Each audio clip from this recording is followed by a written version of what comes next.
All right, looks like we are live. Welcome to Standing for Truth. I am your host, Donnie, and these are my two award-winning co-hosts, Matt Mann and George Bond. Tonight, we are debunking the mythical Geologic Column, and we are refuting the critics. Gentlemen, Dr. Hoven, Matt, and George, thank you all for joining me. You're welcome. Thank you. Awesome. Appreciate it. Okay, well, real quick, I'm going to go over the format, and then we're kind of just going to get right into it. This is going to be a lot of fun. So, everybody in the audience, get ready because we are going to be refuting some critics. Format-wise, we're going to have Kent.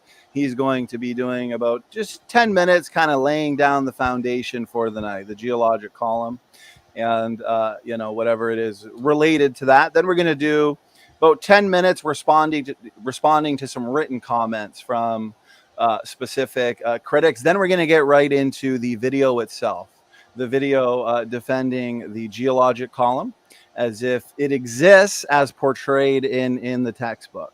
Then we get to the really fun part. We're going to open up the mic. Of course, we're going to keep it respectful. And I'll leave a link for everybody. You can join. If you have an argument or a question pertaining to the Geologic Column, we'll allow you a minute to present it, and then we will have Kent engage that argument or question. So that being said, why don't we just kind of get right into it? Kent, brother, thanks for being here. I hope you're feeling a little bit better. Always, I appreciate your time. So let's hand it to you, brother. Well, thank you. Yes, I've been under the weather for 3 days now. Haven't eaten for 3 days. I had a high fever, lost some of my hair. Not my old age. Today's the oldest I've ever been. Donnie, I have a confession to make here. I finally had to switch my position. I now believe the Earth is flat. 70% of the Earth is water, and virtually none of it is carbonated. So the Earth is flat. Anyway, I love it. Kent, you almost gave me a heart attack. Oh, no. The illiterate of the 21st century will not be those who cannot read or write, but those who cannot unlearn the lies they've been taught to believe. It's amazing how many things we believe that are just simply not true. And people are taught things for years. Lies they taught you in school. How many of you were taught that Napoleon was short? Well, they measured him in French inches at 5'2", but that's actually 5'7" in our English inches. He was taller than the average person of the time. It's a lie we've been taught for 200 years. How many have been taught if you drop a penny off the Empire State Building, it'll kill you when it hits the ground? Not true. It reaches a maximum speed because the penny flutters. It can only go 25 miles an hour, maximum. Oh, can I kill you? How many have been taught ostriches hide their head in the sand? Not true. They never do that. They poke their nose in to turn their eggs around to keep them baking on all sides. How many have been taught if you touch a frog, it'll give you warts? Not true. It's just a lie. People are taught all kinds of things, and they believe it.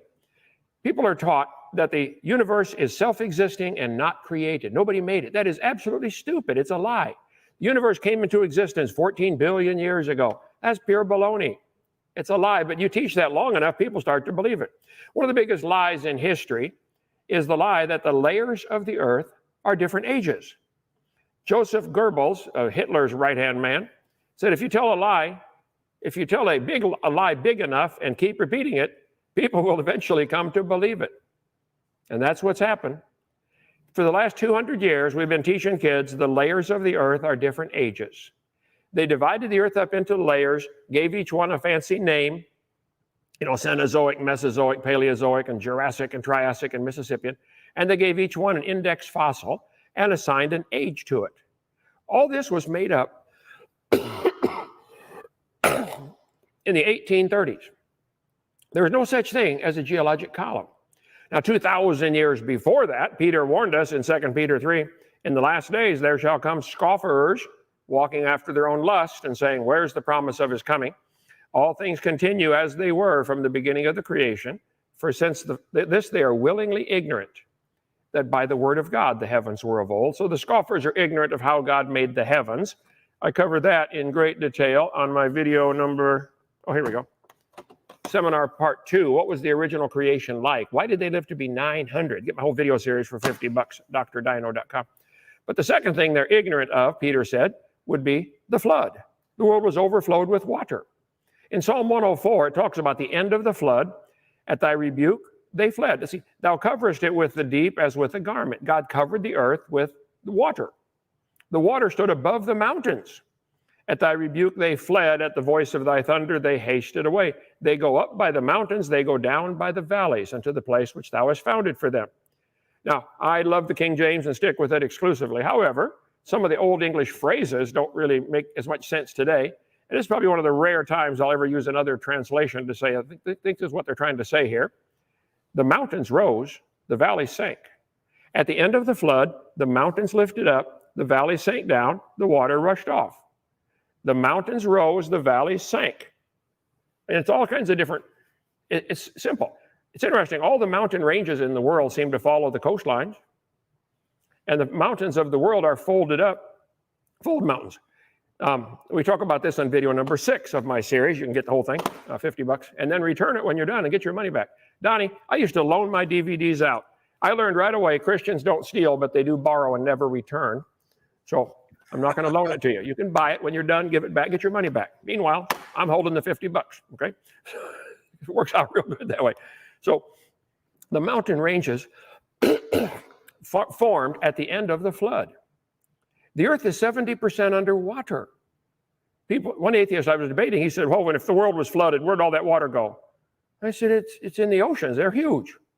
When I flew back from Australia to America, I told one of the guys in my office, I said, man, that Pacific Ocean is huge. He said, oh, that was just the top of it. Wow, what a thought. There's a lot of water out there, folks, okay? So the mountains lifted up at the end of the flood, and they're folded. Now, the layers that we see are folded. So stop and think. If each layer is a different age, and each layer was hard rock before it got bent, you're not going to bend hard rock. It's going to snap. It's going to have cracks in it. When I worked at General Motors at the front end department, they would paint the hood and the fenders upstairs and send them down on a conveyor belt. We took them apart and started the front end assembly for the C60, C65 GMC trucks. The rack that they got painted on, the parts would get painted, and the rack would also get painted every time it goes through the furnace. A new coat of paint. So I broke a piece off and made this heart. It has about 120 layers of paint. If I tried to bend it, they would all shatter. It wouldn't bend. Bent rock layers are proof all the layers were soft when they were bent. Duh. Doesn't take a brain to figure that out. Bent rock layers are found all over. They had to be soft. There's no fracture marks where sometimes they bend radically. There's no internal fracture marks. Hard rock doesn't bend. Well, mud layers bent, and then they hardened afterwards. It's real simple. But the Bible says the scoffers are ignorant of the flood. How they can look at this and analyze it and say, wow, there's no fracture marks. How can they not understand this is from the flood of Noah? This is not millions of years. But when I was taught in school that the layers of the earth are different ages, called the Geologic Column, I never questioned it. I said, well, it's got to be true. I'm sorry, it's not true. At the end of the flood, the crust of the earth was broken up like it still is today, and fragments of the Earth's crust were moving around, and they're still moving today. And we have fault lines, the San Andreas Fault, the Hayward Fault, the New Madrid Fault. None of them are my fault, but the earth has lots of faults. I can name some more too if you'd like. But the plates of the earth are still moving around. Sometimes they slide under each other and lift one up. If they lift up slowly, the water will run off slowly, making rounded mountains. If they lift up quickly, the water runs off quickly and makes big canyons. The scoffers are ignorant of the flood, and they're ignorant of how God made the heavens, and ignorant of the flood, and they're ignorant of the coming judgment of God. We cover that in our video series, Whoa, What on Earth is About to Happen? About what the Bible says about the future. You can get that on our website, drdino.com. Anyway, textbooks tell the kids in school the Grand Canyon was formed by the Colorado River, carved out from solid rock. This is absolute baloney. Grand Canyon probably formed in less than a week. I'll show you. A lot of the problems started with a guy named James Hutton. James Hutton lived in the late 1700s. He wrote a book called Theory of the Earth. In that book, he said, oh, the earth is much older than everybody thinks. Up until that time, everybody was teaching, hey, the Earth's about 6,000 years old, because that's what the Bible dates add up to. Get Genesis chapter 5. It says Adam was 130 when his son was born, and he was 105. You can add up the numbers from Genesis 5 and Genesis 11 after the flood. Anybody can make a chart like this or buy it from us on our YouTube channel, on our website, drdino.com. But the dates add up to about 6,000. But in the late 1700s, if you study your history, I was a history minor, I love studying history. This was a time of world history when many revolutions were going on. Some thought the Bible was an obstacle to their political goals. Oh, well, let's eliminate the obstacle. It's called the age of anti-monarchy. Get rid of the king. Most countries had a king or a monarch. They said, we don't like that kind of government. We want the rule of the people. Okay. So there was the American Revolution, the French, the Spanish, the Polish, the Italian, the German, getting rid of monarchy. Well, the Bible says to honor the king. And before we get into all the politics there, forget it, doesn't matter. The fact is, that was a time when people thought the Bible stood in their way. So, before radiometric dating was available, many people estimated the age of the Earth to be only a few thousand years. This is from a textbook right here on my shelf. In 1700s, a Scottish scientist named James Hutton estimated it to be much older. He used the principle of uniformitarianism. Woo, big word. That'll be on the test, kids. Uniformitarianism means the way things are happening today is the way they've always been happening. This is not true. If I go down here on the highway, stand beside Interstate 65, and I see somebody headed, or get on Interstate 10 down in Florida. I see somebody headed east going 70 miles an hour. Can I then calculate and say, wow, they started in California 4 days ago? No, they might have just got on at the last exit. You can't take what we see today and interpret it for millions of years in the past. Sure, if the mountains are lifting up a little bit today, what if they had a rapid uplift once and then it's slowly down since then? You can't know those things, okay? This is one of the lies in the textbooks, video number 4, lies in the textbooks, comes with the series here. I covered, I think, 30 lies in the textbook. Uniformitarianism, they say the present is the key to the past. No, the Bible is the only perfect key to the past. We do see the layers of the earth being uplifted and the crust of the earth being subducted, and sometimes they bang into each other and wrinkle. We'll cover all that some other time, but there's certainly a cycle. But the idea of uniformitarianism is baloney. But Hutton made up this idea that the way it's happening now is the way it's always been happening, and this is what the kids are taught in school. Kids, they're lying to you, or they're stupid. Well, I can't see another choice. Either they're dumb or they're lying. The idea that geologic features form slowly over long periods of time, that's uniformitarianism. For instance, they say South America and Africa seem to fit. Yeah, my house and the neighbor's house would fit too. Does that mean they used to be together? Duh, no. Uniformitarianism, we can cover that some other time, okay? But they apply this to crazy things kids are taught. Oh, hang on. Slide number 671, Alt-TV. There. I apologize, I've not been well, but James Hutton's book that he wrote in the 1700s had a profound influence on Charles Lyell. Charles Lyell was a lawyer from Scotland who hated the Bible. Somebody figured out the other day that if all the lawyers in the world were laid end to end around the equator, we would all be better off. But Charles Lyell, he wrote a book on principles of geology, and he's the guy who made up the stupid Geologic Column. In his book, Principles of Geology, I was meant to get that out. Can somebody see it on the shelf, the 10,000 shelves? I got all 3 volumes, doesn't matter. Principles, it's about this thick, big yellow paperback book. 1830, he published the first one. He said in that book, men of superior talent, he's talking about himself, who thought for themselves, in other words, if you don't agree with me, you're not thinking for yourself, and we're not blinded by authority, like the Bible. He said you reach false conclusions because you're based on ancient doctrines. He did every opportunity in his book. Of course, in 1830, it was kind of dangerous to mock the Bible too much because most people believed it, but he really slapped at it pretty hard, okay? He said he made fun of the Bible all through his writings. You can see that on video number 4 of my series. He said you have religious prejudice. He said his goal was to free the science from Moses. He said that clearly.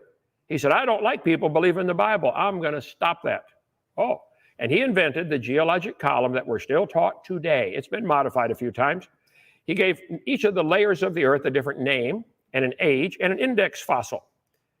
They say the top layer is younger. I say, stop, guys, wait. Where's the new material coming from? If the top layer is younger, is it coming from outer space? If you shuffle a deck of cards, is the top card younger? We shake up a jar of dirt once in a while, let it settle out. It always settles into layers. This thing, just in the last couple of minutes, I flipped it over, probably made 15 layers. Is the top layer younger? No. All the layers form rapidly. Every speck of dirt on the planet is the same age unless it came in on an asteroid or meteor dust or something. Yeah, that's it. Bring them up here, brother, if you would. That's 2 and 3, yeah. One's around here somewhere. Charles Lyell really devoted his life to, that's volume 1, yeah. Volume 1, volume 3, I don't know where 2 is, doesn't matter. These are the books where he made up the stupid geologic column. Look, if you shake up a jar, it'll settle into layers. Does that mean the top layer is younger? No. They're all in the jar at the same time. How can the top layer be younger?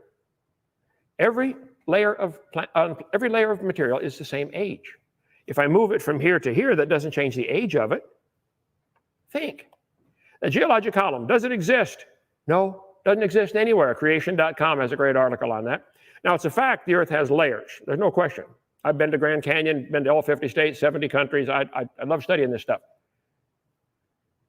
The evolutionist says the layers are millions of years. I'm sorry, I've been to 37 countries. I've had 70 countries visit here. Evolutionist says the layers form slowly over millions of years. Now, wait. It's a fact the Earth has many layers. That's a fact. Is it a fact they form slowly? No, that's an interpretation. Creationist says these layers are all from the flood in the days of Noah. All the layers formed in 1 year. But the atheists and evolutionists are always trying to erase that line and make their theory part of the fact. See, the geologic column is actually the Bible for the evolutionist. It can only be found one place in the world, and that's the textbooks. This textbook, I admitted it, book's right here, Earth Science book, if there were a column of sediments. Unfortunately, no such column exists. It doesn't exist, folks. It's a joke. It's a hoax. It's a lie. And a lot of people believe it. A lot of people believe it. The global stack of index fossils exists nowhere on Earth. Most index fossils do not usually overlie each other with the same locality. You can read all the articles yourself, okay, technical journals. It doesn't exist anywhere on Earth. The geologic column does not exist and does not need to be explained by flood geology. Okay. But the textbooks all teach it like it's some kind of fact. If it was indeed in one place, it would be 100 miles thick. I'm sorry, it doesn't exist. This is lie number 7 on my video series. Lies in the textbooks on my series there. But this is the stuff kids have to learn in school. They got to learn these hard names, and the index fossils for them. It is pure baloney. Let's see, here we have shale, shale, shale, shale, shale, shale, shale, and shale. Well, how do you tell the difference between Osage shale and Perry Farm shale? What's the difference? They're both shale. Well, the difference is the index fossils they contain. How about this? Limestone, limestone, limestone, limestone, limestone, limestone, limestone, limestone. What's the difference between Blackjack Creek limestone and Worland limestone? The index fossils. They're telling you the age of the layer by the fossils they find in it. Then they turn around and tell you the age of the fossils by which layer it comes from. This is pure circular reasoning.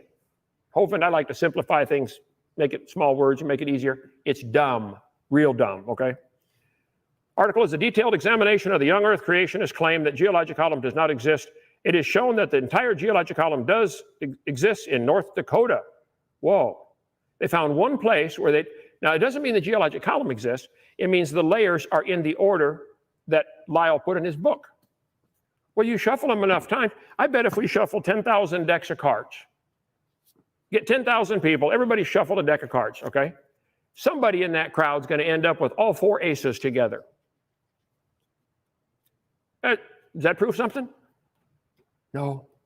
The fact that you find a bunch of layers that you think are at a certain age in one spot doesn't prove that the geologic column is legitimate.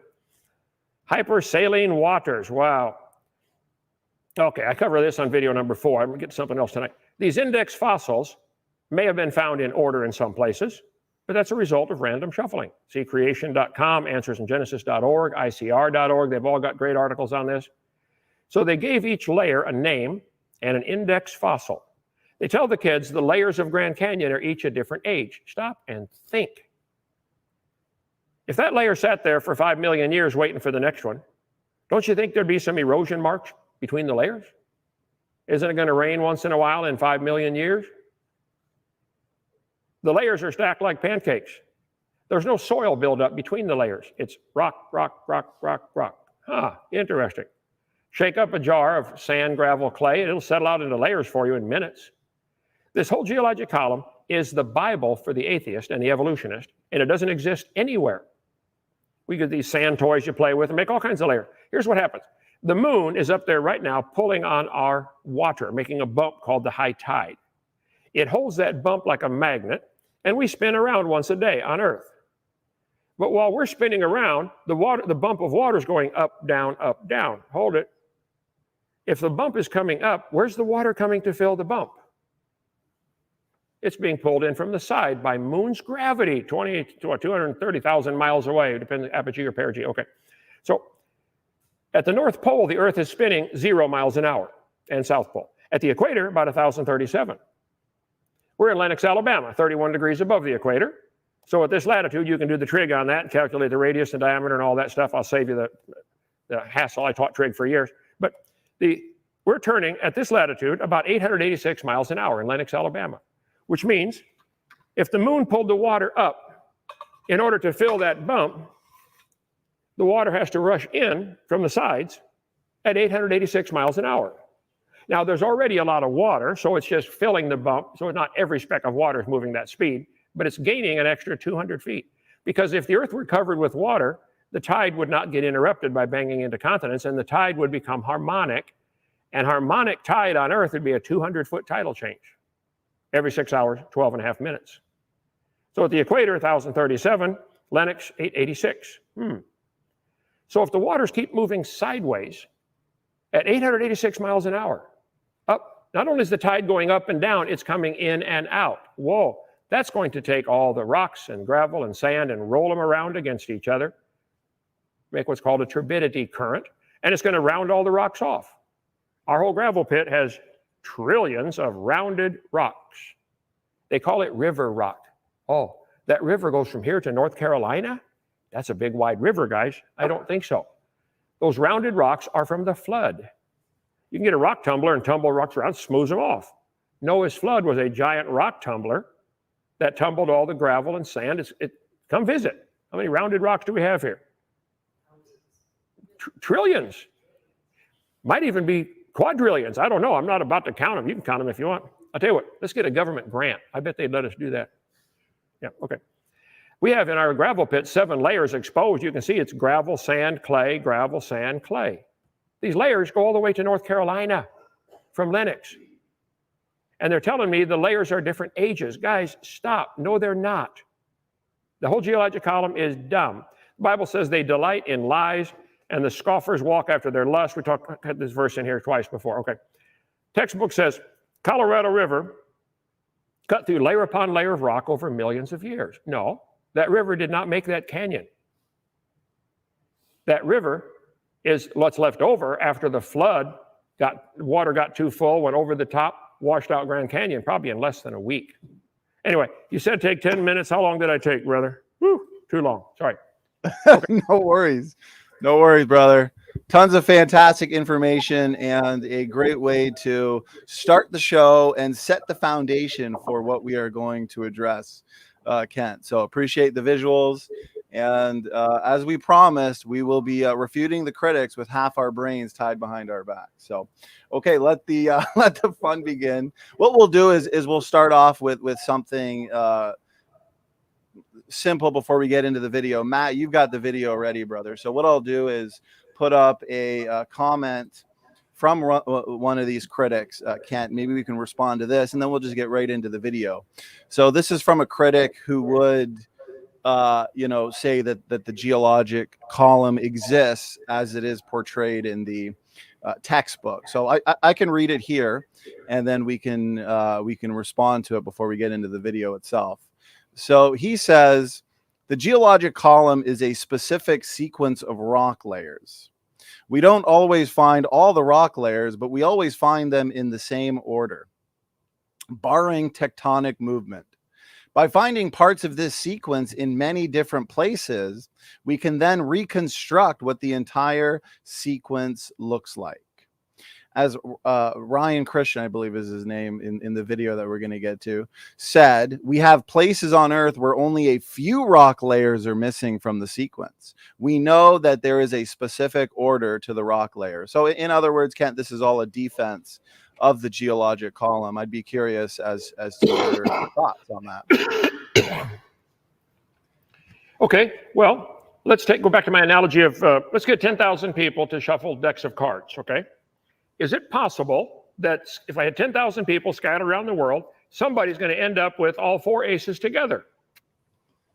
We could probably calculate the odds of that. Let's say 1 out of 52 times 52 times 52, 52 to the 4th power. Unlikely, but it could happen. So how many layers, how many places on Earth are there that have rock layers? Almost everywhere. I mean, ask any well driller. You drill down, you hit certain layers, and they got to go through the layers to hit water, stuff like that. There are layers of coal. There's a seam of coal in Wyoming 300 feet thick. Pure coal, 300 feet. Well, if the water's coming up 200 feet and coming in at 900 miles an hour, it's going to knock all the trees down and make a layer of mud on top of them and bury them in hours. So it's true that there may be a few spots, random spots, where now go back to his question. Put his question back up there. Something I wanted to say about that. That was yeah, let me get it right here. Okay. Oops. This one right here. Yeah, okay. The geologic column is a specific sequence of rock layers. You should add into that right that before the period that was made up in the 1830s. Pure imagination. Okay, put my screen up here if you would, brother. They made up this idea that each of the layers, let's see, we have the Cenozoic, Mesozoic, the Cretaceous, Jurassic, Permian, Carboniferous. This was all made up in the 1830s. It doesn't exist anywhere. And stop and think. If the top layer is younger, where did it come from? Outer space? Can you think of another option? They say, well, volcanoes exude lava and magma and stuff. Yeah, it's true. It's still the same rock, just getting recycled. It's still the same age. They date the fossil layers by the layers by which kinds of fossils they find in them. It's pure baloney. Doesn't exist anywhere. Okay, go ahead. Was there more to his question I needed to answer? Let me put it back on, but I know there'll be more elaboration during the video itself. So, yeah, and you know what? Let's leave it at that, Kent. Okay. And Matt, brother, why don't we get you to start the first section of the video? Kent, I'll be looking at you. If you see a part that you want us to stop on and pause to make comments, just put your hand up like this, and then we'll know to pause it. But we'll make sure we don't go any more than, I don't know, a minute at a time. Matt, I think you're on mute, Matt. Yeah, hold on 1 second. I'm just making sure that the screen is big as possible for everyone else to see. Perfect. And as you're doing that, I want to remind everybody in the chat, we got 200 people live already. So I see people in the backstage. I appreciate you being there. I am going to leave you in the backstage until we do open up the mic after this response video here, and then we'll give you the opportunity to ask your questions. So anybody else who wants to join for that portion, click the StreamYard link. You can be a creationist as well. If you just have a question, feel free to click the link. I'll leave you backstage until we open it up. So, okay, here we go. Okay, I hope the sound is going to be good. If it's not, I'll just be watching for you guys. Just give me a thumbs up. And here we go. Column is one of the biggest lies ever taught in the history of the world. The geologic column does not exist.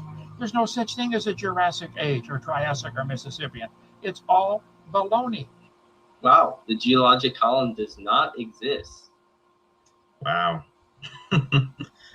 That'll be news to a lot of geologists. Yeah, including a number of creation geologists.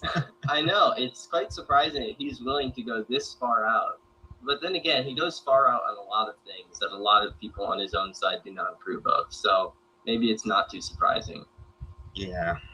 And often, like, I hear the people like talking about the geologic column. Yeah. Pause it there, Matt. Kent, let me just unmute you. Kent, you're good to go, brother. If you can crank up their volume a little bit, I couldn't quite hear them, but what they've done so far is simply mocking. How can the layers be different ages, guys? Answer my simple question. Is the top layer coming from outer space? Or if not, how could it possibly be a different age? Could you please answer that question? And by the way, you were playing with the screen a minute ago. You could make it a little taller, make me lose about 5 pounds. That would help. So. All right, here we go. Doesn't exist one place in the earth. And it's like, yeah, you are all right. But the problem is that it just exists in lots of places in smaller pieces. And that doesn't make it any less the geologic column. It's just you're finding parts of it. Yeah, I think where a lot of people get confused is what it's true that we don't find the entire geologic column in any one place. Pause it there, Matt. So right there, Ken, it looked like for now that he admitted that, okay, it's true that they don't find it, in one single place on the planet, but that they find it in smaller pieces. And so that's, more or less their argument for the column itself. Okay, let's go back to my card analogy here. I think we would agree that we could order numbers can be put in order from 1 through 10. Okay, if I get enough people shuffling cards, and is it possible we could find a sequence where somebody gets a 3, 4, 5 together? Whoa, yeah. Somebody else across town gets a 7, 8, 9 together. Whoa, we found 2 pieces. We can put them together. I bet we could play around with this enough and make ourselves look real stupid, thinking that means anything. Okay. So what if you find certain layers in all over the world, petrified trees are found standing up, connecting all the layers. I got pictures of it here somewhere. Let's see. Polystrata, slide number 12. 12, is that it? No, I'll find it. But I ask guys all the time, guys, if you have a petrified tree, here they are, standing up, slide number 1239. Okay, Alt DV, 1, 2, 3, 9. Germany, France, British Isles, Nova Scotia, California, several eastern states have petrified trees called polystrata through different layers. Petrified trees standing up, connecting all the layers. Guys, how long does a dead tree stand up in your neighborhood before it falls down? 4 or 5 years, maybe? Not millions. Up in Joggins, Nova Scotia, there are hundreds of them, petrified trees standing up, running through all these layers that you're claiming are different ages. There's one in Yellowstone. I got a picture of me by it here 20 years ago, but they had to put a fence around it. People kept breaking off pieces of the petrified wood. So petrified trees in the standing position, running through multiple layers. Stop and would somebody please tell these atheists to give me a common sense answer? How can you get petrified trees standing up, running through multiple layers? Right here in central Alabama, there's a coal mine. A friend of mine works there. He said, Brother Holman, we find them all the time. Vertical trees. We're mining down, he said they're mining through 2 different seams of coal with rock in between. Sometimes the petrified tree goes from seam of coal on the bottom through the rock to the next seam of coal. Now hold it. They tell the kids in school, first you got to grow a forest, which takes hundreds of years, and then it has to get buried and turned to coal, which takes millions of years, and then you got to get more rock on top. How can you have a petrified tree connecting 2 rock layers that are millions of years different, or coal layers that are millions of years different? You can't. It's not true. They're lying or they're stupid, okay? They mine out the coal, find trees standing up all the time. He sent me a couple pieces in our museum here. I'm going to call the guy and get some more. Coal seams. Here we go. You got the Blue Creek and the Mary Lee Formation with petrified trees connecting them. He said, Brother Holman, we find them all the time. Sample A goes down through the Blue Creek, petrified tree. Sample B goes down, but sample H goes up through the Mary Lee. But look at that. They both go through this central layer. That would be, in any court of law, evidence, the layers formed rapidly, like less than a year, like the Bible says. Specimen Ridge in Yellowstone has 27 layers of petrified trees, 27 layers of forests.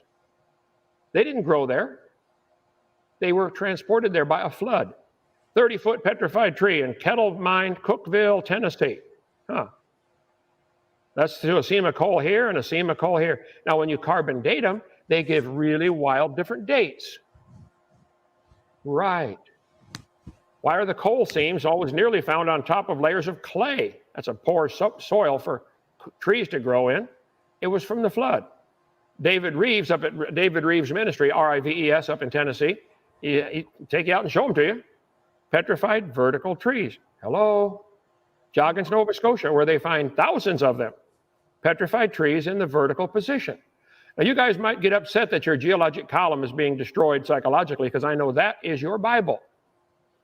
The geologic column is the Bible to the evolutionists. Ian Juby, good friend of mine, ianjuby.org, he shows petrified trees up in Canada, running through all different layers. It's just simply not true. We're teaching kids a lie. Science has a long history of teaching things that are dumb. I gave a few examples earlier. There's hundreds more. One of the dumbest things they're teaching now is that the Earth is billions of years old when it can't be. They're teaching life came from non-living material. That's dumb. They're teaching dinosaurs lived millions of years ago, which is stupid. No, they did not. They lived with man. People called them dragons and killed most of them.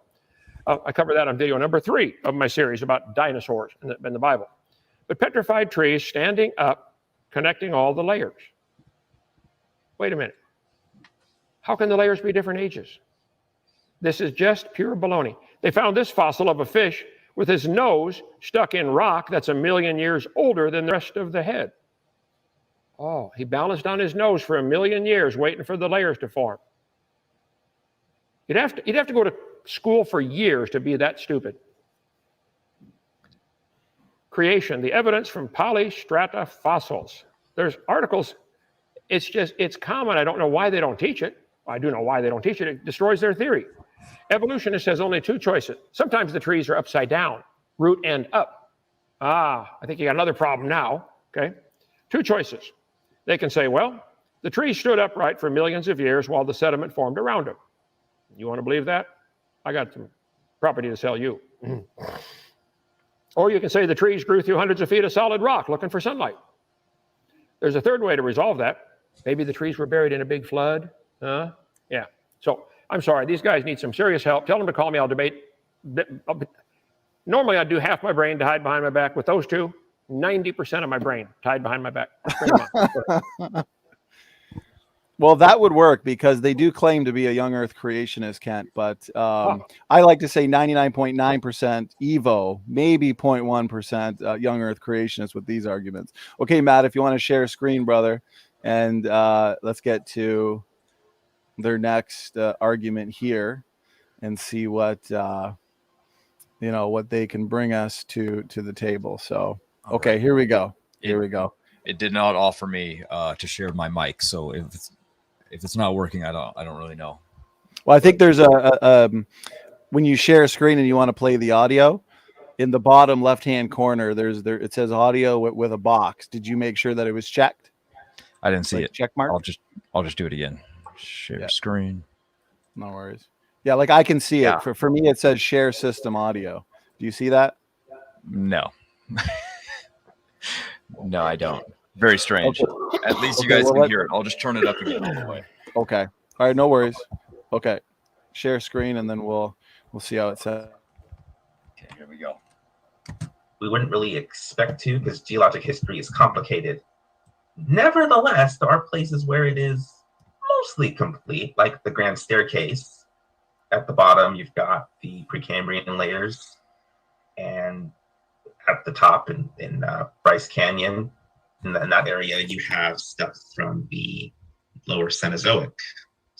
And also in the caves in the Grand Canyon, you have Ice Age fossils like ground sloths. They found caves where these ground sloths were actually resting. Those were their dens. Wow. We found like droppings, so these really thick layers of sloth droppings. Wow, that's crazy. I did not know that. Stop it there. And Ken, I can reiterate the arguments too, in case some of it's hard to hear. So they're saying, okay, mostly we don't find the layers in the so-called sequence. One thing that I found very interesting that they said was, well, we wouldn't expect to find all the sequences. But to me, this is what I like to say is ad hoc. They're just saying that after the fact, I believe, in order to maybe rescue the geologic column, because from my research, I've never seen any uniformitarian scientists predict this sequence before the sequence was, as you've pointed out from Lyle, come up with. But they said we may find most of these layers or sequences in the Grand Canyon. Any thoughts on those points, Brother Kent? Well, the Grand Canyon, I've been there many times, studied it avidly. I taught earth science 15 years. It's a big gash in the ground. There's no possible way that little Colorado River made that Grand Canyon. Grand Canyon formed in less than a week. Come to it, take our tour of our dinosaur adventureland. We'll show you. We're going to build a demonstration of that to show how it happens. So if these guys claim they're young earth creationists, they're an embarrassment to the cause, okay? They don't understand half what they're talking about. The layers all formed rapidly. The fossils that are connecting the layers prove they formed rapidly. And what fossils are found in the layer, they were talking about the index fossils that are found. That's really what they're finding and saying, well, index fossils in a certain order. Here's the problem with that. Let me get to index fossils, home. Okay. This happened when they made up the geologic column. They made up an index fossil for each column. They said, if you find this fossil, here we go, index fossil, slide 747, BV. So if you find this type of clam, therefore it's assigned this age. And they teach this to all the kids in school, like it's some kind of fact, okay? They say, well, boys and girls, generally clams are found at the bottom. Therefore, that proves clams evolved first. And birds are found at the top. Therefore, birds evolved last. I say, guys, stop and think. Clams are found at the bottom because clams are already at the bottom when the flood starts. Duh, they're the first ones going to get buried. Hello? And when their world changes and things are going chaotic, they clam up. All over the world, petrified clams are found in the closed petrified position, like this one. We have hundreds of them here. Petrified closed clams indicate rapid burial because clams open when they die.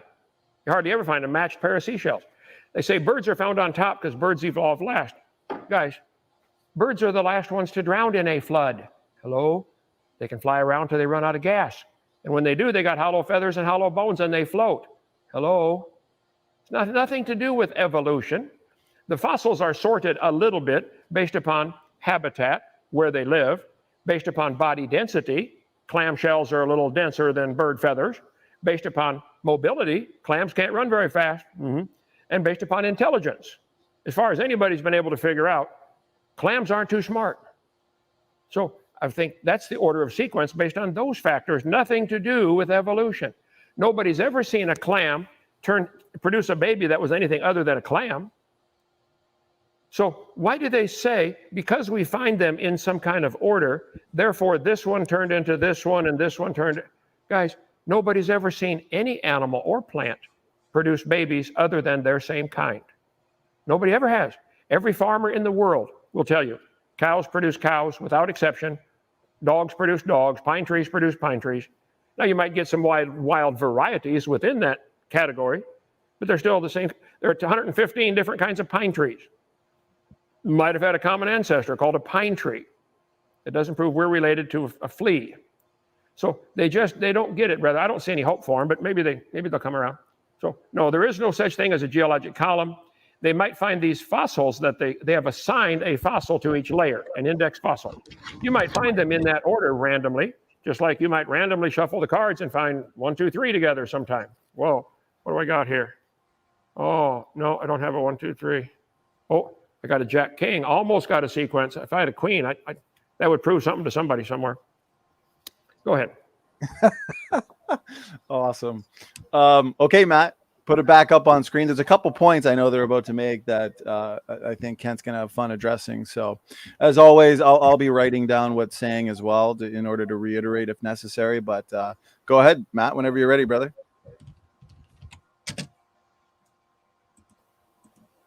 Higher column, because again, geologic history is complicated. Really, we wouldn't expect to, right? That's right. It's more of a feature of how geology works rather than something that we would expect. Finding the entire geological column is not a prediction of geology. Right. We wouldn't even expect that because the sediment has to be eroded from someplace, right, to be deposited elsewhere. All these layers formed at the same time. They say the top layer is younger. I say, really? Where did it come from? Oh my. All the layers formed at the same time? No. Is there any like flood model where anybody would argue that like all of the layers formed at the same time? Not positive. Can't go ahead, brother. Oh no, they asked it, would anybody argue all the layers formed at the same time? I was just saying I would. That's the only logical explanation. There's no other explanation for polystrata fossils. And for the rock layers being bent and not cracked. All those bent rock layers I showed you earlier, there's no fracture marks. They were bent while they were all soft mud. 1 year flood. Anyway, go ahead. And then I think what they say next, Kent, is, well, you know, even a creationist would have to say that Adam and Eve and the original, you know, created kinds, they would have to be standing on some kind of rock, right? They would have earth to stand on. So would that then be, you know, created rock that wasn't formed by the flood? Or, you know, what would be a good response to that, Kent? Well, God created the earth to be inhabited. It says he made it to be inhabited. And I think it's much nicer standing on rock than it is standing on mud. So, but there's several different types of rock. There's sedimentary, igneous, and metamorphic. I'm not sure what the original creation, what they were standing on, but I doubt it was any sedimentary rock because that comes from sediment. So it might have been just simply created. I don't know. But that's a minor point compared to what they're claiming, that the layers are different ages based upon the fossils they find in them. It doesn't make any sense. Wish they'd stop and think about it. Right. Good point. Good point. Oh, yeah. George, go ahead, brother. They also said that the layers can't form at the same time. Well, coming from an engineering background, we have done Flume experiments, and anyone can do these and actually show that these layers can form at once and very quickly, by the way, not millions of years. So I'll show some of those examples a bit later on. Yeah, especially George. I know you had a couple things on the, you know, the law of superposition, but I think that's the next portion of the video. So Matt, I'll put you back up on screen. That's a little problematic too, because I mean, obviously I wasn't there, but Adam and Eve and the animals were standing on something. Pretty sure it was rocks. So you'd have at least some geology present from the very beginning when God creates the earth. So yeah, you can't just remove like everything. Not to mention it all being deposited at the same time. Like I get like he's trying to argue it's not millions of years, which I obviously agree with, but to argue that it's all laid down at the same time, I mean, that's not even possible, especially since we have like erosion features in the geologic column where we can tell like something was laid down, it was eroded away and deposited somewhere else. That's not at the same time. That's sequential. Right, yes. And also, in addition to having a sequence during the flood, we also have some deposits formed after the flood. Every time people come to our tour here, we show them this little jar. Matt, pause it there real quick, brother.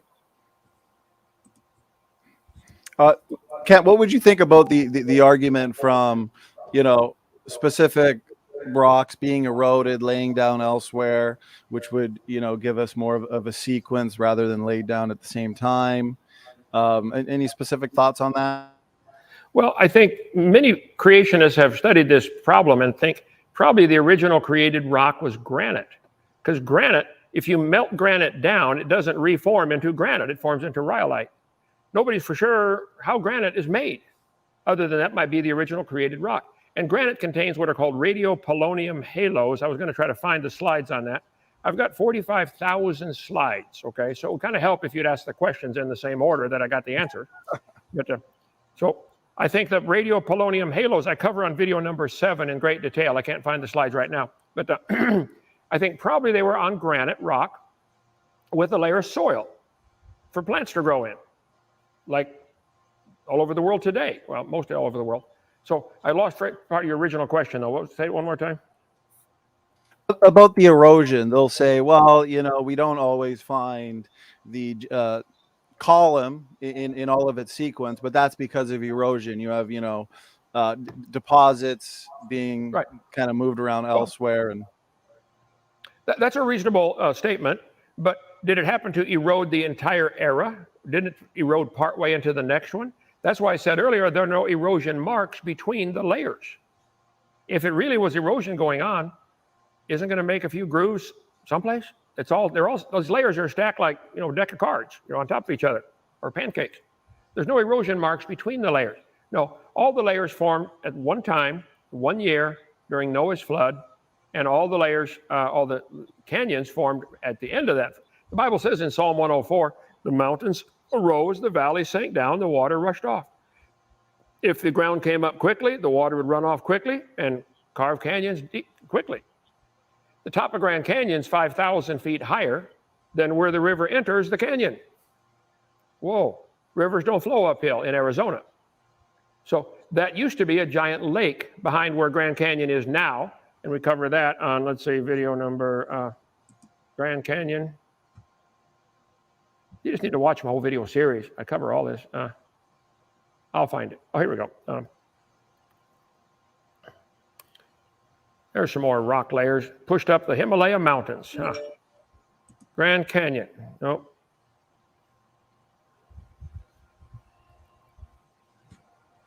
Grand Canyon.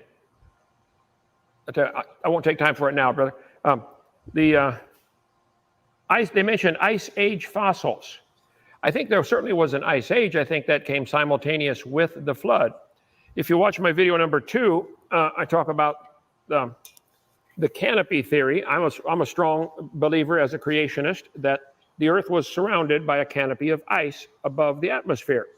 Now, some other creationist groups do not agree with that. They're wrong. I'm right, okay? There used to be a layer of ice, probably 2 or 3 fingers thick, above the atmosphere. Today, the air above the earth goes up about 30 miles, depending on where you're located, and lunar tide and all that kind of stuff. Okay, but the layer of air used to be probably only 10 miles thick with a couple inches. The Hebrews taught it was 2 fingers or 3 fingers thick, a crystalline canopy. And I give all the evidence for that on video number 2 of my series, Seminar Part 2. This super cold ice in contact with outer space is cold, like minus 450 Fahrenheit. I believe that canopy, when the fountains of the deep broke open, it would have shot things up from the ground and busted that canopy, and the super cold ice would snow on the North and South Pole. So there was a rapid ice age by a rapid dump of ice from the canopy collapsing. The ice pouring down on the North and South Pole would push out toward the equator till it ran out of gas, and it would carve out terminal moraines, lateral moraines, isostatic rebound. You'd have all the glacial effects in weeks, not millions of years. So yes, I think there was an ice age, and I think it came simultaneous with the flood. And then those giant ice caps covered the earth for probably 200 or 300 years after the flood. It would take a long time for ice that much ice to melt back. So when Noah gets off the ark, the continents are much bigger than they are today, because a whole lot of water is still trapped at the North and South Pole. Over the next few hundred years, while people are having babies and spreading out around the world, the ice is slowly melting back to its current location today. That melting ice raises the ocean level, and that's why we have a continental shelf. There's 2 parts to the ocean, the deep part called the abyss and the shallow part called the continental shelf. So people say, Hovind, how did the kangaroos get to Australia? They hopped. That's how they get everywhere. The water between Australia and Vietnam is about 30 to 50 feet deep from here to the back wall. That's it. If you lowered the oceans 50 feet by freezing that water and sticking it on the poles, and the oceans average 12,000 feet deep, So taking out 50 feet is going to be nothing. If you lowered the oceans 50 or 100 feet, freeze the water, stick it on the poles, all the continents are connected. The English Channel, 30 miles wide, what, 60 feet deep? Got a few deeper spots than that. But so they had several hundred years after the flood, they could walk anywhere. Then as the water's melting, ice is melting, running water into the oceans, making them deeper and wider and colder. Now all of a sudden, some animals are trapped. Used to be a land bridge from Australia to Vietnam. It's now underwater. Oh, kangaroos are safe from their predators. So I cover that in video number 7. Go ahead. Okay, Ken, I appreciate that, brother. The next portion of the video I actually have in written form. He actually left you a comment specifically. So instead of enduring more of this video that I think you've adequately responded to, I'm going to put it up on screen. And actually, before I do, Ken, here's something curious to me. If we're just moving around already existing, right, pre-existing sediments from the sedimentary rock record, how can they then accumulate? Is that a question that makes sense? You know, because they're trying to say it. That's why I say, where's this new material coming from? You Right. can't build up layers. You just can't do it. It's just moving from one place to another. Right. Shuffling, moving cards from here to here doesn't change the age of them. They don't get it. Okay, so here's the last part of this specific critic, and then in George, I know you had something to say here, and then I've got one person backstage actually currently that can ask a question or two, and then we'll kind of start winding it down. So okay, so I got it up on screen. So he says the law of superposition. This was a comment to you directly, Kent. Says that strata which overlay others were deposited later in time. There are obvious exceptions like tectonic activity and intrusion, but when those factors are not present, the law is correct. If there's any thoughts you had on that first paragraph, then we can get to the next one. It's up to you, brother. Yeah, he's correct. The law of superposition means the one on top is younger, okay? How much younger? I just made a bunch of layers here with my little sand toy. Does that mean they're millions of years different in age, or could they all form in, 30 seconds? I think the Bible says the flood lasted for 1 year. So I think the layers, top to bottom, maximum difference in age is a year, not millions of years. So the superposition, if it's on top, it's younger. That's common sense. Probably, if I shuffled a deck of cards, would it be logical to say this card is younger? No. It might have been placed there most recently, but they're all the same age, all of them. So this law of superposition, they take it way too far and say that because somebody 200 years ago started teaching the age was millions of years, therefore we got to keep teaching that stupid stuff. That's insane. Sorry. No worries. Okay, so here is the next part. So he's saying your argument's a straw man, because no one is claiming that sediment gets younger when it is redeposited. When sediment is eroded and redeposited, it creates a new or a young new sedimentary layer. Okay, and that's more or less. Go ahead. Stop and think what he just contradicted himself. If a sediment gets redeposited, he says it is a new, younger layer. It's the same dirt, guys, same dirt. You moved it. It's not different age. How can they not get it? Hope these guys don't drive on the highway, man. And I'd like to point out, I think before we bring in the couple people backstage, this is George. I think this is something you wanted to talk about the Flume experiment. So we did a flood boundaries conference. We had two geologists, John Mackay, the creation guy, and also Joseph Hubbard, who talked about these experiments and how multiple strata can build laterally and vertically simultaneously due to hydrologic sorting, and how that poses a problem for the geologic column. Ken, I'm not sure if you had any thoughts on that, but George, I know you wanted to jump in too, bro. No, he's correct. Go ahead. Okay, can I share the screen for maybe 5 minutes or so? Sure, go ahead, brother.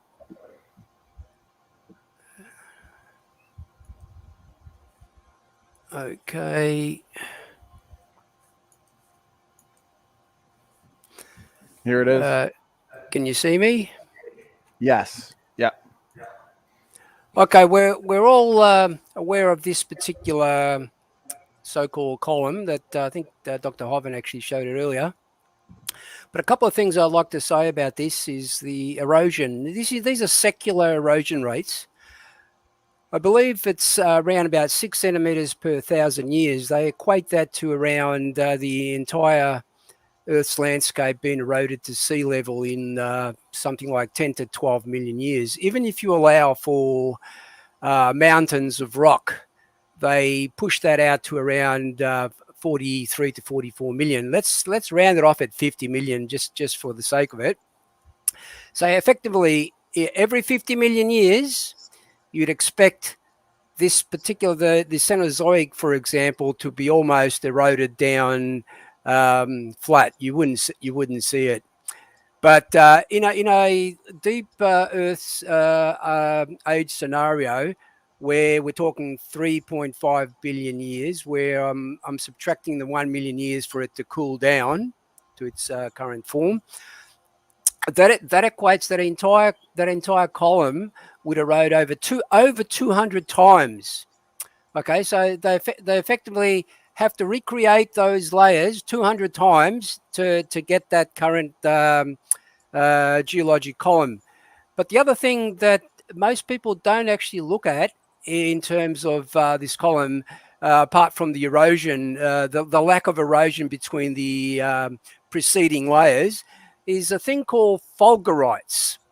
Now, I've spoken about fulgurites before, but I'll quickly just show you some information on fulgurites.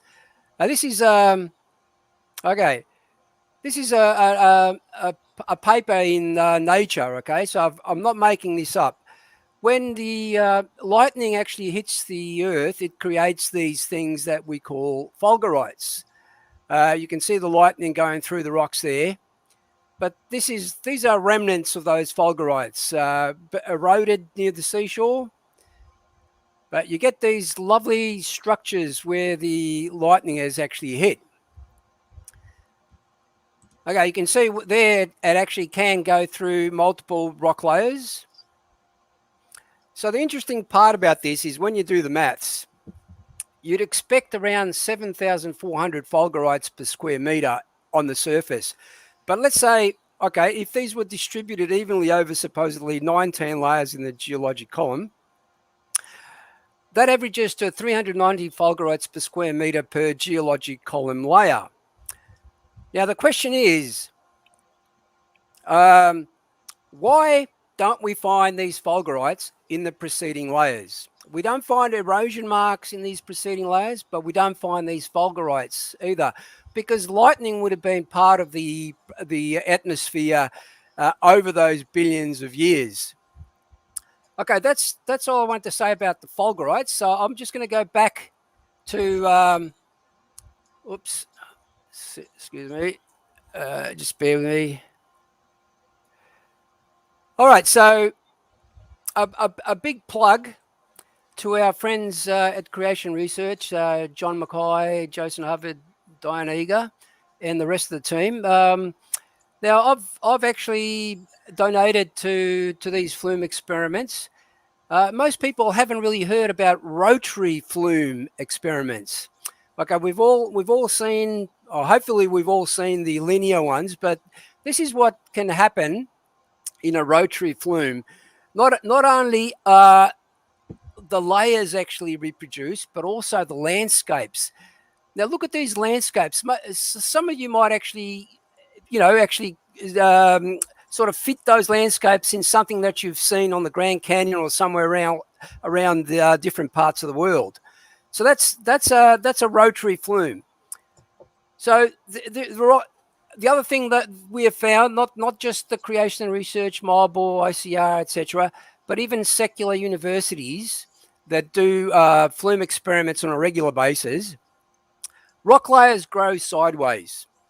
And I'll show you a little video in a while, which shows that these fossils that supposedly oldest at the base and youngest at the top is not really true.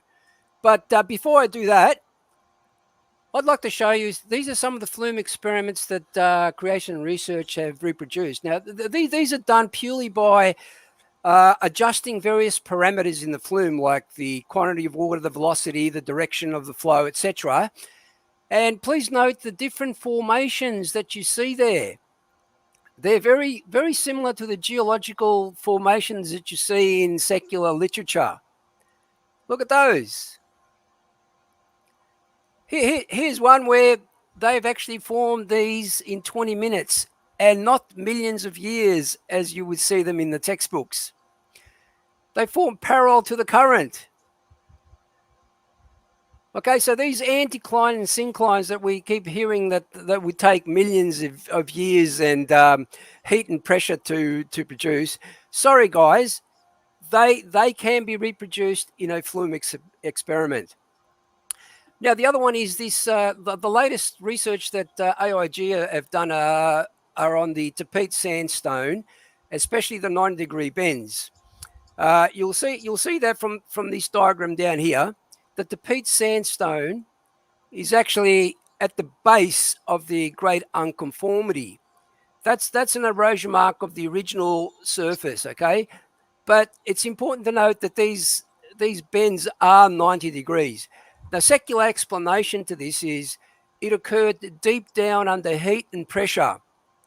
Now, we know when heat is involved, we get what we call metamorphism. You would see evidence of metamorphism if heat was involved.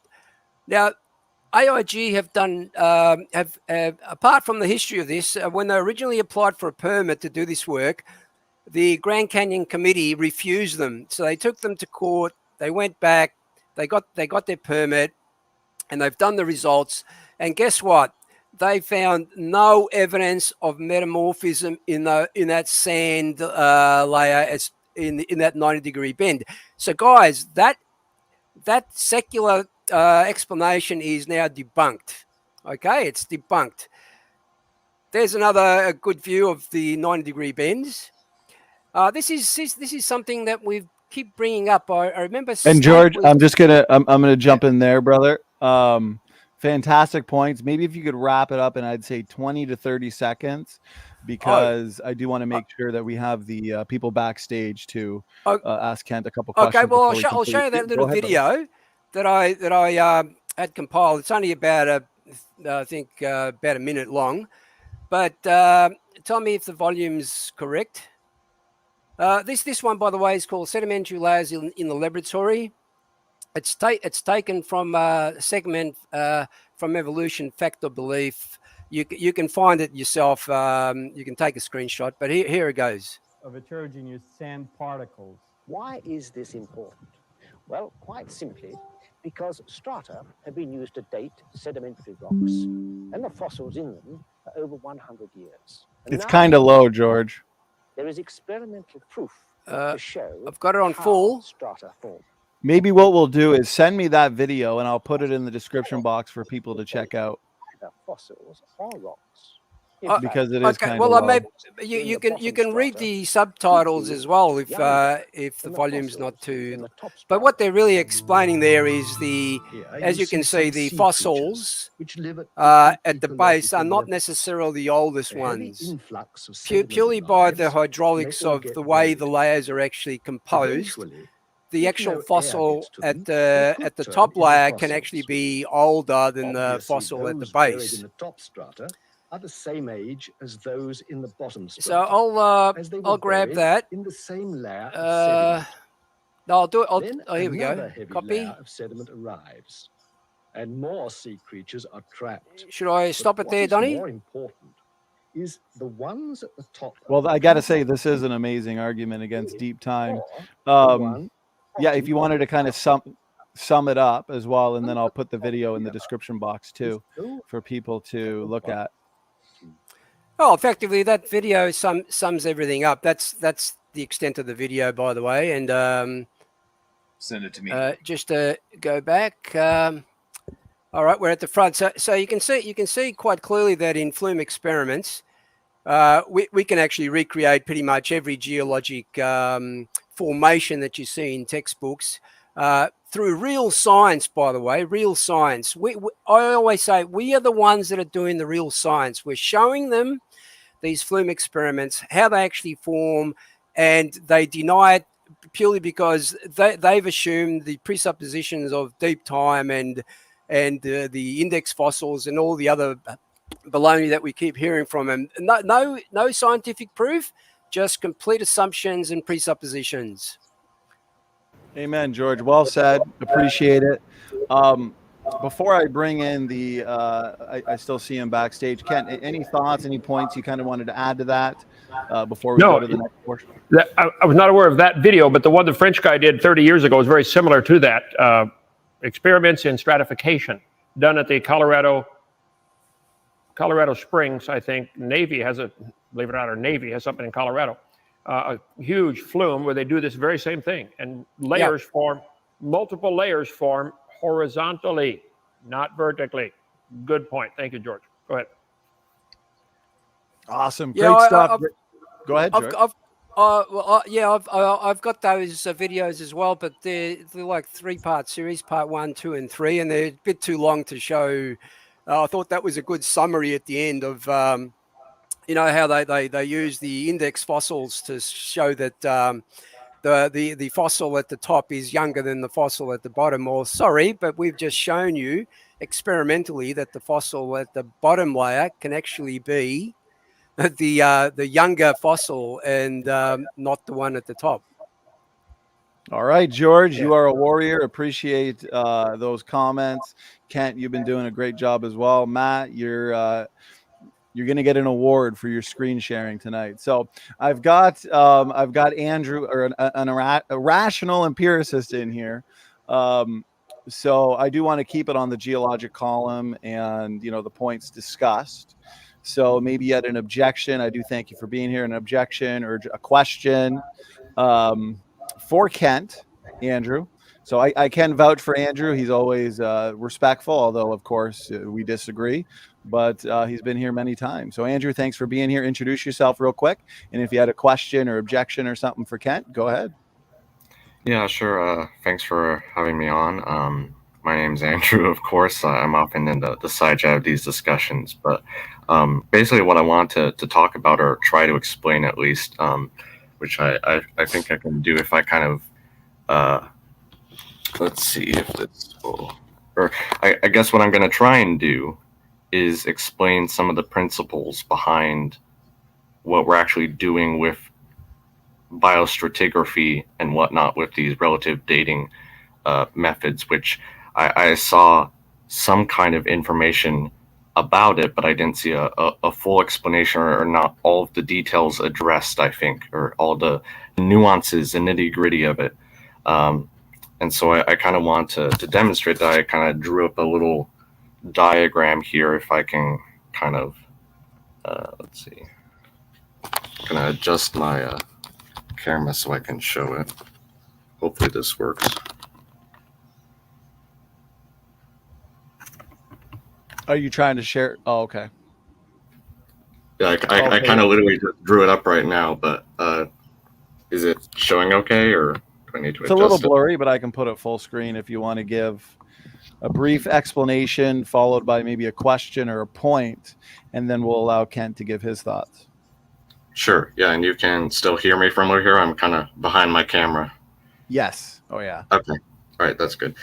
Yeah, so what I basically want to explain is what we're actually doing with these. You can see my hand here, right? Yes. Okay.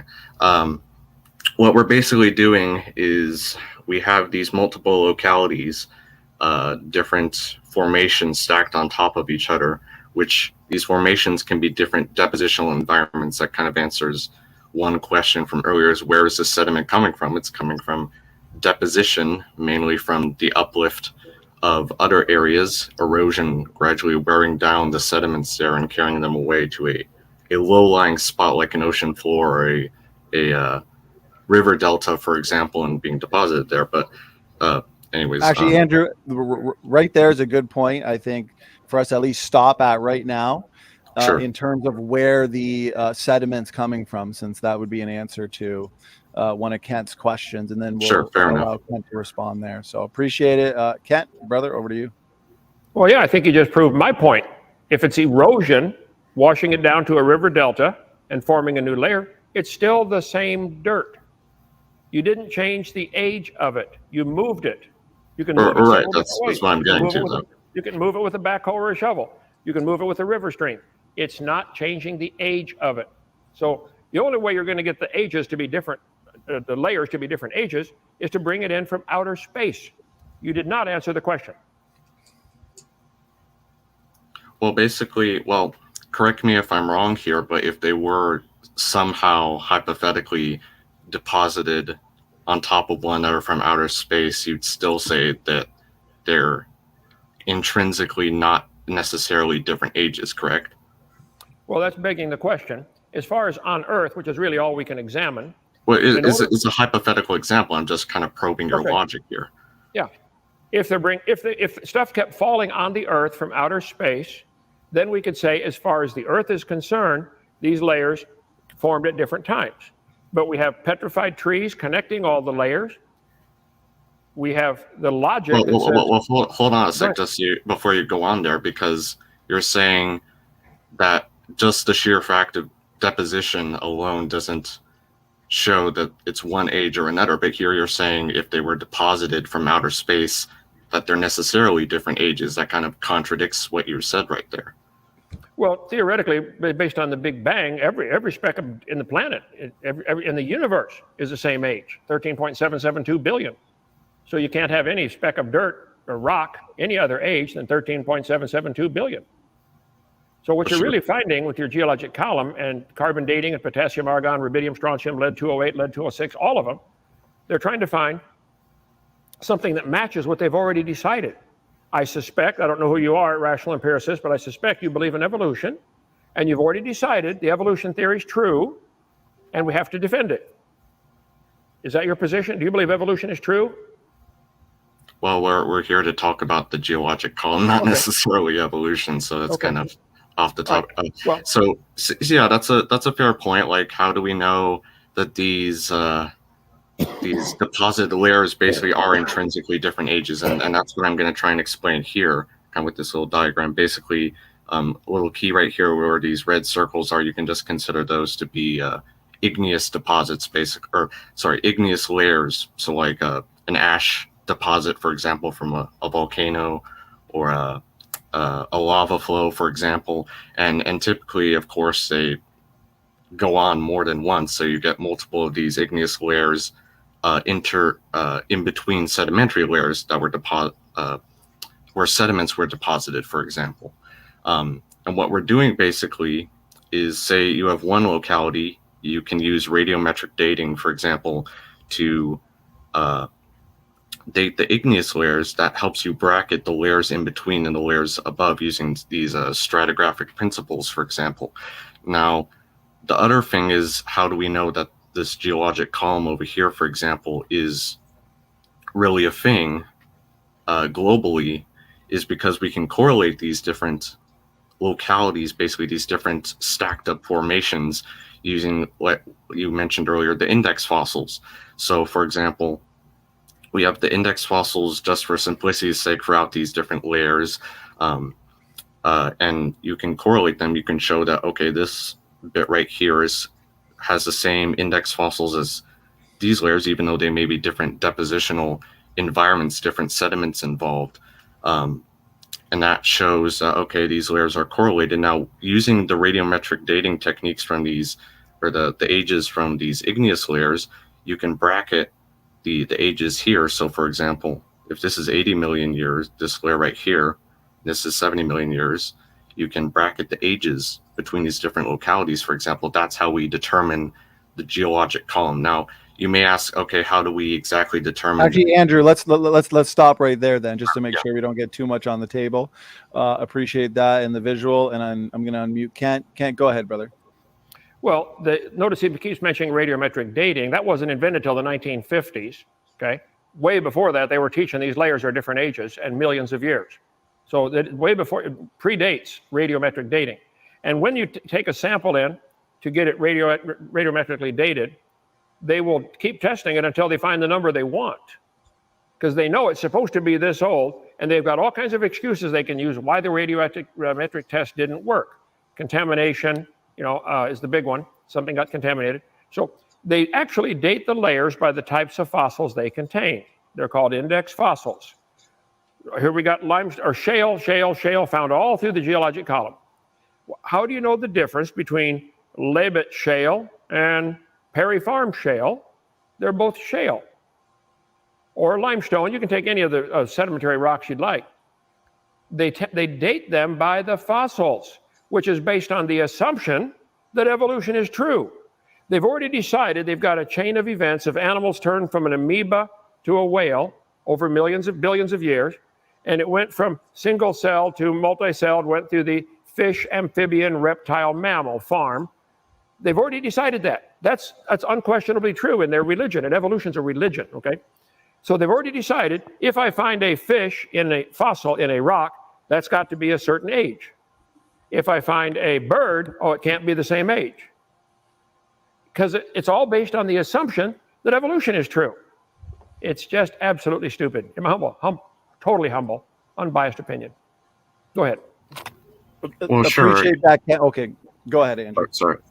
Yeah. So basically, I feel like you're kind of mixing up two different types of ages here, so to speak, because there are relative ages, the order of events, for example. And what I was going to say earlier was basically an event here, for example, would be the crystallization of zircon, say, in a magma chamber.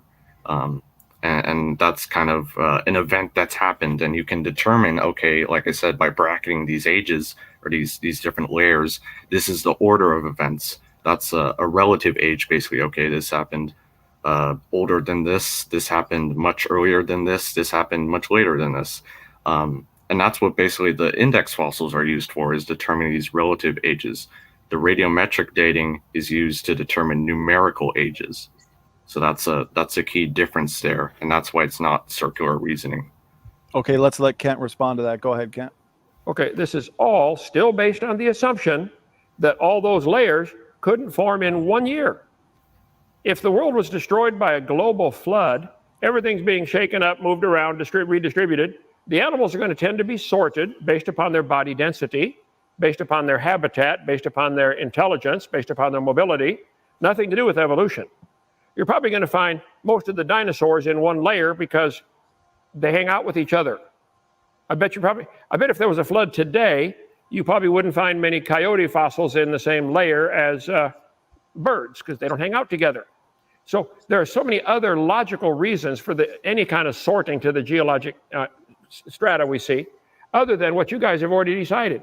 You've already decided reptiles turn to, or fish turn to amphibians. That's already determined in your mind. Now, if we find a fish fossil, we have to assign it this layer and this age. And now we can bracket the ones in between by the fossils we find. The layers are dated by the fossils, and the fossils are dated by the layers. It is pure circular reasoning. I don't know how you guys can't see it. There is no such thing as a geologic column. Go ahead.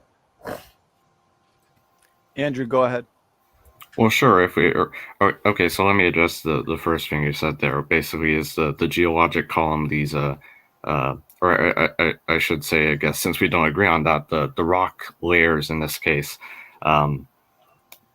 You're suggesting that they were, I guess, deposited by a combination of ecological zonation, hydrologic sorting, and mobility of whatever creatures existed at the time, right? Well, you can buy one of these sand toys at Walmart for $10. I'll buy it for you if you'd like. It'll make 20 or 30 layers in minutes. It happens while you watch. You guys are stuck. You're stuck with the dumb idea that the layers are millions of years different in age. They formed within minutes of each other, not millions of years. The reason we know it's not from hydrologic sorting, though, is because you get these different layers stacked on top of each other. You can get sediments with more coarse grains, for example, larger grains on top of sediments that are finer in texture, for example. That wouldn't happen with hydrologic sorting. And even with the fossils, you find, say, in the exact same layer, you find creatures of different sizes and densities by today's standards, and turtles, for example, they're high density, yet they're found below many bird species, for example.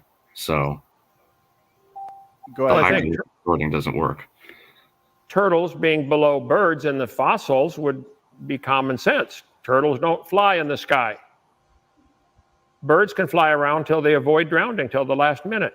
You talk about the texture of the sand. I live in a gravel pit, 140 acres donated to us. We have thousands of layers. You can come see them. And they are finely stratified. It happens very rapidly with moving water. It does not take millions of years. So for you to think that because the coarse grain sand and the medium grit and the fine grit sand is therefore a different age, no. I just flipped this thing over again. Man, I already made 15 layers in 2 minutes. The layers are all from the flood, but the Bible says at the end of time, the scoffers would be ignorant, willingly ignorant of the flood. Stratification takes place rapidly. Layers can be bent quickly if they're all still soft, like I showed you. Hundreds of examples of bent rock layers. Rocks don't bend. The logical solution to exactly what we see, to look at the evidence and say, wow, there was a flood and the moon tide pulling the water up and down for a year would cause a whole lot of stratification containing lots of dead things. Fossils aren't forming today anywhere that anybody knows of in any significant numbers. Animals die by the millions every day. None of them turn to fossils. But yet fossils are found by the millions. That's an indication of a rapid burial in a flood. But the Bible says the scoffers are willingly ignorant of the flood. The petrified clams in the closed position are found on top of Mount Everest. Clams don't climb mountains very well. And they're closed, petrified. They were buried alive. These are found by the billions. There's a seam in Tennessee, 10 feet thick. Millions and millions of petrified clams closed, buried alive. Well, if I can respond to something you said earlier. Sure. Go ahead.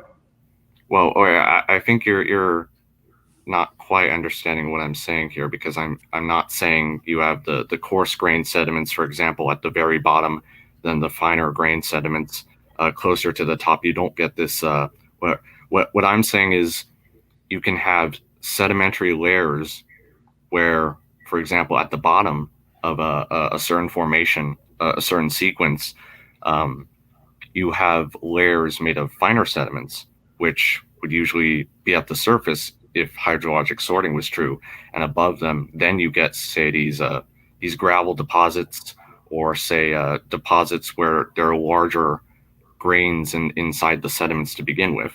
So I still don't see how hydrologic sorting would naturally form these layers of different sediments that clearly aren't laid down by sediments floating down the water.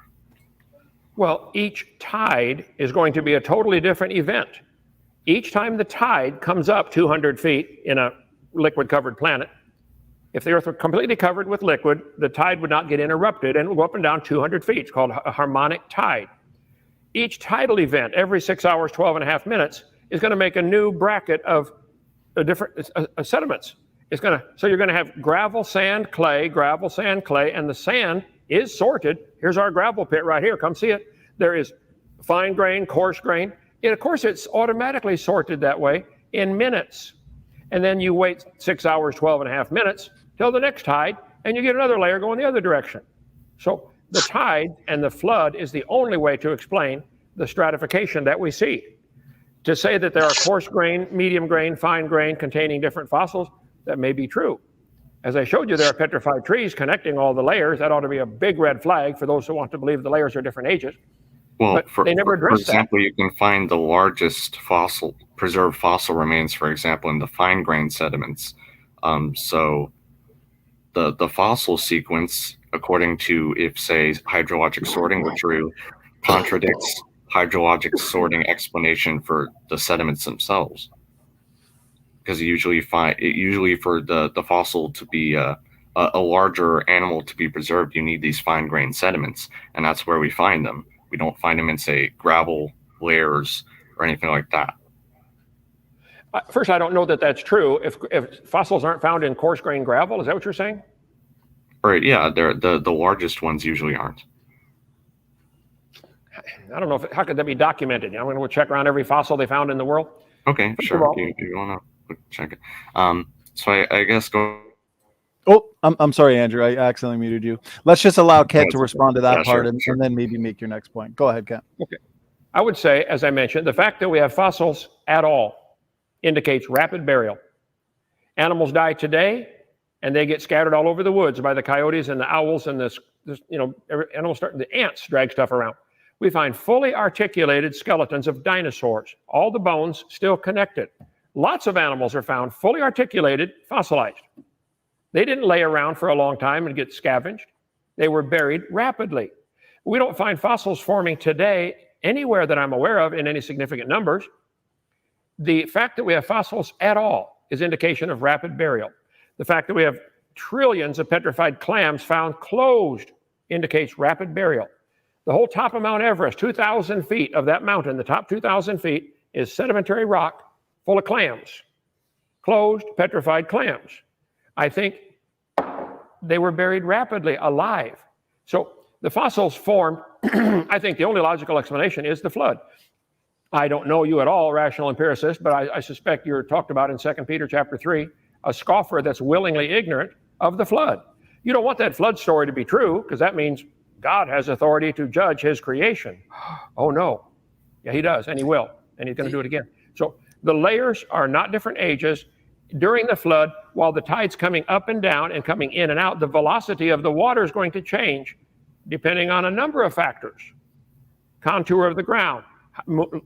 Is the moon at apogee or perigee?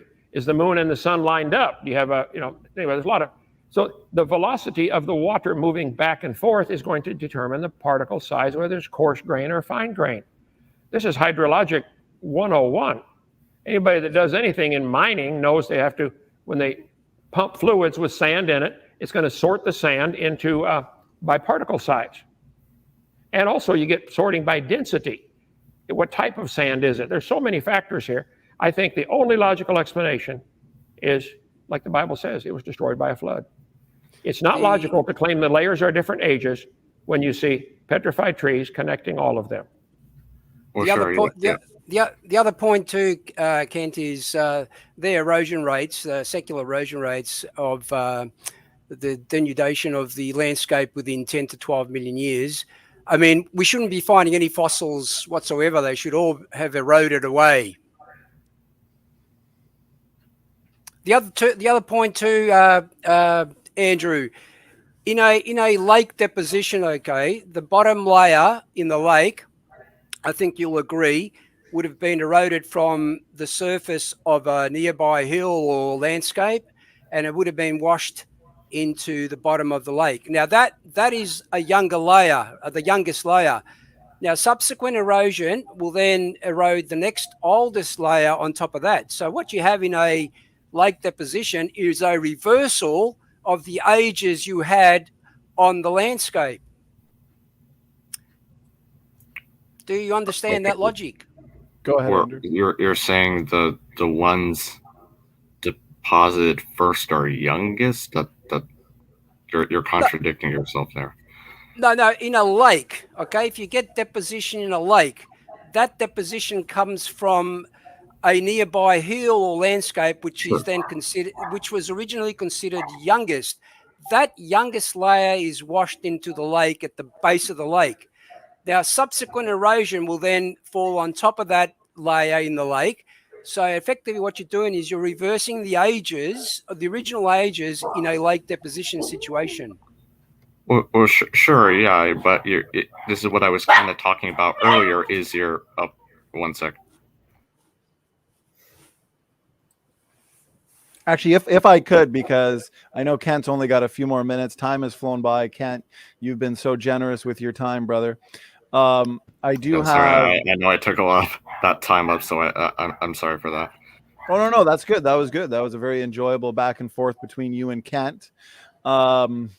but I do want to make sure before Kent gets out of here. Ken Rock, I see you here as well, and I know you had a question on the geologic column for Kent, and I want to make sure you get your question or objection in here. Ken, you just make sure to unmute yourself.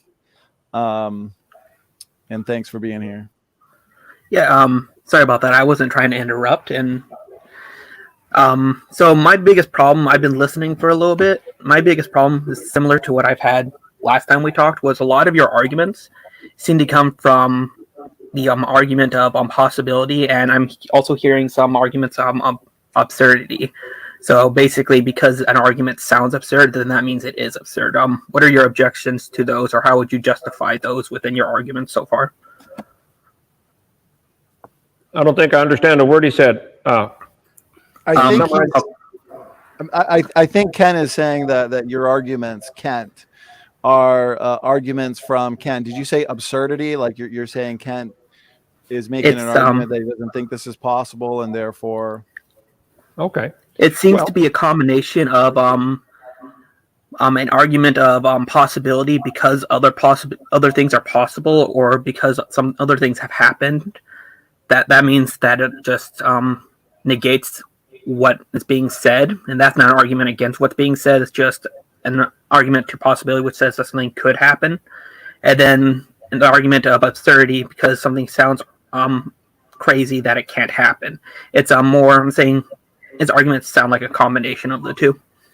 Okay, I understand that, and I disagree completely. I think if I showed you a fossil fish swallowing another fish, like right here on my screen, they find these by the millions all over the world. We got some in our science center. You can come see them. Here's a fish, half got another fish down his throat, and they're both fossilized in that position. It would be absurd to say they held that position for thousands of years or millions of years until they fossilized. I think the only logical explanation of finding a fossil like this is rapid burial. Anything else is absurd. So the argument from absurdity does not mean it's not true. I think it would be absurd. They have rodeos in Texas where they ride cows and jump over fences. And they train the cows to jump higher and higher. Take them to the gym, make them work out, build them up like Arnold Schwarzenegger. Someday, if they do that, they're going to get a cow to jump over the moon. No, there's a limit to how far the cow's going to jump. The fossils that we find indicate rapid burial. It is absurd to think these fossils form slowly. Yes, that's an argument from absurdity, because it is absurd. Here's a whole school of fish fossilized in the swimming position. I think there was rapid burial. I don't know of another explanation. Petrified clams, by the millions, billions, maybe trillions, are found in the closed position. It's absurd to think the clams sat there on the bottom and slowly fossilized, and when they die, they open right away, and somebody eats them, the crabs or the seagulls or the fish.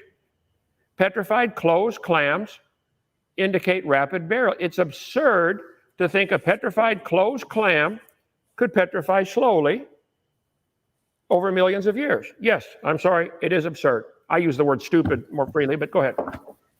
Oh no, that's fair, but that's kind of the problem there, is just because it sounds absurd doesn't necessarily mean it's false. You would have to go into the specific details of why it's false. Otherwise, you're just committing the fallacy of argument to absurdity.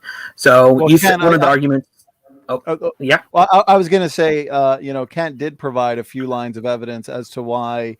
I was about to explain why the ones he gave weren't exactly the best. Sure, go ahead, and then we'll let Kent respond. So one of the examples that you gave was if you took a cow, because the cow can jump, you'll never get a cow that can jump over the moon. And yes, you could say that's technically true. You would have to prove that why it wouldn't be true as well. Not necessarily saying that it couldn't, but just because you say that it's absurd that it couldn't happen doesn't necessarily make it untrue. You said something about clams closing in the upright position, and that if they didn't, that would be absurd as well.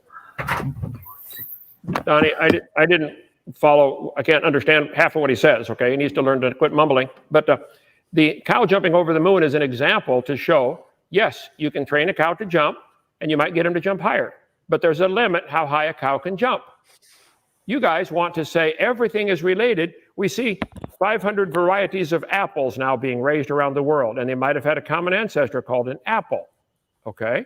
Therefore, because we see all the varieties of apples, that proves apples are related to whales. In the evolution mind, they've got them all connected on a family tree.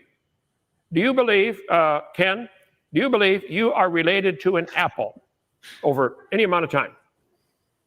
Ken, do you believe you're related to an apple? I don't believe I'm related directly to the apple in the same way that I would be directly related to, like, my cousins or my brothers or sisters. I'm gonna jump in because I just wanted to be more of a simple answer. Do you believe that humans and apples are related through common ancestry? Do they both belong on that universal common ancestry tree that goes right back to the base? Would you say?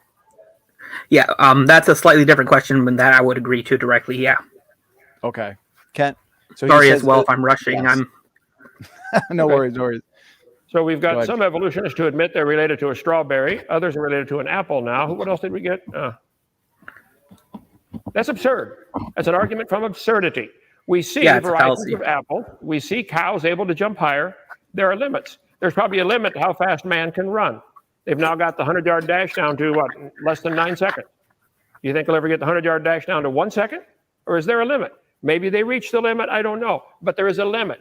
You guys see the varieties produced, like all the varieties of apples or 115 varieties of pine trees. Okay. Therefore, pine trees are related to whales? This is what the charts are showing the kids in school, and I object to this. This is propaganda. This is not science. Let me get it here. Family tree. You guys show it like it's science and expect the kids to learn it and be tested on it and flunk if they don't. Here you go. And flunk if they don't go for this. Slide number 60. Do you believe these family trees like this, which shows bears, humans, birds, apples, everything connected to a common ancestor, do you believe this represents science? Ken? Yeah. Yes. Okay. I feel sorry for you. Thank you. Well, if I could, Ken, if I could, Ken, real quick, I guess. So, apples and humans are related through common ancestry. You agree to the chart that Kent put forward. What would be your best line of evidence for why you and an apple are related that you could present Kent with? What would be your favorite line of evidence for that?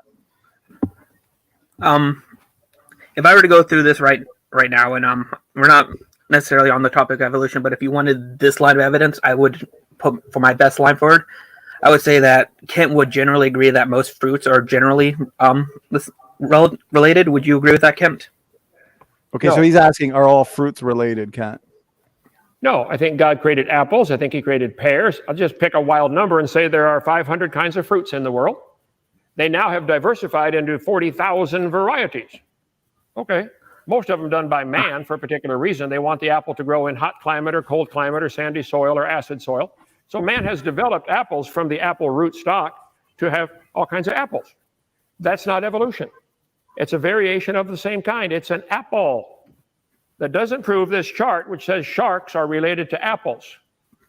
I'm sorry. It's such idiot propaganda. I don't know how you guys swallowed that, but they believed a lot of dumb stuff for a long time. I shared that at the beginning. So it's time we get it straight. There's no geologic column. No animal ever produces offspring other than its same kind.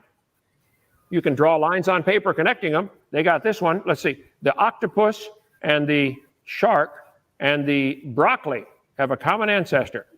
Do you believe that? Do I believe what again? The shark, the broccoli, and the octopus have the same ancestors? Yeah, do you believe sharks and broccoli came from a common ancestor? I think they come from something that came from something that had a common ancestor. I think it goes a lot deeper than the way you're making it sound. And that's kind of what I was trying to get at the beginning of this, was the you're saying that because it sounds absurd that it can't be true. You were talking earlier about how runners would have a limit to how far they could run, but you also admitted you wouldn't know. So that's kind of the problem there, is that's still just the argument from absurdity. The fact that you would admit that you don't know what that limit would mean would prove that there's no actual limit that you could prove. Okay. Until we know it's not science, and it should not be taught as science, this family tree is propaganda We do not know that broccoli and sharks have a common ancestor. You can believe it if you want, but it's not science. My objection is, in science class, teach science. The word science means knowledge, know, seer, Latin, seer. What do we know? We know sharks make baby sharks. We know that. We do not know sharks and broccoli are related. We know humans make baby humans every time. You're a doctor, you agree? People make people, no exceptions. Now, if you wish to believe you're related to broccoli or an apple, that's not science. Even if it's true, we haven't proven it yet, so you don't know that. You can't include that in science class. It's a religious belief you guys have. You should keep it home. Teach your kids at home if you want. But I don't want my kids taught that stuff, that's for sure. Ken, let's just say, here's the last question I'll say, and we're going to have to wrap it up here.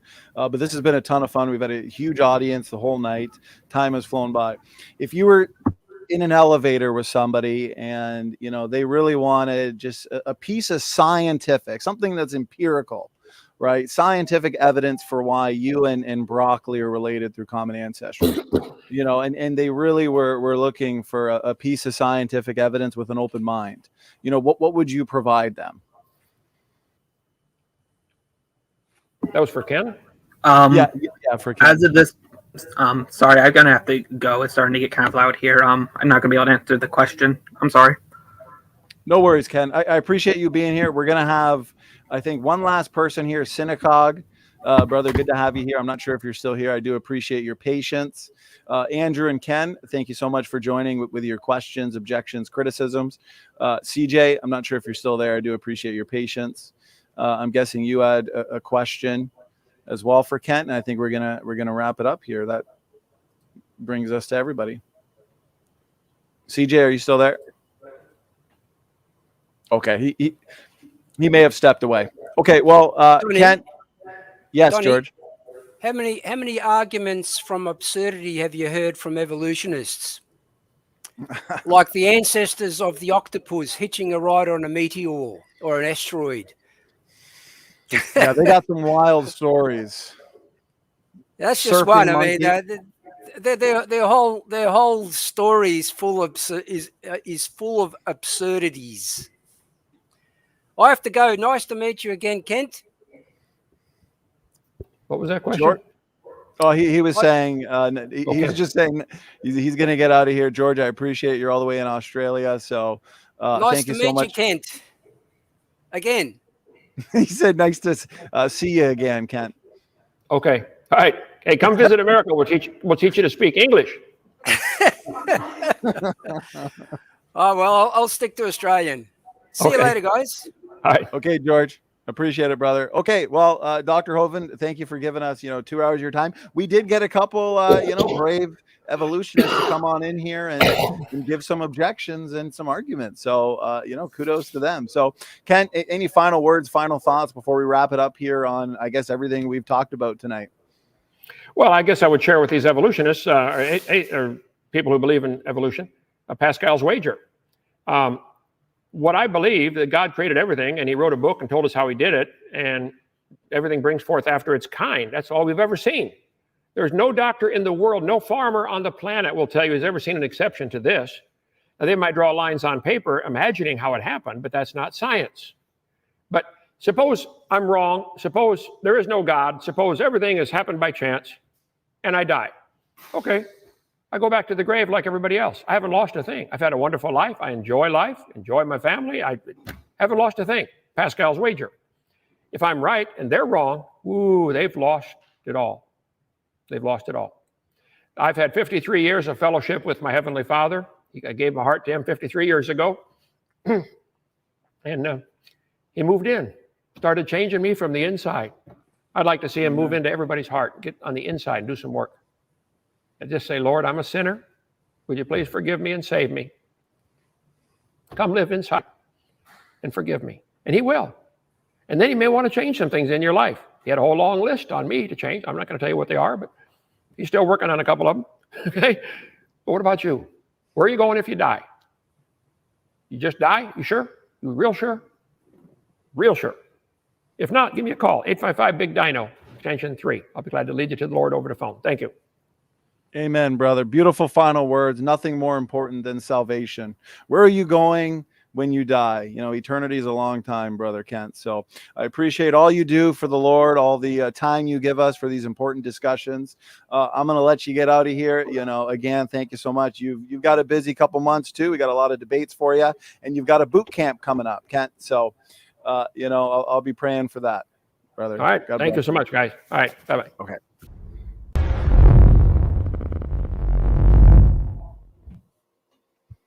All right, looks like we are live on Standing for Truth. I am your host, Donnie B. And since our evolutionist interlocutor for tonight, Mark Siegel, decided to make excuses instead of debating at his agreed upon time, we are going to do a presentation by Dr. Kent Hovind on the topic that was supposed to be debated tonight, the geologic column, the geologic column, as I like to call it, and the fossil record, followed by an open mic discussion. So we've done a couple of these over the last couple months, as a matter of fact, with Dr. Dino. So he will be giving a presentation. He can take as long as he wants. I will put the link in the chat. Any skeptics or non-skeptics want to join with questions, or especially evidence for evolution or evidence for the existence of the geologic column, click the link. Of course, we keep it civil. We're going to keep it to one topic at a time, and we're going to keep it sophisticated, just the way we like it. So, Dr. Hovind, good to have you, brother. A couple words of introduction from you, and then we'll kind of just get right into it. Well, thank you, sir. It's good to be with you again. I was hoping it'd be debate number 304 for me, but looks like no way. How many did you say have refused to debate? You have 20 pages of names? Yeah, we've got a massive document. I am going to post it in the link. We've got about 20 pages worth of evolutionists. Okay. Well, my name's Kent Hovind. I've been a high school science and math teacher 15 years, been a Baptist preacher 48 years. I believe the Bible is true, and evolution's the dumbest and most dangerous religion in the history of the world. It's nothing but a religion. You have to believe in evolution. Nobody's ever seen any of the stuff they talk about. You certainly cannot prove the earth is billions of years old and animals changed to anything else. So I'll defend the Bible against all comers. The Bible says God made everything in 6 days, and they will always bring forth after their kind. And horses always make baby horses, and cows make baby cows, and there are no exceptions, none. But the evolutionists want to believe horses and mosquitoes have a common ancestor. That's dumb. That's not science. That's what you believe. So I'll take them all on same time. Okay? That's a little bit about me. I'm now when I have a church and a church camp in Lenox, Alabama, Dinosaur Adventure Land, straight north of Pensacola, 70 miles. Come visit. It's all free. Awesome. I love it. Kent, we've got several more debates for you here in September, October, and now booking for November. So, okay, thanks for the introduction, Kent. We'll just let you kind of get right into it, go over some slides. And in the meantime, I'll talk to the live chat, and we'll get hopefully some evolutionists in here to provide some evidence for evolution. So, Kent, whenever you're ready, brother, the floor is yours. Sure. If I go back to my slide number 1, I talk about the geologic column. There is no geologic column. None. Doesn't exist anywhere. It's all fiction. But this is the Bible to the evolutionist and the atheist.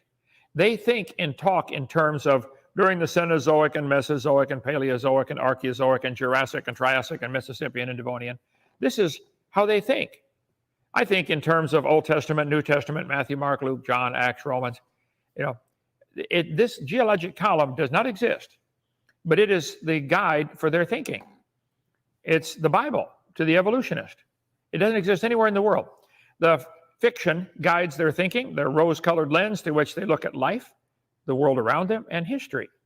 They think in terms of, well, during this Cretaceous period, guys, there is no Cretaceous period. All the layers of rock that you see are the same age.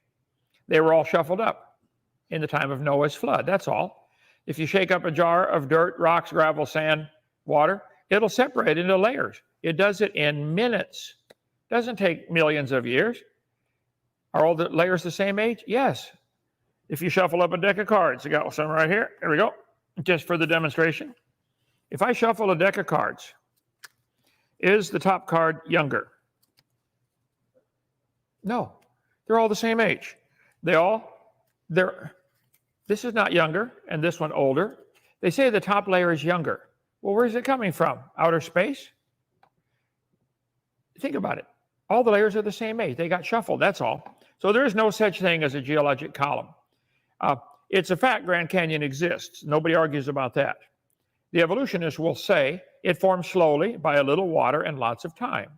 The creationist will say it formed quickly by lots of water and a little bit of time. Did it take millions of years, or did it take millions of gallons? Millions of gallons would do the Grand Canyon in a few days, not millions of years. We covered that on video number 4 of my seminar series, Lies in the Textbooks. The Earth has layers of sedimentary rock, no question. Did the layers form slowly over millions of years? If so, where's the material coming from? Moving it from here to here doesn't change the age of it. I don't know how they can't get it, Donnie, but they don't.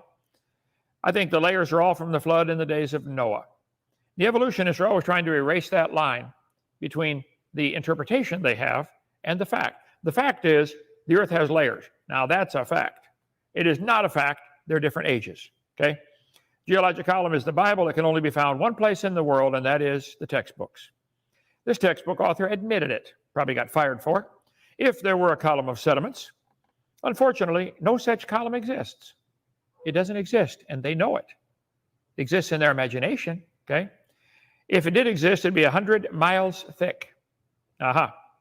The lie number 7 I cover in my video number 4, Lies in the Textbook, is about this dumb geologic column. This article said from Talk Origins, the atheist group, this article of a detailed examination of the young Earth creationist claim the geologic column does not exist. It is shown the entire geologic column exists in North Dakota. Oh. So, of the different layers that they have and pick names for, there is one place where they found them all in the order that they think they should be in. Guys, stop and think. If it was true, they would be in that order all the time, or most of the time, everywhere in the world. North Dakota, gee whiz. Hypersaline water. I believe the flood in the days of Noah created all the layers, and the index fossils that they talk about, the whole idea is dumb. Fossils don't even form unless they're buried quickly. They found the index fossils in some kind of order that they wanted. But see, the layers are dated by the fossils they contain. And the fossils are dated by which layer they are in. Complete circular reasoning. There's no fossil record. There are trillions and trillions of fossils, but it's not a record. Not a record at all. The fossil record helps paleontologists, archaeologists, and geologists place important events and species in the appropriate age, geologic era. It is based on the law of superposition. Well, what is that one? Superposition, it's in a superior position, it's higher. In their mind, if a layer is on top, it has to be younger. Oh, so if this card's on top, wow, 8 of diamonds is the youngest one. That's the logic. I don't know how you guys can't get it. Which states that in undisturbed rock layers, sequences, the bottom layers are older than the top layers. Wait. The bottom layers are older. Here you are again. I'd like to know, where is this material coming from? But this geologic column is dumb. Doesn't exist anywhere. You evolutionists watching the channel, I take you all on same time. Show me how the layers can be different ages and why you think the top layer is different, younger. Fossil record. You can Google that. Fossil record. Fossil record. What does a fossil record show? Okay. David says it takes millions of years to form a fossil. But gradually, fossils become exposed to the surface where we can study them. Because of how they form, fossils occurring in sedimentary rocks. So if you're going fossil hunting, that's where you'd look. Sedimentary rock. Duh. Noah's flood covered the whole world in sediments. A mile thick. 10,000 years. Let's see.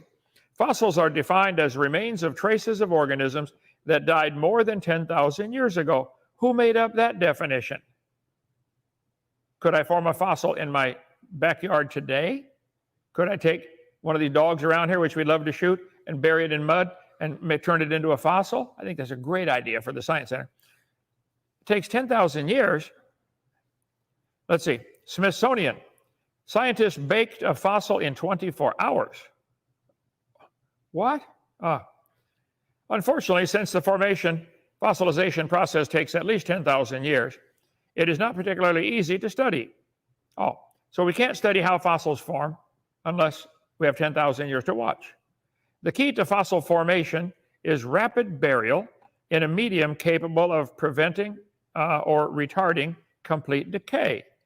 Soft tissue creatures are found fossilized. They had to be buried and fossilized quickly. How long would it last? Not 10,000 years, not 10,000 days, not 10,000 hours. It's going to decay, it's going to decompose. In conclusion, fossilization, at least at the present time, is thought to be a very unlikely process. Evolutionists, show me where they're forming today. Animals are dying today by the millions. Are any of them going to fossilize? Show me where it's happening. The fact that we find fossil beds with millions of fossils. Can somebody Google real quick? They found that fossil bed of buffalo. A herd of buffalo were buried, fossilized. How many did they estimate were in that one herd? Did all the buffalo decide to go there to die? Did schools of fish are found fossilized altogether? Did they all decide to go to that place to die? The flood, the rapid burial of everything, is what caused the formation of fossils. Let me finish reading here. If you find that, raise your hand there, brother. It's believed only a very small fraction of organisms that lived in the past became fossils. The majority of fossils are hard skeletal parts or wood. To become fossilized, organisms must be rapidly buried, preferably in a fine sediment with geochemical conditions that favor the exchange of minerals between the sediment and organic components of the organism, because it has to slowly change organic material into the organism, minerals into the organism to become fossilized. Find anything? Nothing, okay. You're talking about the fossil found in New York, the buffalo? How many were there? There's a fossil, just Google fossil graveyard. Okay. Let's see. That exchange of minerals is possible because of dissolved minerals in flowing water. If those conditions occur, fossilization must necessarily be a rapid process of a few hours to a few months, if it is to occur before decay destroys any record of the organism. Fossilization does not take thousands or millions of years. It's most likely to occur in catastrophic conditions, such as would have existed during the Genesis flood. I think you're right. All these layers that we see in the Grand Canyon formed rapidly in 1 year. I do this sand toy thing with people. It's got different colors of sand in here, and when you flip it over, it'll form multiple layers in minutes. The last time we did it, let's see. I don't know if we can get that on the camera or not, but it's probably got 20 or 30 layers right in here. It happens quickly. Stratification happens rapidly. Fossilization happens in those strata rapidly. If those layers are different ages, why are there no erosion marks between the layers? If that layer sat there with a yellow line for 10 million years waiting for the next one, don't you think it's going to rain once in a while in 10 million years and get some erosion marks? If the layers are different ages, why is there no soil built up between the layers? It's always a layer of rock, rock, rock, rock. Interesting. Where's the top layer coming from? Outer space? There's a great video you can watch, Fundamental Experiments in Stratification. Google that. They have a flume where they make a rapid formation of strata by the water moving sideways. See, during Noah's flood, where's my globe here? Okay. The earth was covered in water during Noah's flood. The moon is up there, 250,000 miles away, pulling the water up, making a bump called the high tide. The earth keeps spinning. The earth doesn't care what the moon's doing. The moon doesn't care what the earth's doing, but the water cares. The water's pulled up toward the moon, causing a bump called the high tide. That bump stays under the moon. To people on Earth, it looks like the bump is going up and down, high tide, low tide, high tide, low tide. Every 6 hours, 12 and a half minutes, we get a tidal change. Where's all the water coming from to fill the high tide? It's being pulled in from the sides by moon's gravity. So the water's moving sideways to stay under the bump at the same speed the Earth is turning at that latitude. Here in Lenox, Alabama, we're turning 886 miles an hour. At the equator, 1,037.6. At the North Pole, 0. So the water, during Noah's flood, the water's not only going up and down, it's rushing in and out of that bump. Probably 800 or 900 tidal changes Noah saw during that flood. Water going up and down and in and out. The sideways movement would form all the layers we see in 1 year. So I believe the geologic column does not exist. The layers that we see were formed rapidly in 1 year. These sand toy things show they can form very rapidly. Flip it over, it'll make multiple layers. Does it every time. Why are fossils sorted into layers? The textbook says the clams are at the bottom because clams are the first ones to evolve. No, boys and girls. Clams are at the bottom because that's where they live. They'd be the first ones buried. They're already at the bottom when the flood starts, aren't they? Not too many clams flying around building nests in trees. Okay? The birds are at the top because birds are already at the top. That's where they live. They fly around till they run out of gas, and they're the last ones buried. Any sorting of the fossils into, just memorize the word farm, fish, amphibian, reptile, mammal. Any sorting is best explained by Noah's flood, not by millions of years of gradual evolution. The moon pulling the water up on the earth, especially if the moon and the sun pull together, you have spring tide and neap tide, then you're going to get a super high tide. That tide, if it was uninterrupted by continents, it would become harmonic and be a 200-foot tidal change. Lenox, Alabama, 31 degrees above the equator, we would get a tidal change. You can do the trig on that if you'd like to find the circumference or the diameter of the earth at our latitude and then translate that to circumference of the earth. You're going to find out we're spinning around, let's say right here, sine, cosine, tangent, get all this past here. We're going 886 miles an hour in Lenox, Alabama. We're a mile north of town, even calculated in the extra mile north of Lenox, okay? North Pole spins 0 at the equator, 1,037.58 miles an hour. Lenox, 886. That means the water is going in and out of that bump at this latitude, 886 miles an hour. It would form all these layers very, very rapidly, containing billions of dead things, and it would knock all the trees down and bury them in layers, forming coal layers. So two of the dumbest lies we teach kids in school these days is that the layers are different ages and that the fossils formed over millions of years. No. See, the Bible says they're ignorant of the flood in the days of Noah. Or come see our gravel pit. Trillions of rounded rocks. They were rounded off by movement side to side during Noah's flood.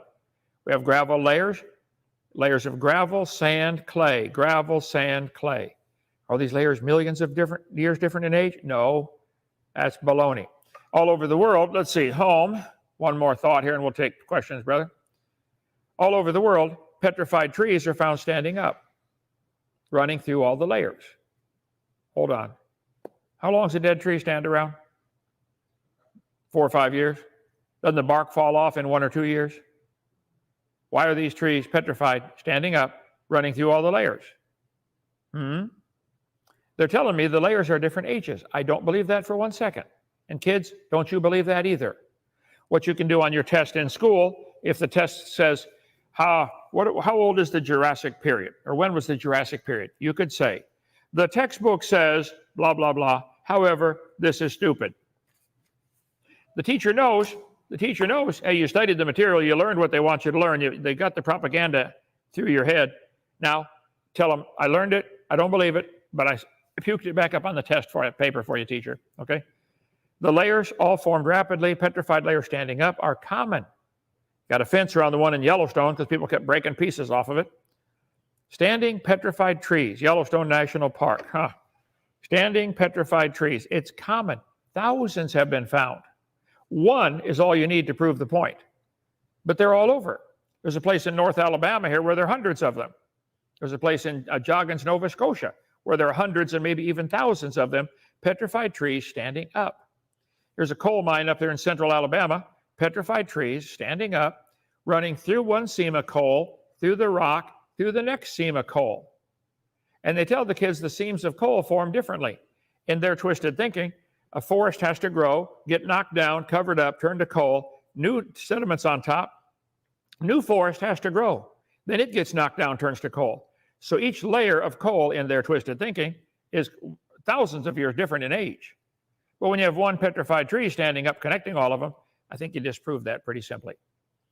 There's a layer of coal, petrified tree coming right through it. The Mary Lee and the Blue Creek Formation, they dig up here in North Alabama. I'm in South Alabama. But they have petrified trees, A, B, C, D. If you put all these data together of which layers they go through, tree A, tree B, etc., you find, wow, look at that. H goes through the Mary Lee Formation, and tree A goes through the Blue Creek. They had to be formed at the same time, or very close to the same time. Specimen Ridge, Yellowstone National Park, 27 layers of forests, broken off at the roots and extending through many layers. Broken off at the roots. You mean like a big flood might have come along and jerked them out? Yeah. 30-foot petrified tree in Kettle Coal Mine in Cookeville, Tennessee. The top and the bottom of this one tree are in different layers of coal.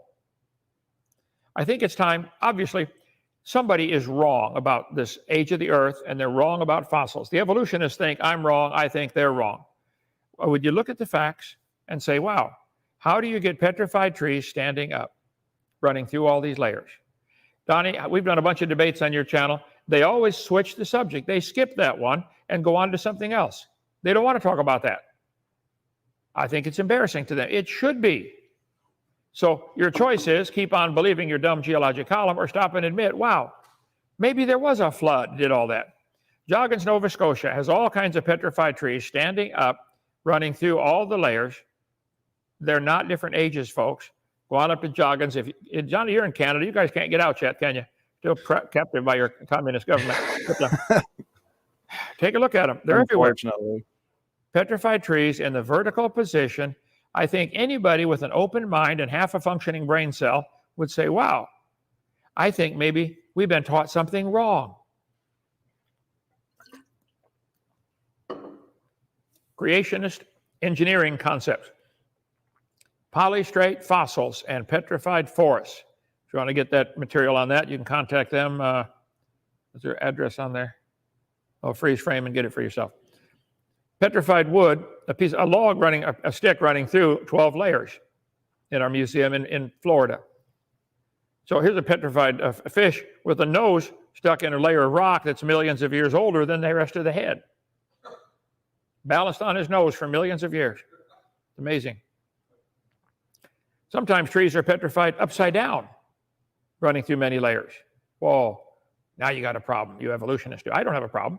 I think Noah's flood would drop things off upside down. No problem. Professor Dave, and I'll debate him again anytime, Dave, anytime, bring it on. Did you ask him, Donnie, if you put him on the list if he won't? Yeah. Oh, yeah, he's on the list right with Aaron Ra. They won't debate, okay? I wouldn't either if I was them, because they're defending the wrong theory. Okay, so the debate tonight was supposed to be on geologic column. My position is it doesn't exist. All the layers formed in Noah's flood. And fossil record, the fact that we have fossils at all is an indication of rapid burial, like Noah's flood would do. But 2 Peter 3 says the scoffers are ignorant of the creation and the flood. And they are. Okay, take some questions from the audience. If not, I've had a long day. I'll go to bed early tonight. I would love that. Go ahead. Great presentation, brother. As always, if I was an evolutionist, I wouldn't want to debate you either, Ken. So I think that's why there are so many that are turning down the challenge. So let's take a couple of these audience questions, and then we'll do a bit of engagement with some of the people that decided to join. Yeah, go ahead. Go ahead. Okay. You need to get all the people watching. If you're in a school, if you're a student of any kind, ask any teacher at your school that believes in evolution, will you debate Ken Hovind? When they say no, write it down and send it to Donnie. Add them to this list. Every student ought to be involved in adding to this list. Okay, go ahead. Amen. Well said. As you're answering the first question, what I'll do for the audience, so to everybody in the audience, is over 200 people, I am going to post the link, or if one of our moderators can post the link to that list, that document that's up to about 20 pages, please do so. Email me, the names of any evolutionists unwilling to debate, and we'll make sure we add them there. So, okay, let's get a couple of these questions, and then we'll allow a couple people to join. So here's the first one that comes in. Creationist crybaby. I should pull out my evolutionist tears mug. There we go. Evolutionist tears is more like it. So, oh yeah, it's the best way to start your morning, Dr. Hovind. So the question is: after the flood, how did koalas find food along the route in destroyed environments? Well, I think there's quite a few assumptions in that question. Now, of course, if we want to put the burden of proof on them, how did koala bears evolve from an amoeba? Where's the evidence for that? But after the flood, Noah's Ark took place. The Ark landed on Mount Ararat, in mountains of Ararat in Turkey. I have slides. Had I known that was coming, I could get my seminar part. There we go. Look at that. Seminar series, part 6, about the flood. Let me find the one most recent date. Here we go. After the flood, the animals would disperse from the ark. Now, today, the earth is 70% underwater, and 30% roughly is land surface. However, it's obvious that sometime in the past, Earth had huge ice caps, ginormous ice caps. Let's see, let me get this thing to open up here. There. If the ice caps are bigger, this is going to be complicated now, crybaby. If the ice caps are bigger, the oceans are smaller, and the continents would be bigger because a bunch of water is trapped in the form of ice. Ice caps were ginormous, clear down to Kansas City, Missouri. Let's see, Alt-DV. Clams, diatoms, sorting. Kangaroos in Australia. Okay, how did the kangaroos get to Australia? Koala bears, same thing. Okay, I think it's obvious. The Earth has what's called a continental shelf. The ocean's not very deep. You can actually see the continental shelf from the satellite off the coast of England and Ireland there. Look at that. Wow. The water's not very deep. If you lowered the oceans just 100 feet, and there's 12,000 feet of water out there average. If you took 100 feet of water out of the oceans and froze it and stuck it on the poles, if the oceans were 100 feet lower, ice caps are bigger, that's where the water is, oceans are lower, you could walk over to England and Ireland from France, making the English very upset if the French could come over there quickly. Okay, but the beach was way out there. That was the beach. You could actually walk over to Iceland. Look at it. Look at the continental shelf. They could walk anywhere in the world. I believe between Alaska and Russia, the water is only about 60 feet deep. It's 60 miles wide and only 60 feet deep. If you lowered the oceans 100 feet, that's where the beach would be. Russia and Alaska would all be joined together. If you raise the oceans a little bit, the continents become submerged more, and all that striped area would be underwater by just 10% more depth to the ocean, 10%. Appalachia would be an island, okay? If you lowered the oceans a little bit, Florida and Cuba would be connected. The Gulf of Mexico would be very tiny. And I think as the ice melted and ran into the oceans, eventually the Atlantic is going to fill up enough that it's going to spill over and maybe carve a canyon between Florida and Cuba and fill in the Gulf of Mexico. Mobile and Pensacola Bay are generally 7 feet deep. Not much. Water levels were obviously lower sometime in the past. There's a beach, and between Vietnam and Australia, the water is very shallow. I think animals like the koalas, they would have plenty to eat as they migrated. The world only got a few animals covered with plants now after Noah's flood, a few thousand animals. They're spreading out. Why they ended up in Australia, I don't know. If they ended up in Japan, we'd be asking the same question. Why Japan? I don't know. They migrated that way. So after the flood, the population spread out around the world, and they migrated down. I believe many animals like koalas and wombats and kangaroos are less aggressive than tigers. And after the flood, it appears something changed, and some animals became carnivorous, aggressive. They weren't before. Read the Bible, before the flood, everything ate plants. After the flood, God said, Noah, now you can eat meat if you want to, and some of the animals are going to be afraid of you. That was not the case before in the biblical time frame. So rather than fight for their territory, the less aggressive animals just move on. Okay, the tigers just had another batch of babies. We better move out of here. So they would move. Over a period of a few hundred years and many generations, they would end up moving from where they started, Mount Ararat right there, and the migration wave would spread them out until they moved down, took over the world. At the same time, while they're spreading out, the ice caps are melting back, raising the ocean levels. And that's why we have a continental shelf. So they ended up trapped in Australia, protected. So the animals that are in Australia just happened to be there at the right time as the oceans filled in, and they got protected by the rising ocean level because of the melting ice. Now, I know that's not an answer you want or will accept, crybaby, but that's okay. That's my answer. Go ahead. Very good, Kent. Let me get one more question in here pertaining to the topic at hand, Geologic Column. We did have quite a few come in. And then I've got Keith Harmon here.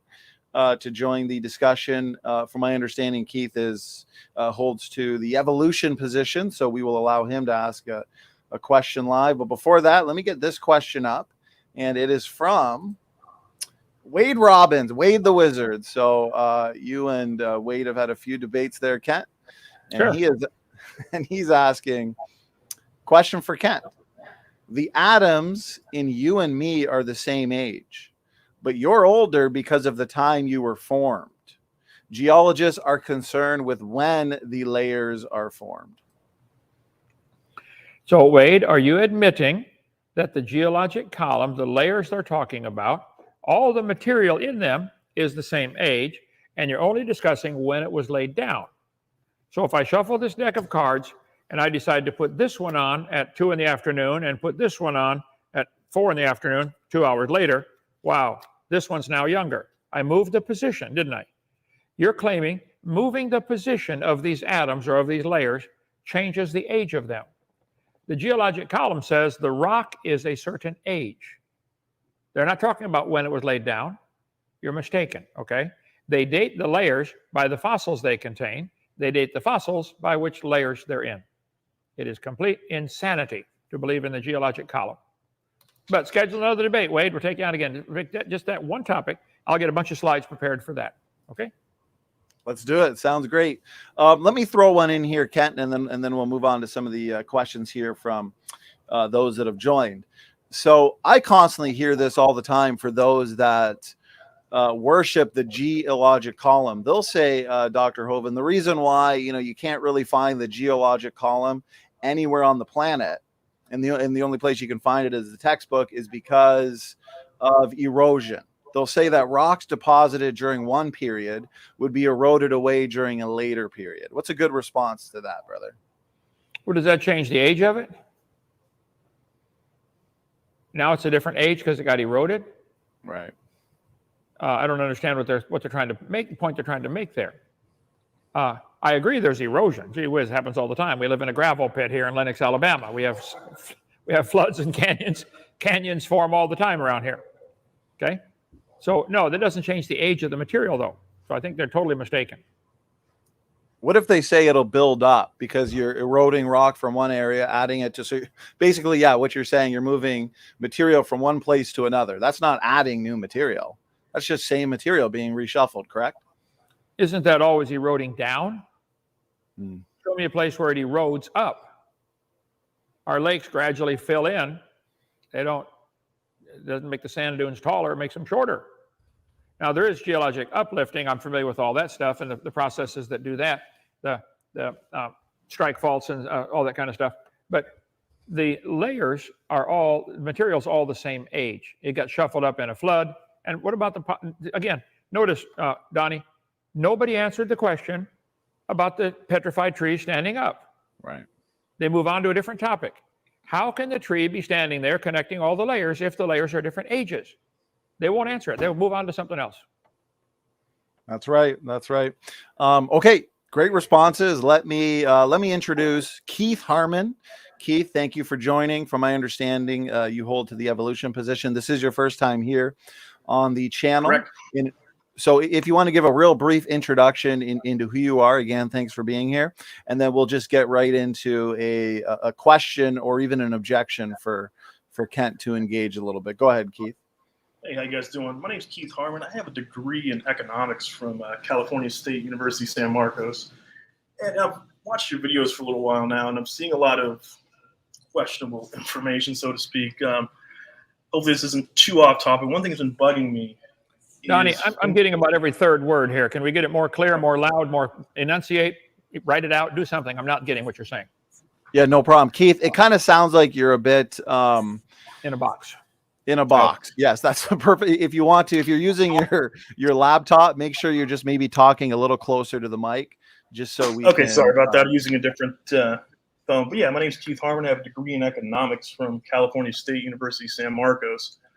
Not really big into science, but one thing I do like is data and numbers. And one of the videos, one of the points you make in one of your videos is that you claim that crime increased by nearly 1,000% since evolution was taught in schools so roughly 1963, 1964. But looking at the actual statistics, there is no near 1,000% rise in crime.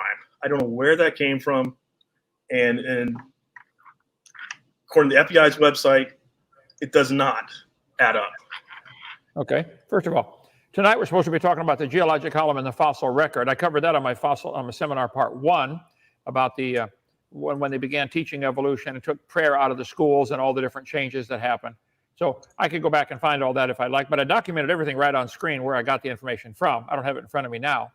So, but that's not the topic for tonight. What does that have to do with this for tonight?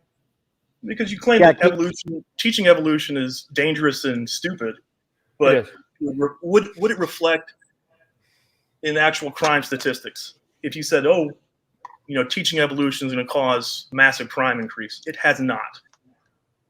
You're claiming it has not caused a crime increase? No, there was there was a large increase from the 60s to the 70s, but it started dropping in the 90s. And nowhere do I see this 995% crime increase from 1961 to present. Okay, Donnie, let's schedule a debate with Keith for another night on has evolution caused a change in, I guess, moral standards might be a broader picture, and has it changed, has it caused crime to increase? And let's get stuff together for that. Tonight's on Geologic Column. Okay, sounds great. Keith, did you have any objections or thoughts or arguments pertaining to the geologic column and the fossil record as it relates to evidence for evolution? Did you have any thoughts on that? Arguments, objections? Go ahead. Here and there. I started reading Why Evolution is True by Jerry Coyne, and one of the things that's mentioned is tiktaalik, and you kind of dismissed it as the crocoduck, and in one of your videos, and I was told that they had used part of the skull and 3 pieces of bone to claim that tiktaalik was this transitional fossil, and I can't find any evidence or source stating that they used pieces of this fossil to construct it. I just feel like that. So you're talking about tiktaalik and basically the existence of what appears to be transitional forms, creatures that blend traits from 2 different taxa. The fishapod, tiktaalik. Okay, we can hand it to Kent if you had some thoughts on that. Wanted to address tiktaalik. Well, the evolutionist biased textbooks do teach that this creature, tiktaalik, is evidence for evolution. I say, guys, stop. Every animal that we see today only produces babies of the same kind. Nobody's ever seen tiktaalik produce a non-tiktaalik baby. So why would we think because it has fins, it is therefore transitional? No fossils could count as evidence for evolution. You can't prove any of them are changing to something else. No animal today is changing into something else. Why would you think a bone in the dirt could do it? So the tiktaalik, the evolutionists have their family trees of one thing changing to another, and they draw lines on there. Guys, drawing a line on paper is not science. And there's no evidence to draw that line on paper. Nobody's ever seen a fish produce a non-fish of any kind. All we see is little variations, and they stay the same kind. There are 400 varieties of cows. They're still cow, no exceptions. But you got a line on paper with your family tree connecting a cow to an amoeba. That's not science. That's fairy tale stuff. They say the human, the bird, the reptile, the ladybug, the pine trees, and worms have a common ancestor. And tiktaalik is just one of thousands that they try to claim is evidence that this tree is true. I try to point out, guys, back up, sit back and look at it. No fossil counts. All you know is it died. You can't prove it had different children. No animal today produces different children. Why would a bone in the dirt count as evidence when it can't be shown today? Science is what we know. We can observe, we study, we test. Let's do it in the laboratory. Make any animal change to something else. Pick one with a short lifespan, like bacteria or amoeba or something. They got a short lifespan. Turn them to something else. It can't be done. God said they would always bring forth after their kind. That's all anybody's ever seen. So my contention is these lines on paper where they claim all forms of life today came from a common ancestor is pure propaganda. It's not science. To draw these family trees is criminal, in my opinion, to force the public to pay for that to be taught to the kids, saying the fish and Tiktaalik, etc., came from an amoeba. So that's all. I can get a whole lot more on just Tiktaalik if you'd like, but the general concept is bigger than that. No fossil counts. Tiktaalik, if it had babies, would make maybe Tiktaaliks. That's it. Go ahead. Thank you for the response, Kent. Keith, any thoughts on Kent's response? Go ahead. What about Pompeii? You know, Mount Vesuvius. It preserved a very large section of preserved, society. And you claim that bones in the dirt can't prove that something reproduced, but here we have humans that are pretty well preserved after the eruption and showed a society. At its peak or whatever the case is, it showed a functioning society. Can you claim that, those fossils couldn't prove that, those humans didn't produce other humans? Well, this is my question. When Mount Vesuvius erupted and buried the city of Pompeii, it buried a lot of people in different positions. And they have, as they've dug out the ash, they find a cavity, they pour it full of plaster, and then dig it out carefully and make the person's body appear again in plaster or some concrete or something. And yes, what they've discovered is they were people. So they didn't turn to anything else. They were still human, still recognizable as human. So if you want to say, is that a fossil forming rapid? I said, where do we see fossils forming in great numbers? Anywhere. You may get an occasional one, but there are trillions of fossils in the ground. Trillions. I think Noah's flood's the best answer for that. They all formed in one big flood. So yes, Pompeii proved plants, animals, and people can be buried and preserved. I don't think any of the people were actually preserved. The casting was preserved. The material, the ash around them hardened. They dissolved. I'm not aware of any fossils forming by volcanic action anywhere. They form cavities that we then recast the creature's body shape. So how does that tie into evolution theory, and what's that evidence for? It's evidence that they were human and they existed and they most likely had offspring. You claim that when you find bones in the ground, you can't prove that they. I don't think you can prove any of them. But you can prove there was some kind of society there in that case. Okay. Could you prove the people that died in Pompeii had children that lived, that are alive today? Are there any of them alive? Could you prove anybody today is a descendant of those people they found buried in Pompeii? No, you couldn't prove that. Through DNA testing, you most likely could find the right markers where the case is. You're going to DNA test the casting? Not necessarily that, but anyways. Okay, if you find a body in Pompeii and are able to DNA test it and find out that somebody alive today is a descendant of them, they're still human. This isn't evidence for evolution. Nothing's changed. I bet they had 2 feet, 2 hands, 2 eyes, 2 arms back in Pompeii also. Nothing changed. Nobody's ever seen evidence of any animal changing. But they draw these stupid drawings in the textbooks and say the amoeba turned to a biology teacher. This isn't science. This is pure imagination.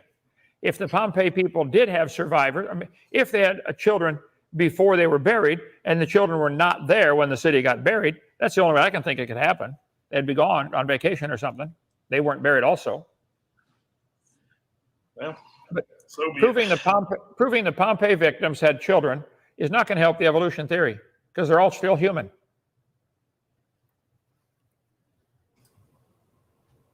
Keith, if you had a response. Oh, sorry about that. My mouse kind of messed up. No, not really. I think my main goal was to discuss, crime rates and teaching evolution, how it affects society. So, I mean, just in my opinion, I think there's a lot more. It's very hard to quantify how that would happen. Okay. So, but yeah. Keith, if I could ask you. Yeah, Keith, if I could ask you a question, do you hold to universal common ancestry that would basically say all life, including plants and animals, are related? Yes, because one of the things I picked up is I took a class in biotechnology, and that was one of the first things we taught about was the universal common ancestor, that it does go back And, you know, one of the things that I want to point out is that, you know, we live on the planet Earth. This might sound silly, but we're all carbon-based life forms. And there has to be, it's pretty obvious that, you know, you take a sample from me, you know, a DNA sample from me, or, you know, an animal, there's going to be some similarities. It's not this, you know, oh, you believe you came from this, but there are similarities between the species. And I do believe there was a universal common ancestor. I don't know what that was. Okay, Keith, so you're saying the similarities in anatomy, morphology, physiology, and genetics between, let's say, you and a snail would demonstrate shared relationship. Most likely, yeah. I mean, okay. They've mapped the human genome. You know, we share like over 90%, you know, almost whatever, 99, 98% with chimpanzees and other apes. And, you know, we're sharing, you know, DNA and similarities with other carbon-based life forms. Okay, why don't we do this then? So we'll, and I appreciate that response. Kent, what are your thoughts on the line of evidence that suggests homology, shared genetic sequences as evidence for universal common ancestry, Dr. Oven? Okay, I think the fact that we all live on the same planet, all have to breathe the same air, have to eat similar foods and move around in similar needs to survive indicates there should be some common DNA.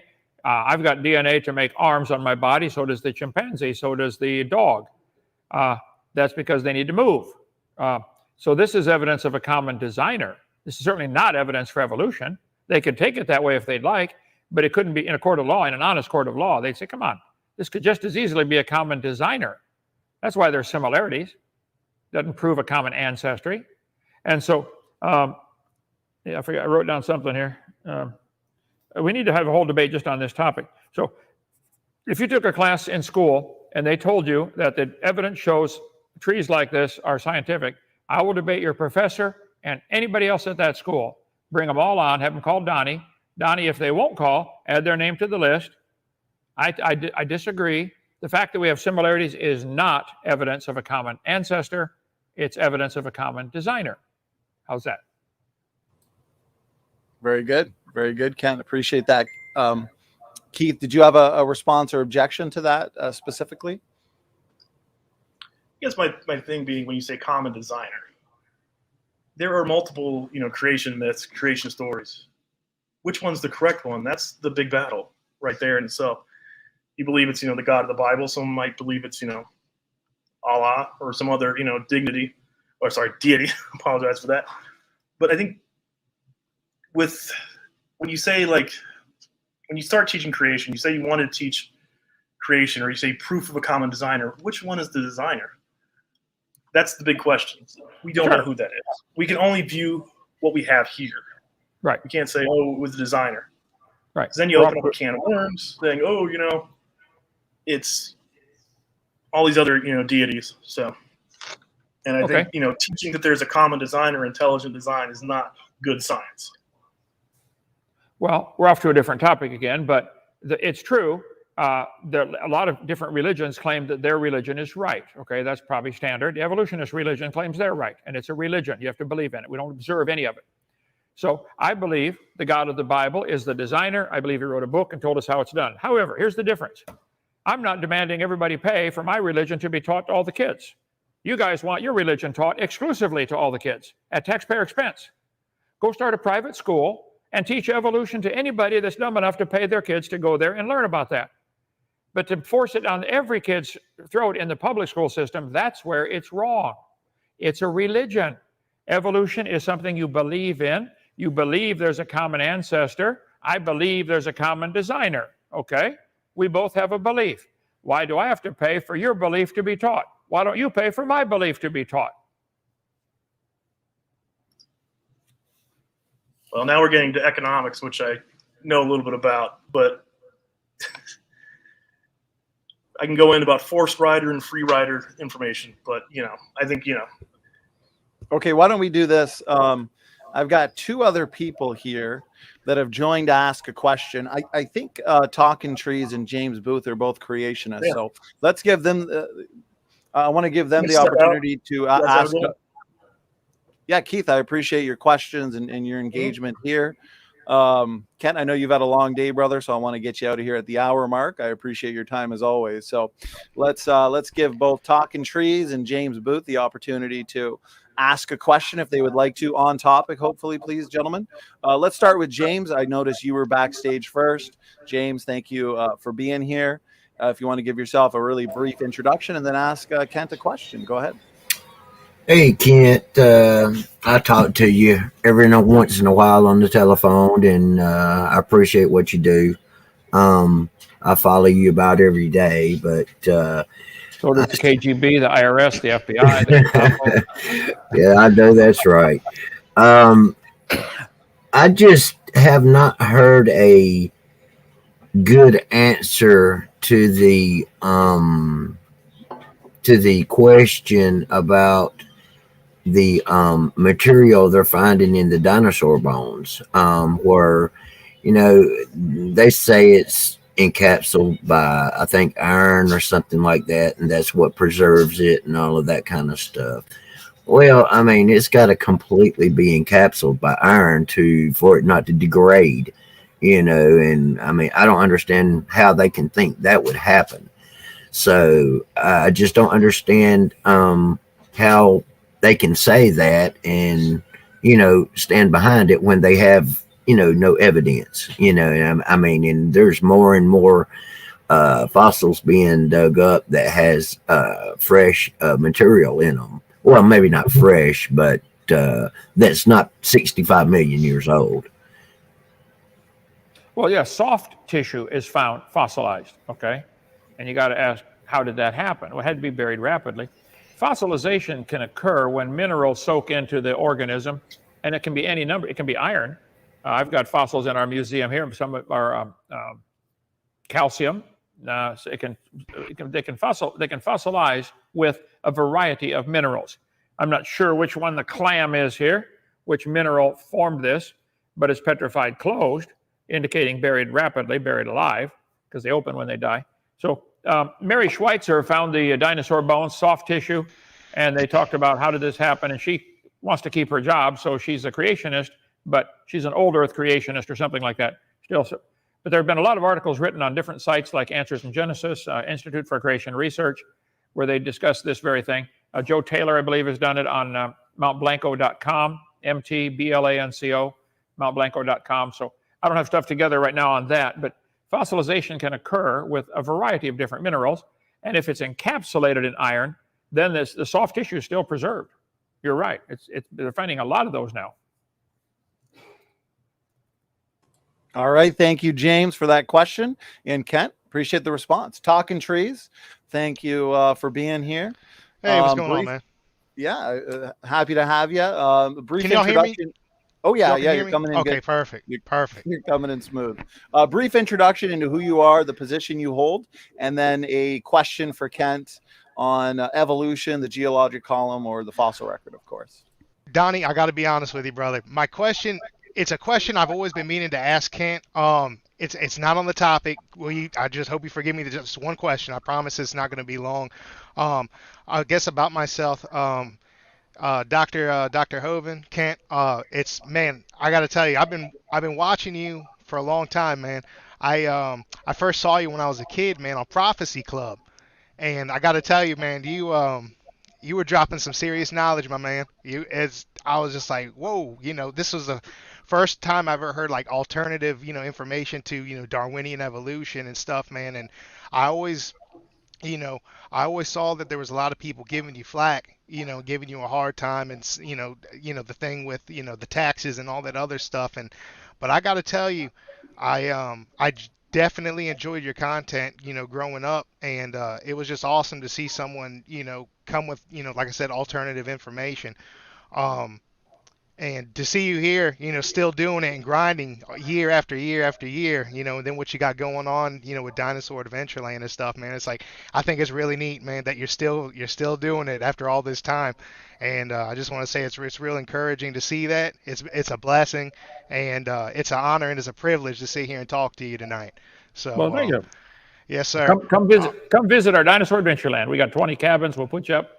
After about 2 days, we give you a hammer, put you to work. I'll put it in my bucket list. How about that? Okay.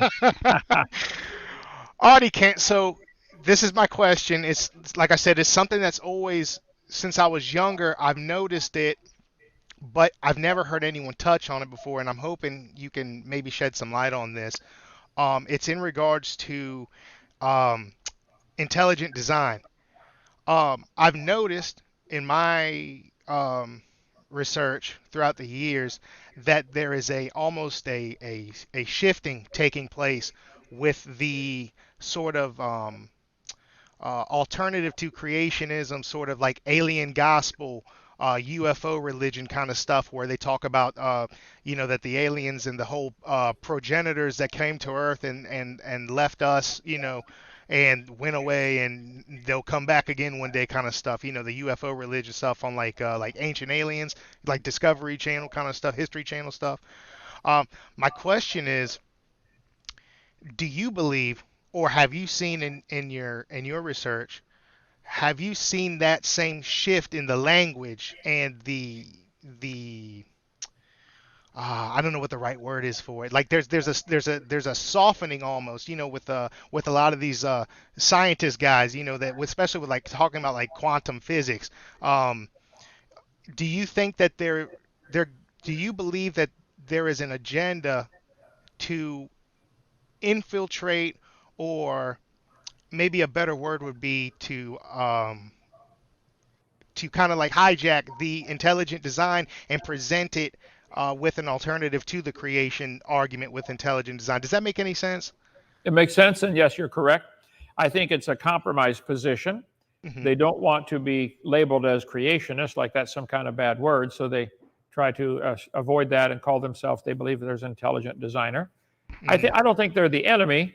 Just like during the war, World War II, for instance, we had several other countries that were sort of allies, but they weren't near as aggressive as we were in the war. I think they're probably trying to do the right thing. But I don't fight them, but I wouldn't join them. I don't think they're the enemy. I think they're helping some. Leave them alone. Yeah, it just seems like at least from what I've understand, there's this big this whole half of something is nothing, therefore something can come from nothing, kind of almost kind of borderline numerology, pseudo spirituality kind of thing, that's going on. And I was always wondered if you ever saw kind of like any of that like pattern, in like the way, how time is going, and if you noticed it as well. So yeah, I think they're the soft Christians. I'm more hardline. My dad was a Marine. Go get him. Hey, Brother Kent, that's why I'm a Baptist. I like fire-breathing Baptist preaching, so okay. I'm with you on that. Talking trees, I appreciate you being here, your questions. As we come very close to the hour mark, I got one final guest here who may have one or two questions, and then we're going to kind of wrap it up. This turned out to be fun. Okay. The audience awesome. has really felt that this has been a benefit. And so it was meant to be that Mark Siegel here kind of backed out. So Org, thank you for joining. From my understanding, you're a geologist. You're also, you would not hold to creation. So thank you for joining the open mic. Org, if you want to give a brief introduction into who you are for anybody who doesn't know. And then if you had an objection or a question or a challenge to Kent, go ahead. Cool. I got a YouTube channel. It's not as good as Standings, but come check it out if you want to. I have a background in the geosciences, but I don't work in the field anymore. I wouldn't call myself a geologist. I just have a good background in it. And my area of study when I went in graduate school was in magnetics, rock magnetics. So I have a good knowledge about that stuff. And I wanted to ask a question to Kent because he might know a bit more. I've heard I like trees, kind of grew up with Kent Hovind back in the day, right? Watching the videotapes and all that jazz. And Kent, so my question revolves around the APWP, apparent polar wander path. Are you familiar with that at all? I didn't understand that at all. What was around the HEWE? What is that? APWP, apparent polar wander path. Do you know what that is? If not, I can ask something else. No, I don't. Never heard that abbreviation. The apparent what? Apparent polar wander path. Is the third word you're saying wanda? Like a wander, like meander, walk around, wander. Wander. Yeah. The apparent wander path. What on earth is that? Oh, polar. Yeah. Right. Okay. Earth wobble. Gee There's whiz. a North Pole. Simplify it, right. I believe there's a lot of evidence to indicate the pole of the Earth, while it's spinning, has been wobbling some. I think that would be standard for any spinning object. But go ahead. There's too many forces. There's things pulling on the Earth. Moon's gravity, even Mars and Venus gravity pulling on us. So of course it's going to wobble some. Go ahead. So I guess my question might be something you're not familiar with, but one of the many ways you can date rocks, old age dating, is magnetic dating. And we use, scientists can use the age of the rocks and the magnetic of them. You probably know the Atlantic Ocean, the magnetic stripping and that.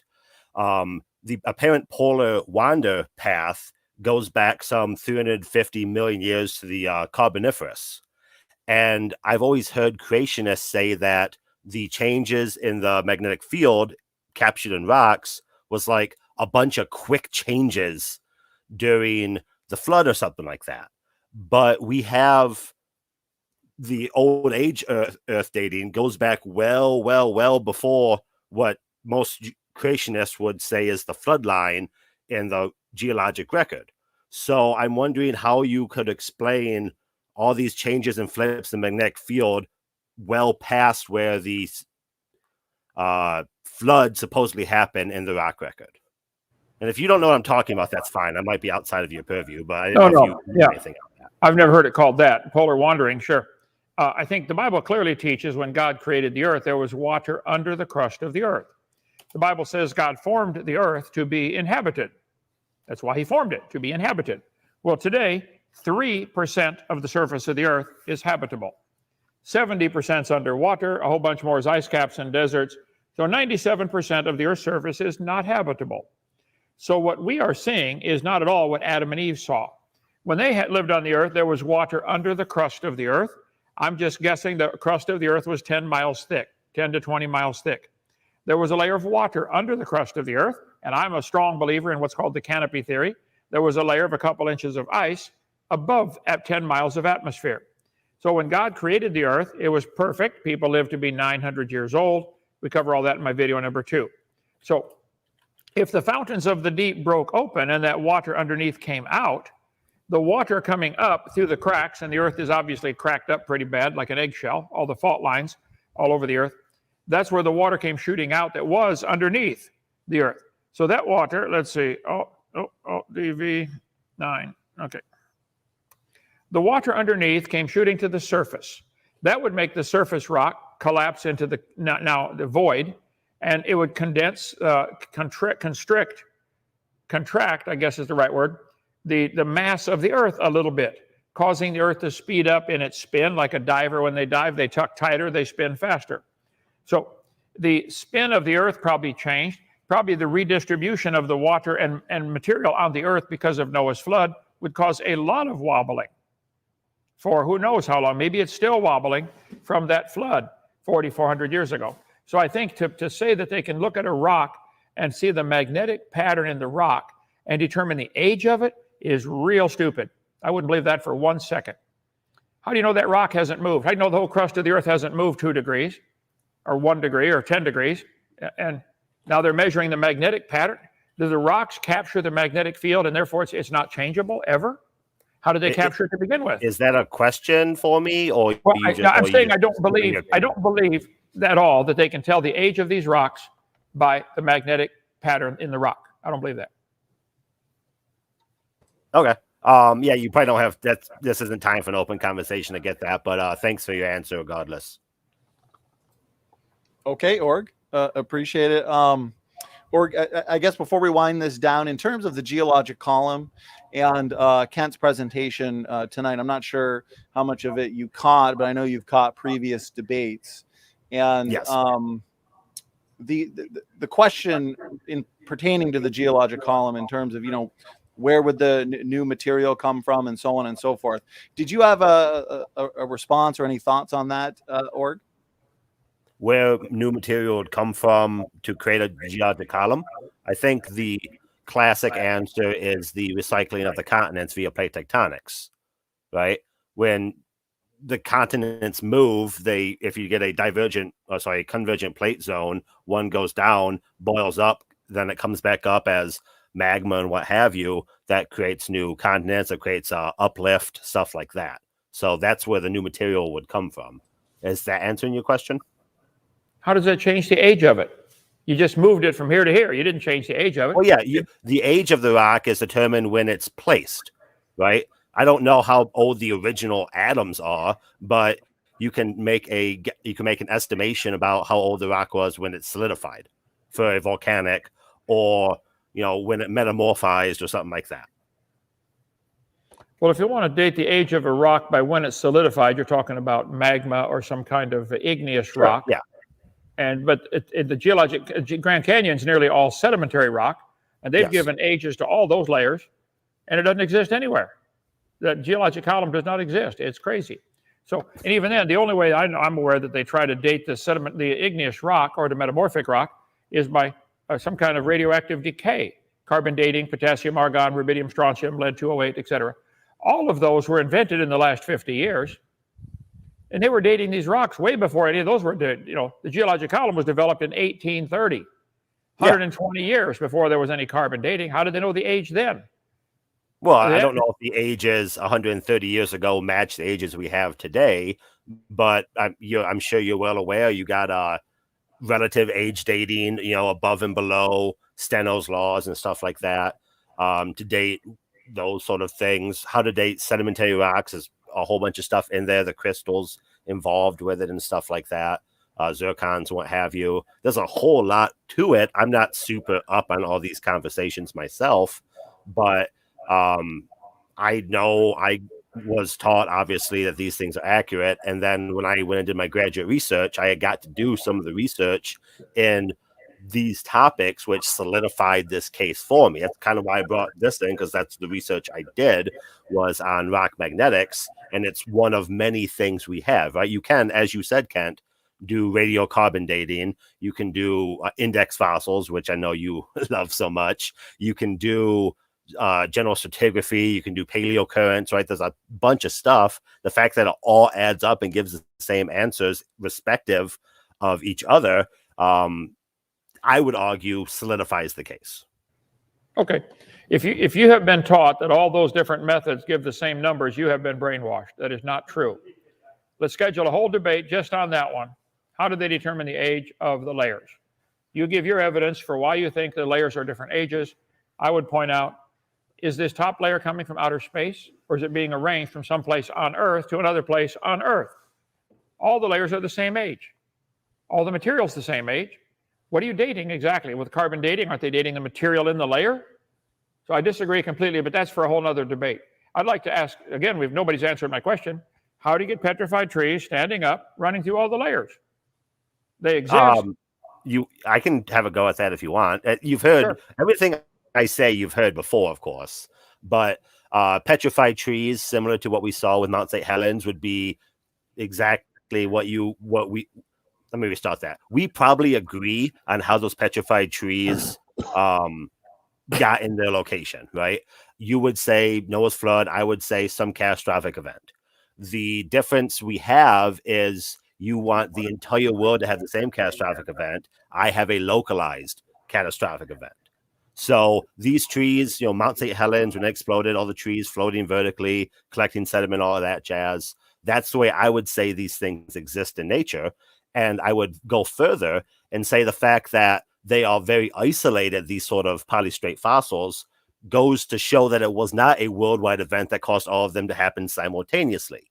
Because how do you get certain trees in certain locations be polystrate and not every other tree all over the earth having the exact same deposition? That seems false to me, given that Noah's flood was one event that happened basically over the course of a month?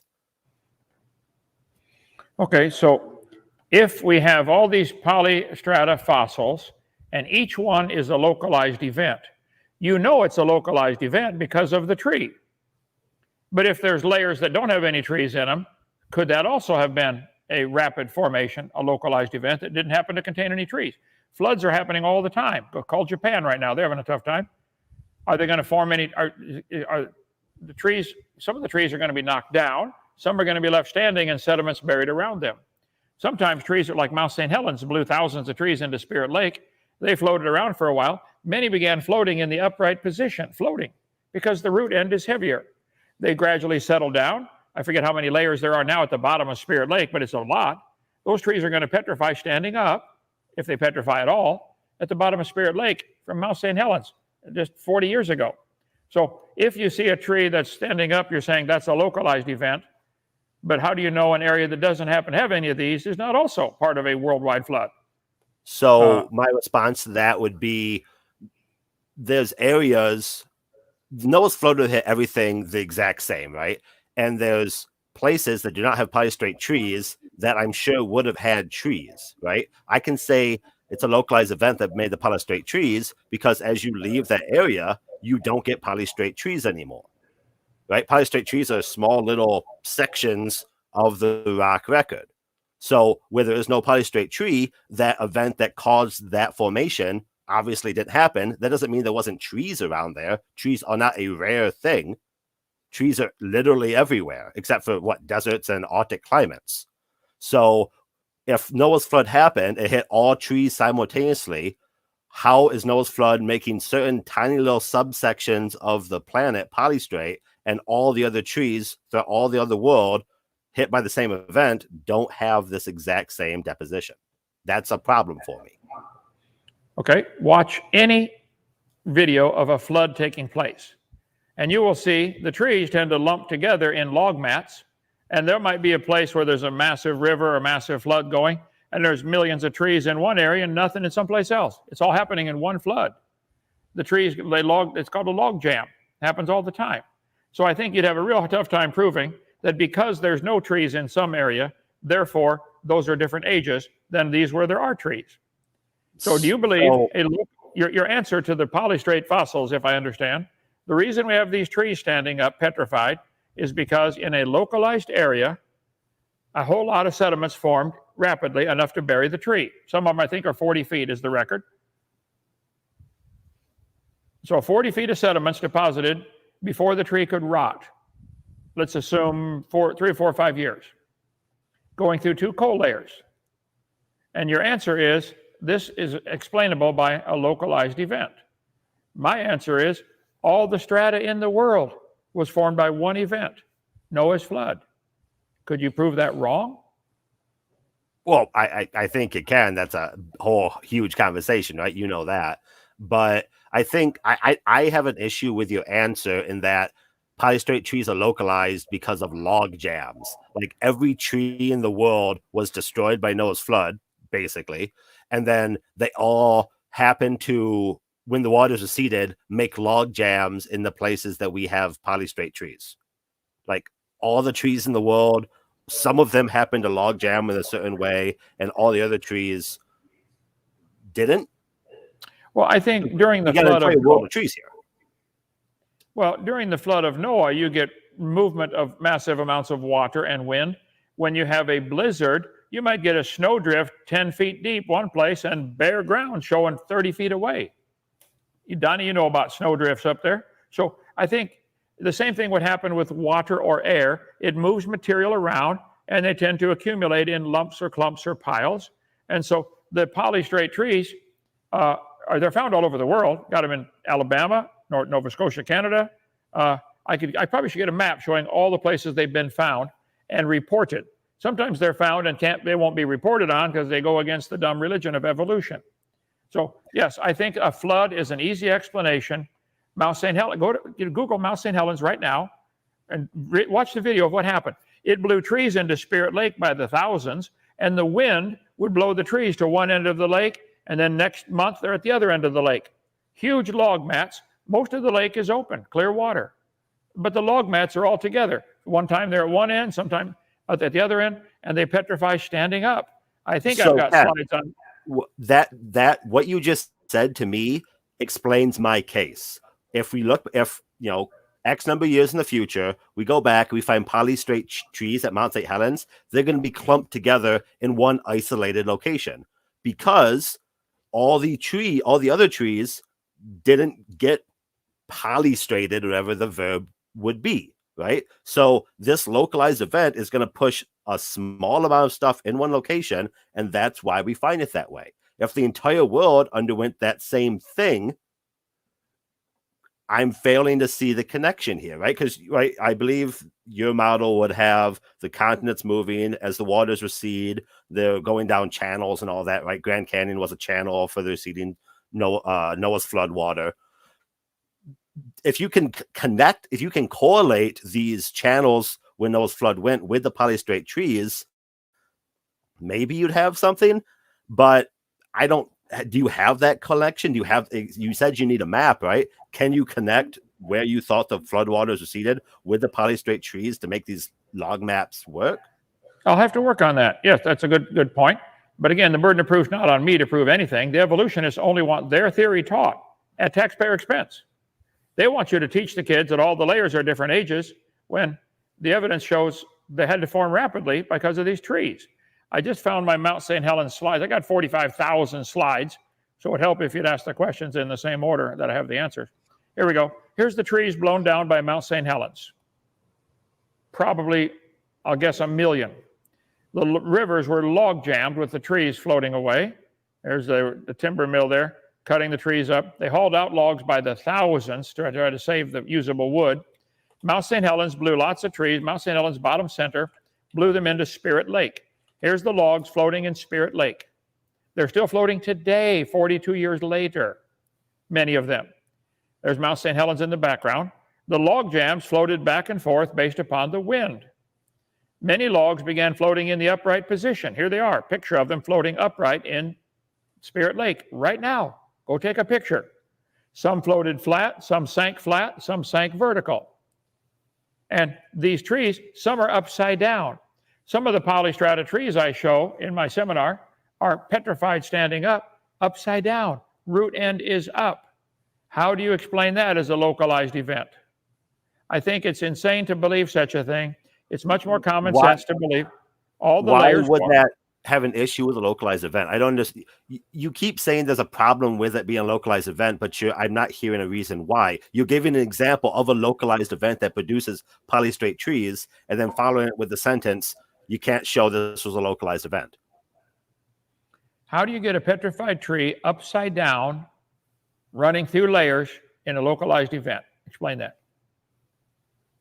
The tree flips over and continues to flow, gets waterlogged upside down. I mean, if the root ball is destroyed, then the top of the tree would, by definition, be heavier because it's where the branches are. So it would flip over. I mean, having the tree flip over is probably something that happens. Go through your pictures, you probably see some. Not all those trees are the same orientation by a localized event. Okay, if you chose to believe there was a worldwide flood and the Bible was true, would that affect your lifestyle or your philosophy of life? I used to, and I would wager I'm not a very different person today. Okay. Well, let's have another debate done in a schedule ahead of time just on one topic, polystrata trees. How do they form? I'll gather more information. I've got friends who this is all they do is research on this, and they're loaded with, their heads full of that. I try to be more of generic, overall general creation material. Let's give a little bit on the age of the earth, on dinosaurs, etc. I want to cover all the bases and let people specialize from there. But I'll get some of the specialty stuff together on that topic if you would like. But my position is it is much more logical to believe the reason we have trees standing up, petrified, running through these layers is all the layers formed in less than 1 year. Noah's flood would do that. All right, gentlemen, let me just jump in here real quick. Org, I appreciate you joining. Maybe it was meant to be that the interlocutor for tonight did not show up because this has been a lot of fun. Kent, apologies. You said you were ready for bed an hour ago, and we're now going on an hour and a half. So I do want to thank all our guests for tonight for their questions, their engagement, objections, so on and so forth. So this really was a lot of fun. Org, thanks so much. Talking Trees, Keith from earlier, and then also James Booth. Thank you all for joining. Kent, I'm going to hand it over to you, brother. We'll give you some final words, final thoughts, and then close it down for the night. Go ahead. Well, I believe the Bible is true. God made everything. He created it. He owns it all. He made a flood to destroy it all. He's going to come destroy it again. I think we're headed for disaster on planet Earth starting real soon. I'm not setting a date, but I think we've got very short time before I think we're already probably started the tribulation time. I think you'll see a financial collapse soon. I think pretty soon all the paper money we have will be wallpaper, and you have to use electronic currency, and that goes to the next step. If you got to have a chip in your hand, you can't buy or sell. Exactly as prophesied in the Bible. There's nothing in the Bible been proven wrong. Nothing. There's plenty of stuff been proven right, and the stuff that hasn't been proven either way yet, I think is going to come true. Jesus said he's going to come back and gather his saints together at the end of Matthew 24, Mark 13, Luke 21. I believe that's true. If you don't know Jesus as your Savior, according to the Bible, you're going to hell. I don't want that. You can call me 855-BIG-DINO. There it is on the screen, 244-34, and I'm extension 3. Take calls all day long. I'll introduce you to Jesus right over the phone. I think you're a fool if you believe you came from a rock, and you're a fool if you believe you're related to a worm. I think you're an absolute fool. But I'll be nice to you, and I'll try to explain to you that's dumb. No, you were created in God's image, and worms always have baby worms. People always have baby people. No exceptions, none. If you wish to believe in evolution, go for it, but quit teaching it in public schools at taxpayer expense. Keep your religion at home, please. All right. Thank you so much, brother.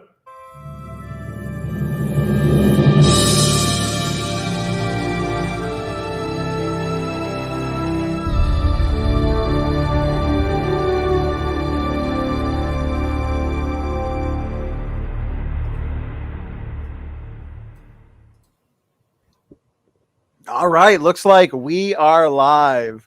Welcome everybody to Standing for Truth.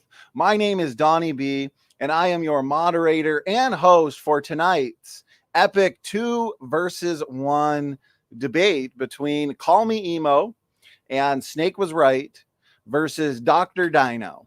I also have with me Praise I Am from the Praise I Am YouTube channel, acting as a co-mod, helping me out tonight, gathering questions from our always very lively chat. So, gentlemen, I want to thank everybody for being here. The exact question for tonight that we will be debating is there reasonable evidence for macroevolution? So before we get into it, though, let's just have a real brief introduction from the debaters. Everybody's been here before. As a matter of fact, both Call Me Emo and Snake Was Right have both taken the challenge this year. All within the last several months. So why don't we start with the evolution side, real quick introduction into who you are and how you've been. Snake, let's start with you. What's going on tonight? All right. So I run a channel called Snake Was Right. That's about skepticism and science and, mostly religious topics. But I like to go after kind of zeitgeisty type topics. So religion, a little bit of politics, and a little bit of media criticism, actually, and that it all kind of ties together. I kind of have this secular / atheist spirituality take that I think really I think fiction is really important. So that's why I do media analysis, and it all kind of ties together because I think there's spiritual aspects to skepticism itself. But I just enjoy having these conversations about how do we know things. I run a debate channel with my friend. She's a debate coach, so we're trying to get that up and running. Praise is going to be on this week versus Luca, and that's what's going on with me. Awesome. Appreciate that introduction. I do have your channel. Your channel is linked in the description box, or I'll make sure to get those in there, as looks like Praise will be there debating Luca Medugno shortly. So, okay, over to Call Me Emo. How are you doing tonight? Mikey, a little bit about yourself and your channel. Go ahead. All right. So my name is Mikey Sambo, but I go by Call Me Emo on YouTube.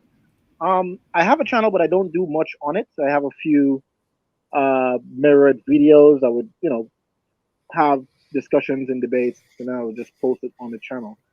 I mainly deal with more evolution versus creationism debates. That's why I'm taking part in this one today. And that's pretty much it. You'd find me more active in the comment sections of videos, usually on Standing For Truth channel, or you can find me on Twitter at same call me email. All right, awesome. Thank you to Emo and Snake. Introductions from the evolution side. Call me Emo. I do have your debate linked with Dr. Hovind in the description box for people to check out. That debate was definitely a lot of fun. So Kent, over to you. Thank you for being here. This is a 2-on-1, so I don't know if this is going to count as 2 debates or 1 debate. So how you doing tonight? A little bit about yourself, Kent. Well, thank you for having me again. Yes, my name is Kent Hovind. I've been a Baptist preacher 48 years. I taught high school science and math 15 years.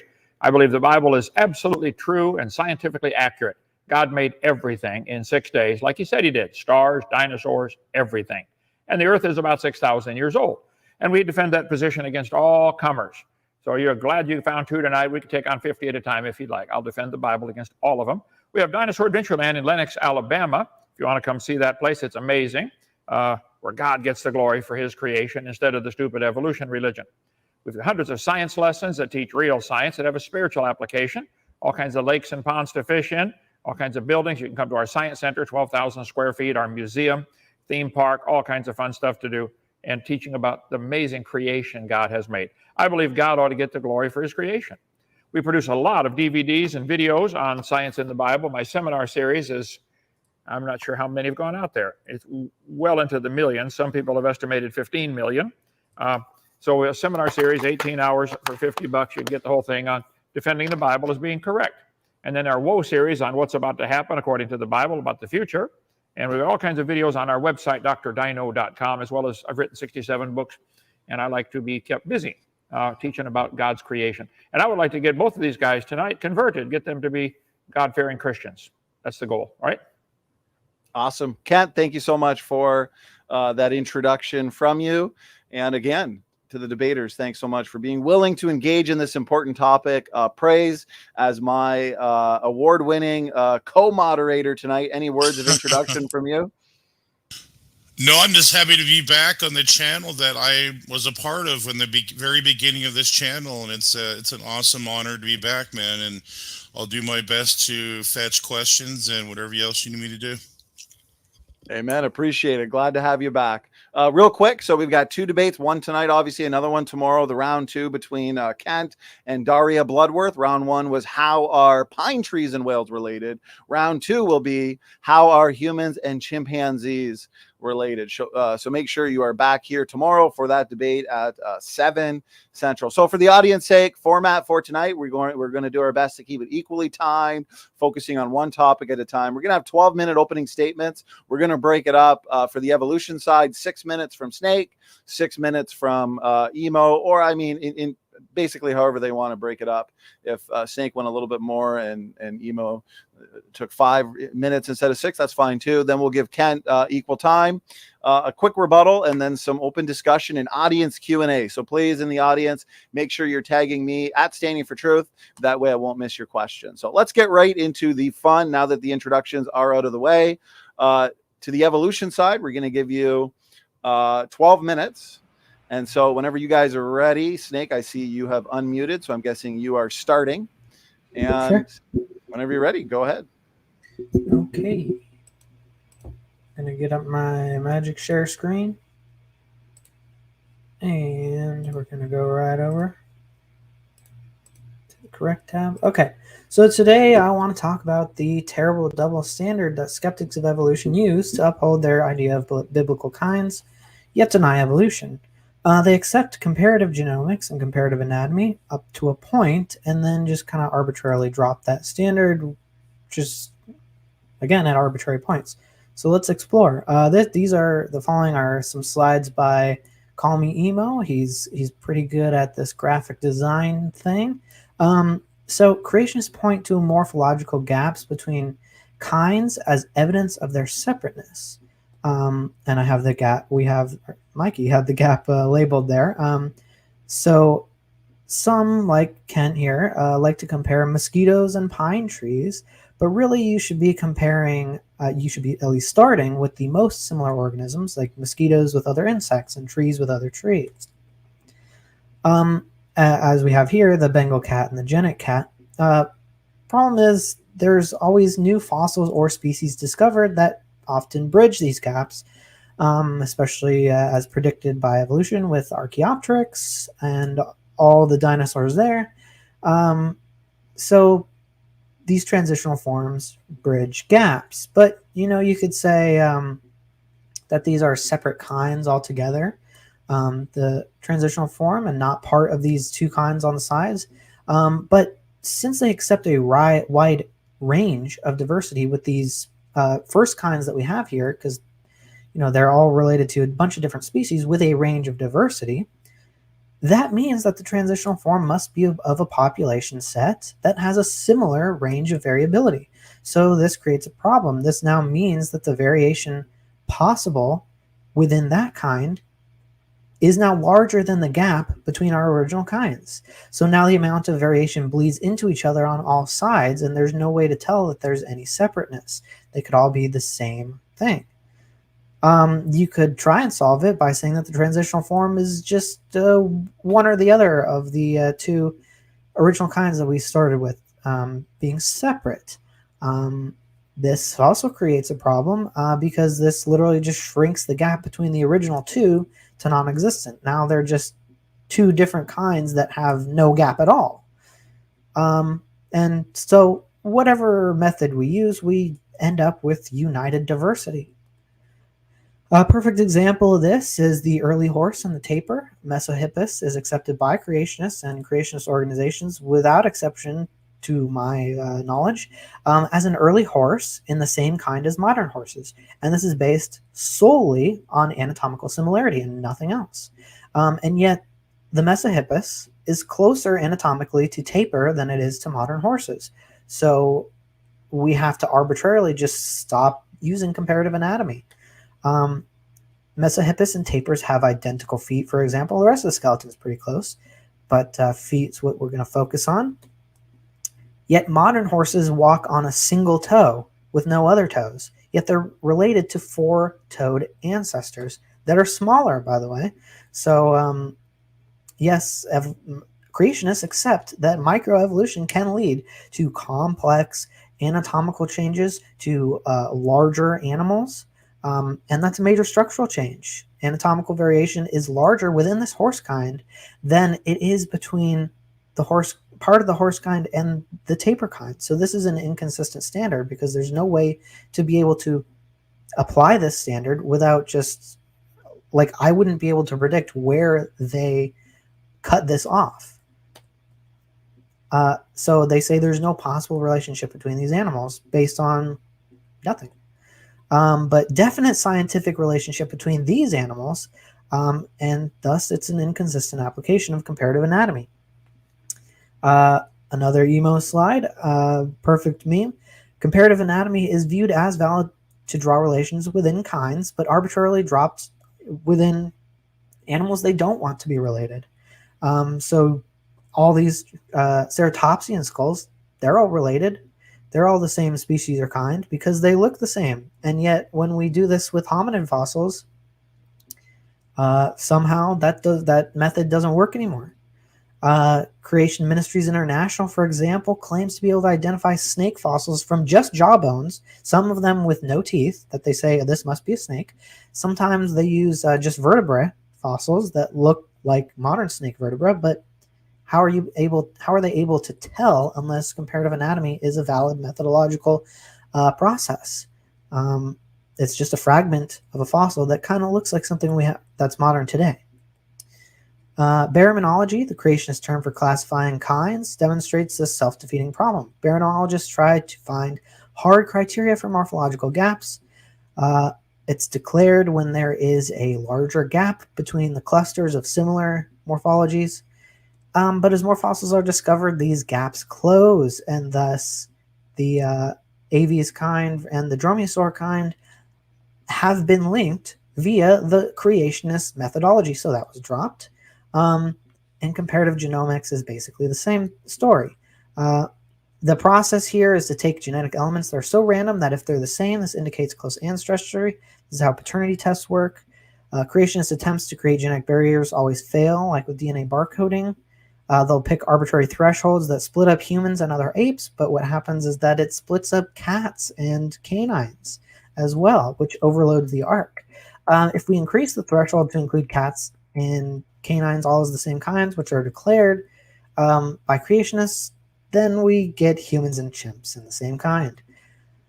Whoops. The favorite example for macroevolution these days is ERVs, which are DNA elements that viruses inserted into ancient genomes, which are inherited, also known as ERVs. We know that they're not original created parts of the genome because they have viral-specific structure and can insert just about anywhere. The fact that just a small amount of ERVs have function is actually a point against creationism because of the way that they gain function, and we'll talk about that. It's co-opting can be observed in real time.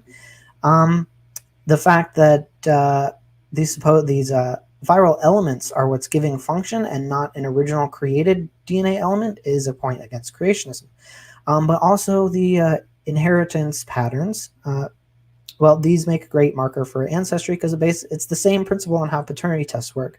The position is random, so is the degradation of the viral elements, and it just so happens that these similarities correlate precisely with phylogenetic trees produced based on comparative anatomy too. So we have dual nested hierarchies, and if it was random, it would never line up like this, and it's what we'd expect if evolution was true, but makes no sense for created kinds. There are, just for one class of ERVs or ERVs, there's 205 shared with chimps, of 213 in humans, and so this number is the chances that that would happen randomly. So it's mathematically impossible for us to not be descended from apes, and that's not even considering all the other classes of ERVs, and that's not even considering all the other classes of things like ALUs, for example, or just here cytochrome C. So these create virtually identical results from comparative anatomy. So using different techniques, getting the same result is really good scientific evidence. And the theory of evolution predicted both of these patterns, predicted fossils that lie in the gaps. It predicted where the fossils would be found. This is an incredibly useful tool, if completely false. That makes no sense how useful it is. Genetic clocks also line up with geological and radiometric clocks. If these are wrong and the Earth is young, the amount of radiation alone would melt the Earth. So that's certainly not friendly to anyone's theory of how life came about. Since we know these dating methods are accurate, we also know the ages of the fossils found on the Earth. So the question is, why is there a difference between the populations living on Earth at different times? And the theory of evolution predicts the pattern. The God hypothesis is just useless because it can fit all data and can never be ruled out by the nature that God can do anything. So is it possible to know things without witnessing them directly? Sure, with the scientific method. If novel testable predictions of the hypothesis are successful, this is great scientific evidence of the hypothesis.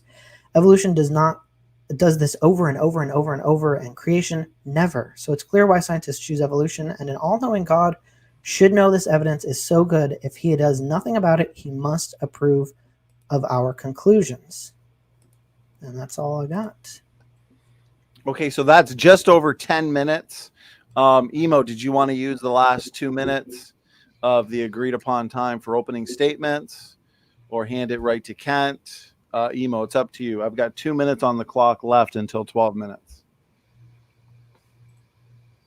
All right, I'll just use up the 2 minutes.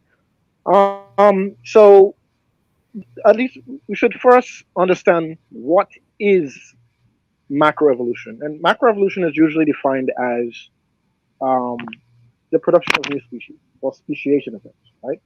Or the production of new taxonomic groups, and starting with speciation. So that's macroevolution in a nutshell, right? But creationists say macroevolution, they mean something else. They don't define what it means, though. Creationists would usually say, look, whenever presented with evidence for macroevolution, they would usually say that does not count, but they don't say what would count, or at least explain it in any way that would make sense.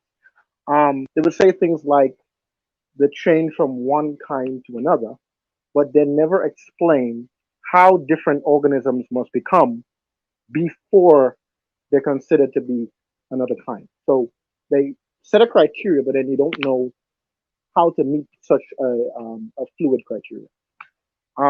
So I guess we're going to get into the discussion as to what evidence there is for evolution, common descent, and whether or not it counts as evidence for macroevolution. Well, in a general sense, it would, but as to what creationists would mean by macroevolution, if there is evidence of that also. All right. Well, that's it for me. Okay, thank you, Emo. A little bit of that right there was a bit muffled. I know you're on a phone, so it could be, depending on how close or how far you are. But yeah, portions of that were muffled. So, okay, there we go. Let me reset the clock. I am going to give it to Kent. And here we go. Dr. Hovind, whenever you're ready, we'll give you equal time, 12 minutes. Well, thank you so much. I was beginning to wonder there. It looked like Snake did not ever get to the topic. Where's the evidence for macroevolution? Instead, he wants to pick on creation. Creation is not on trial tonight. Macroevolution is. Does it happen? Where's the evidence for it? We want to see it. Okay, so let's see. Let me go to evidence. Definition of science, first of all. Science is knowledge gained by using observations and experiments to describe and explain the world around us. For example, cows produce cows. Always. You can come visit our barn. The cows show no interest in the sheep or the goats or the pine trees. None. They know they're the same kind. They know. They just know. Turn all of our animals loose. They will figure out which one is their kind. The ducks show no interest whatsoever in the fish to mate with them. Okay. So first you make an observation. I observe cows always produce cows. Always. Develop an idea why it happens. Think of experiments to test the ideas. Predict what will happen in the experiments. Observe what actually happens, and modify the ideas if predictions were wrong. Well, let's see. Cows produce cows. I think it must be genetic. I think if we keep breeding them, which we've been doing, or we let them breed themselves, we don't do that, okay, the babies will be cows. So let's see. Think of an experiment, predict what will happen, observe what actually happens. Yep, that happens every time. They're always cows. Seems to always work. So let's try it with the baby apes, okay? Let's see. Same thing. Apes produce apes. It must be genetic. Let's keep breeding them. Babies will be apes. They're always apes.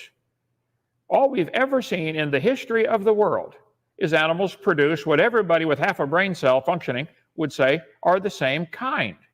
But these guys want to believe, SpongeBob, believe that cows and bananas are related. That is not science. Science, what we can observe, study, test, and demonstrate. Let's see, I want to get to one other point here while I got time. Definition of evolution. Evolution, the process by which different kinds of living organisms are thought to have developed. They use the word kind, oh no. And diversified from earlier forms during the history of the earth. The gradual development of something, especially from a simple to a more complex form. Okay. Let's see, what's the best definition of evolution? A process of gradual change that takes place over many generations, during which species of animals, plants, or insects slowly change some of their physical characteristics. Are there any limits to that? This is the whole subject of the debate. Are there limits? Can it be demonstrated? It has a limit. Okay, modern definition of evolution. Modern biology, it applies to ecology. Evolution is defined as a change in the inherited traits of a population of organisms through successive generations. Okay, let's see. Descent with modification from pre-existing species. Cumulative inherited change in a population of organisms. A process of continuous branching and diversification from common trunks. The pattern is irreversible. This pattern of irreversible separation gives life's history its basic directionality. Okay, so let's go back home and take an example. Dogs. Dogs produce dogs without exception. We got the coyote hybrid dog. They can crossbreed. So are dogs, wolves, coyotes really? I think they're the same kind. I predict plants will always produce plants, and animals will always produce animals that are the same kind. And a 4-year-old can tell you, if you can't find out it's the same kind, turn them loose into the woods. They'll tell you which ones they're interested in. They know which ones are the same kind.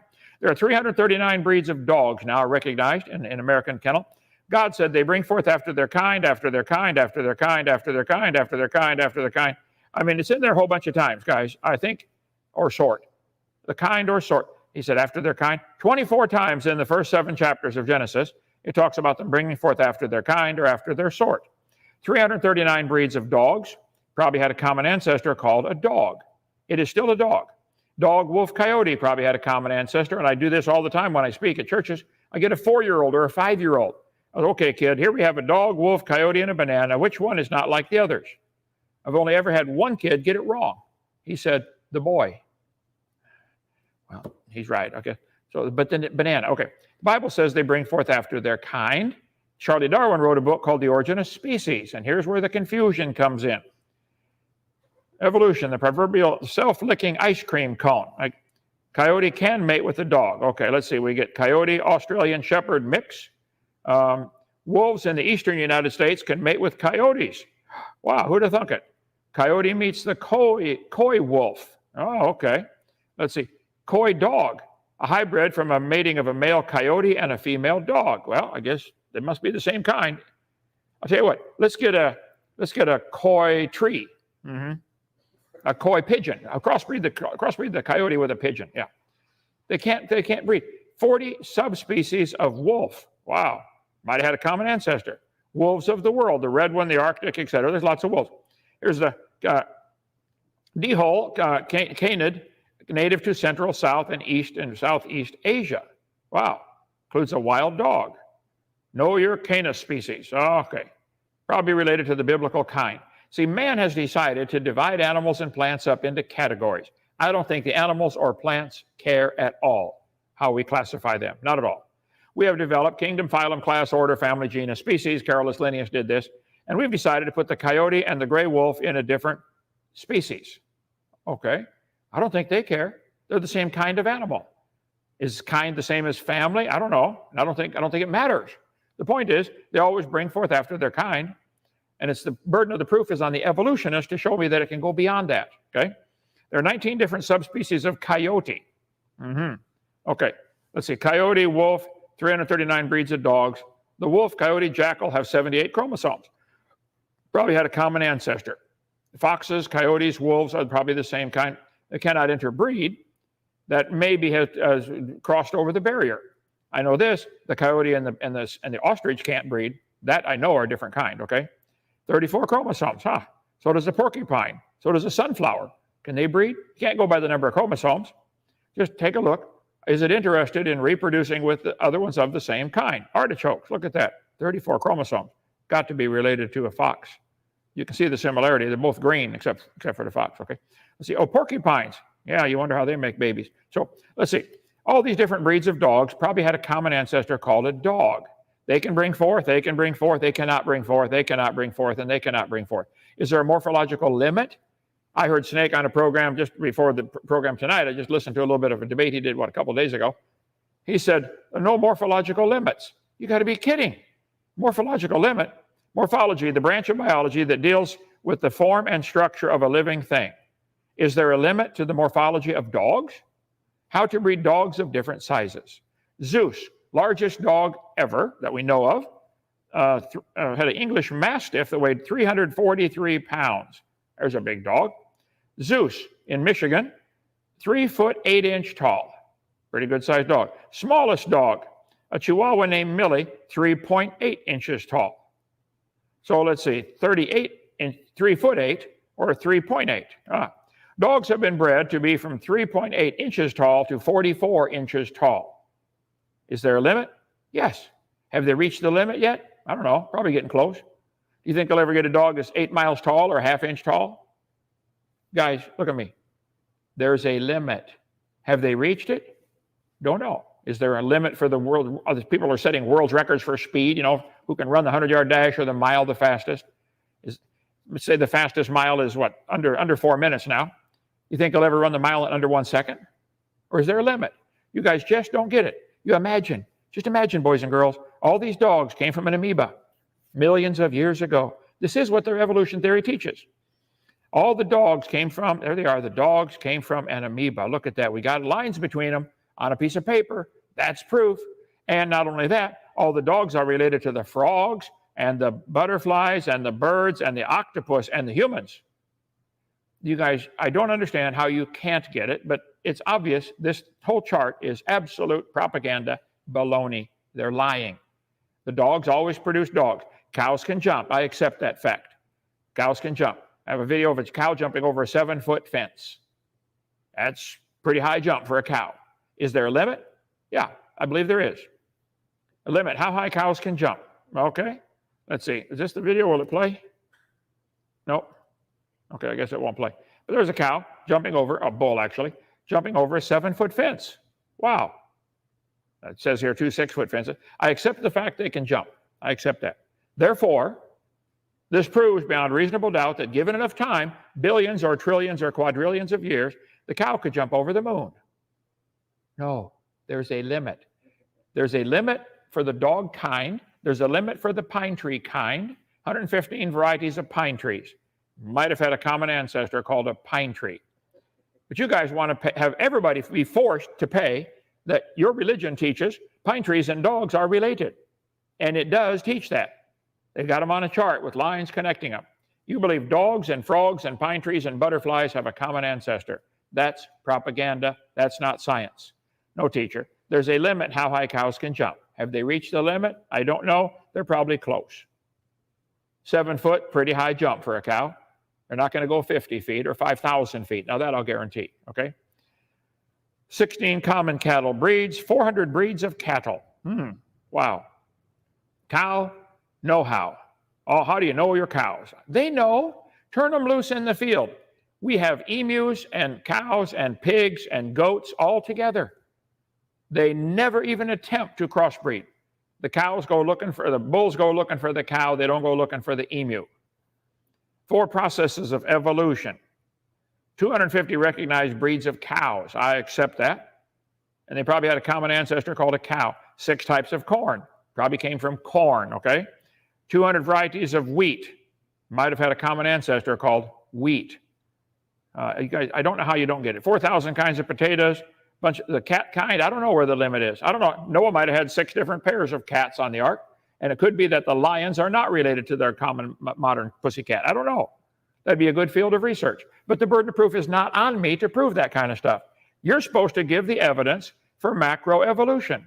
Where is it? The fact that they look alike, is that proof they're related? You draw these lines on paper with your family trees and say, wow, look at this, boys and girls. We've got them all connected with lines. Therefore, the human and the bird and the dinosaurs and the ladybugs and the pine trees and the worms had a common ancestor. This is propaganda. This is not science. Over to you. Okay, thank you, Kent. That is 12 minutes on the dot. Much appreciated. Gentlemen, we're going to move into an 8-minute rebuttal. So that'll be broken up for the evolutionist side, however they'd like to. And then, of course, we'll give Kent 8 minutes. And then what I want to do is just take one of the many topics brought up and discuss them one at a time for as long as is necessary, I guess. So, okay, to the evolution side, we're going to give you 8 minutes. And gentlemen, whenever you're ready, the floor is yours. And I am assuming, Snake, are you going to start with the rebuttal and then hand it over to Emo, or? Yeah, if that's cool with him. Unless he's got something on his mind. All right. No, you go ahead. Okay. So, I guess starting with one thing that jumped out to me was, sorry about my shaky camera right now, but I did not say that there are no morphological limits, Kent. So I don't know why you'd watch if you weren't going to pay any attention. I did not say that there are no morphological limits. In fact, I explicitly said that there is a limit, especially when it relates to size. And this is the only example you ever bring up, which is completely irrelevant. One, I already showed you examples of an evolutionary series that you yourself, well, I don't know if you accept it, but every single creationist organization I know of, maybe yours doesn't, accepts fossil horses are related to modern horses. In fact, There are hundreds of these examples that you have to accept, no matter what kind of creationist you are, because otherwise they can't all fit on the ark. So you have to condense some of these animals that are similar based on anatomy in order to fit them on the ark. So you always bring up this size limit thing, and you say you can't get a dog the size of Texas. You can't get a dog that's 8 miles high. How is this remotely relevant? Do you think that any scientist, any supporter of evolution thinks that we can evolve into 8-mile high bats or anything remotely that size? Is there anything even living that size? Why is this relevant to you?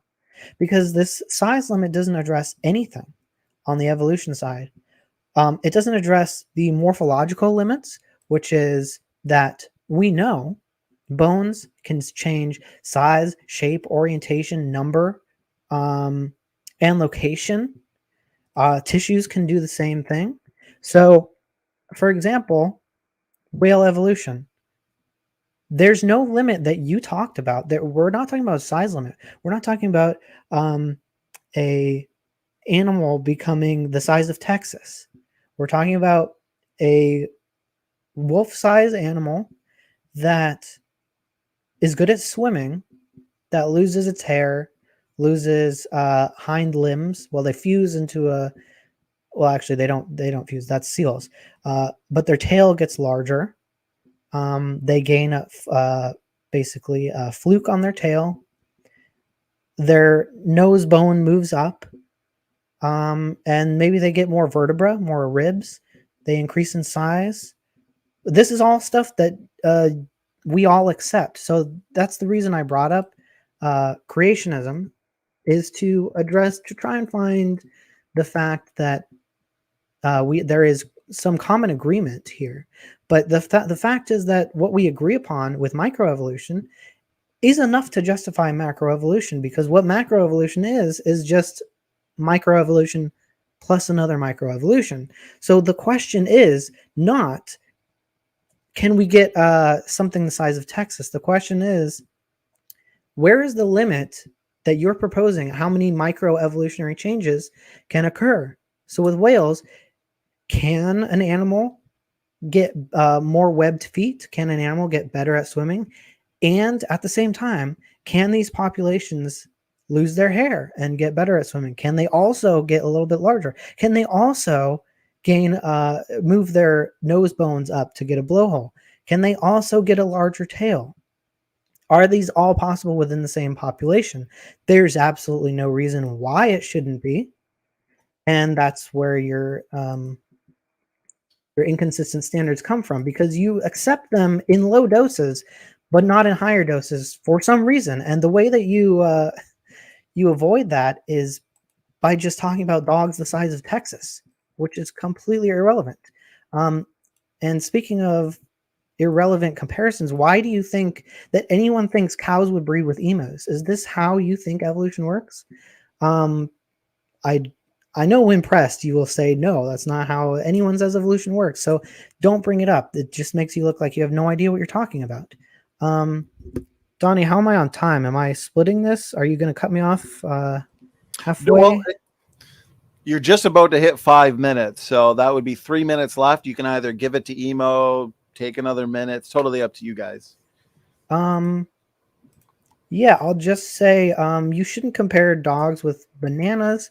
Maybe try to compare dogs and wolves and coyotes with like bear dogs or even foxes or other fossil canines. I don't know why you're leaping to these clearly very distantly related things instead of the things that lie transitionally between them. Yeah, go ahead, Emo. Okay, thank you, Snake. Let me pause the timer real quick. Emo, you have just under 3 minutes for any points you'd like to add. Because you were slightly muffled before, it could be depending on your how far away you are from the phone. So maybe just make sure to be speaking clearly in the speaker part, and we should be good. So Emo, let me start the timer again, and you're good to go. Before you start, is this clear enough, or do I have to get it closer? No, that sounds good. That sounds good. Okay. All right. So as I said before, I can give evidence of macroevolution, or at least what biologists would describe as macroevolution, but it never counts for macroevolution to a creationist because they use a different definition. By macroevolution, Kent means a change in kind, whereby one kind becomes another kind. But the thing is, I have no idea what a kind is.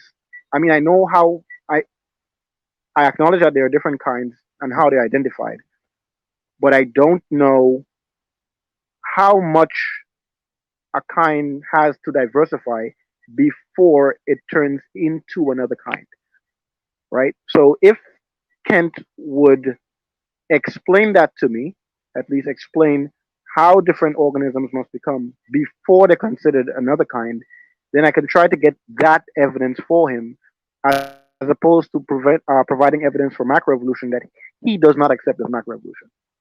All right. What else? I was talking about limitations. Evolution doesn't have to account for organisms jumping over the moon or whatever. All organisms that both extant and extinct exist within the limitations of of physics. So we don't have to explain organisms transcending the laws of physics and jumping over the moon. What else? Yeah, basically with me, I just want to understand what do creationists mean when they say macroevolution, and like how they expect to see that happening. Do they expect to see that unfolding in a single generation, or are they even asking for evidence of evolution to begin with? Because usually when a creationist asks for something and you hard press them on it, they'd say something like, "Oh, a dog giving birth to a cat," and that's not evolution. I mean, yes, that's your criteria, but at the end of the day, that would not be evolution. You're asking for evidence of something else. It's a common practice with creationists where they would debate and say, "Oh, speciation is not macroevolution," but they never explain what really is and what would count as it. So, what I would like to do and at least accomplish in this discussion is to find out what is macroevolution when a creationist say it, and how much organisms must change before it's considered a macroevolutionary event or a change in kind, and then I can try to get that evidence as opposed to providing evidence that wouldn't count. All right. So that would just be it for me and my rebuttal portion, and I'm waiting for the discussion portion. Okay, there we go. That's 8 minutes. We're going to give Kent 8 minutes, and then we're going to take each of these questions or topics just one at a time and really engage them. So, Dr. Dino, whenever you're ready, you've got roughly 8 minutes. All right. Well, thank you very much. I appreciate that. That gives me something to work with, guys, and I thank you. Bible says they'll bring forth after their kind. There are 500 varieties of chickens. Might have had a common ancestor called a chicken. How far do the chickens have to vary before they're wanting or willing or able to mate with the whales or the trees? Okay. They bring forth after their kind. Let's see, 225 species of owls, 8 varieties of bears. Do you think the owls and bears can breed or could ever breed or came from a common ancestor? How about the different kinds of fish? Sure, there's variations happen a lot. A lot of variations happen. Farmers try to make them happen. Farmers they breed the cows that give more milk to get a dairy herd, or they breed the ones that give more beef to get a meat herd, okay? But that doesn't prove anything about the cows coming from an amoeba, which is what your textbooks teach. This is my objection. You guys teach and want me to pay to have everybody learn, like this is part of science, that the humans and the birds have a common ancestor with the reptiles and the ladybugs. So my simple question for both of you to answer tonight, or each of you, do you believe you are related to a ladybug? Simple question. I'll give you trillions of generations and quadrillions of years. Do you believe over quadrillions of years, if we could go back, you have a common ancestor with a ladybug, and where's the evidence for that? Where is the evidence for ladybugs and humans having a common ancestor? I think the textbooks show the amoeba turning to a biology teacher. This isn't science. This is my whole point. It's a religion. You guys believe in these family trees. You asked, you can give evidence for macroevolution, but it never counts. Well, the purpose of this debate is for you to supply that evidence What is the best evidence you know of where we've observed an animal or a plant change into something that anybody would consider a different kind? Just because man decides to draw a line and call it a new species, it's still the same kind. Are they still interfertile? The dog, the wolf, and the coyote can still interbreed. They're the same kind of animal. Can the dog, your chart here shows the birds related to the frogs. It's right there on the chart for the kids to study. Does that, can you give me any evidence that frogs and birds have a common ancestor? What would the evidence for that be? I'd like to see that. You claim macroevolution happened, and that's only number 5 out of 6 definitions of evolution. They hate it when I do that, but you're skipping the first 4 altogether. Watch my video series for the first 4 that they cannot answer at all. But no, there is no, the purpose of the debate, the title, where's the reasonable evidence for macroevolution? I have yet to see it. You can imagine that it happened. Finding a fossil isn't going to be evidence. No fossil counts as evidence for this, what we're talking about. When you find a fossil, all you know is it died. You cannot prove the Eohippus fossil you found had any children. You certainly couldn't prove it had children that were different. So in an honest court of law, no fossils would count. How could you show an animal producing a different kind of offspring? Every farmer in the world will tell you, yes, we see variations, wild variations sometimes, but they're still the same kind, observable to be the same kind. There are lots of mutations happen. They're still the same kind of creature. We got some ducks down here in our lake. They have a mutation. The bones of the skull didn't grow together, right? And so the feathers poof out on one side of their head. It's a mutation. I don't know if it makes them dumber than normal. Most ducks are dumb to begin with, but they're pretty dumb. But they're still a duck. It didn't change to anything else. You're going to count on mutations, which are harmful, fatal, or neutral. Nobody's observed a good mutation that adds information. If you could find one, I would ask, who's it going to marry? Don't you have to have 2 of the opposite sex, except in San Francisco, at the same time? And they got to find each other and be interested? You got a lot of problems if you're going to believe in this evolution religion. You guys are welcome to believe it, but I resent you calling it science, and I resent it being taught in the textbooks. These charts that they show do not have any scientific evidence for a frog and a bird and a fish to be connected with a line as if they're a common ancestor down to a protozoa.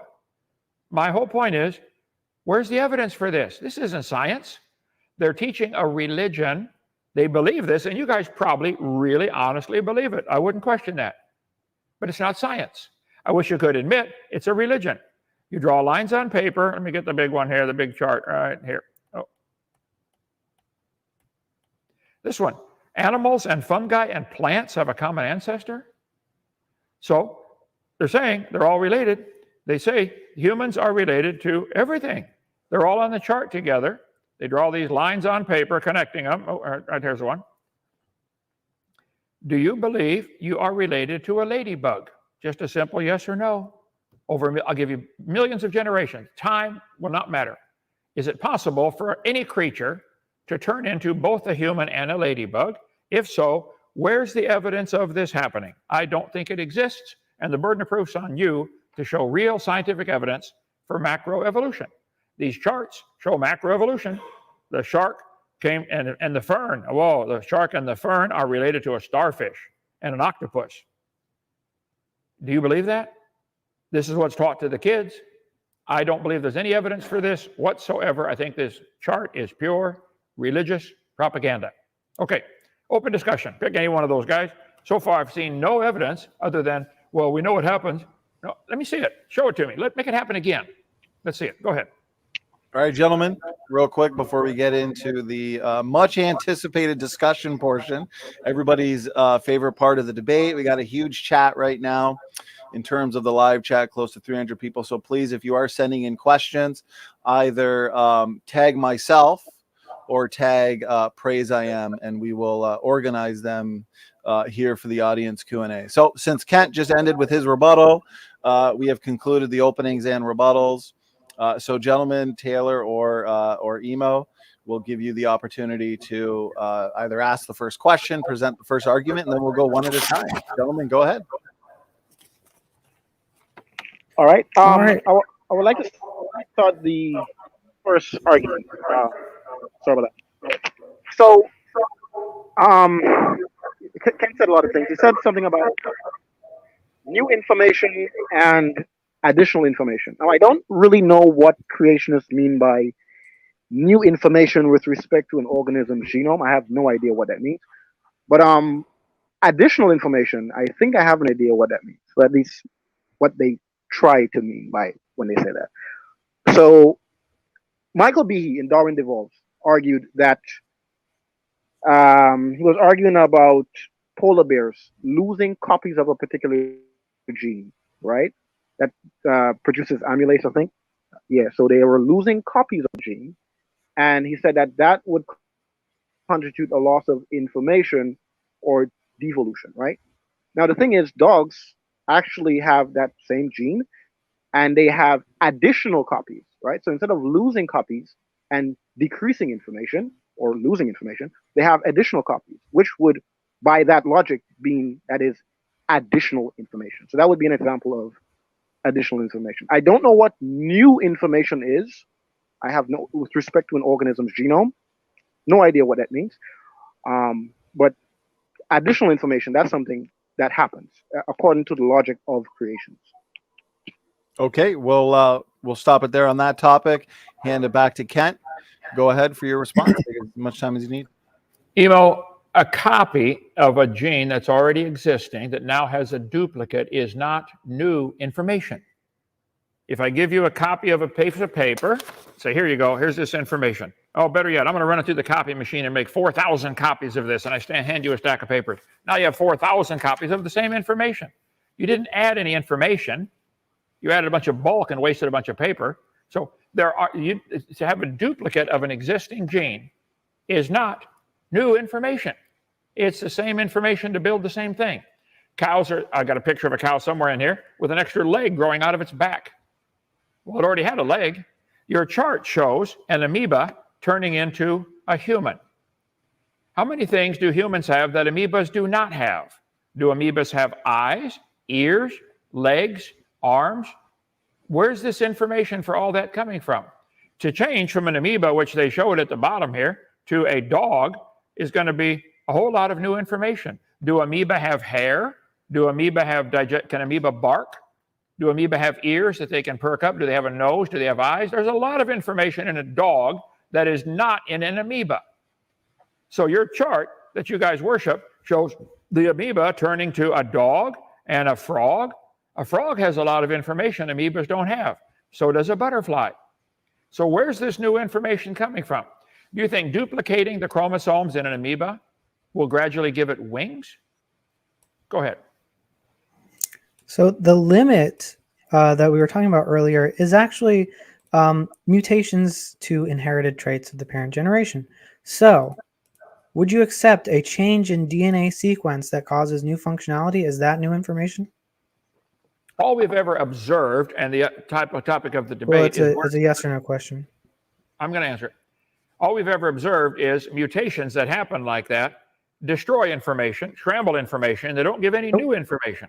Show me an example. Give me the best example you have of a creature getting new information that added a new function, something that can be inherited.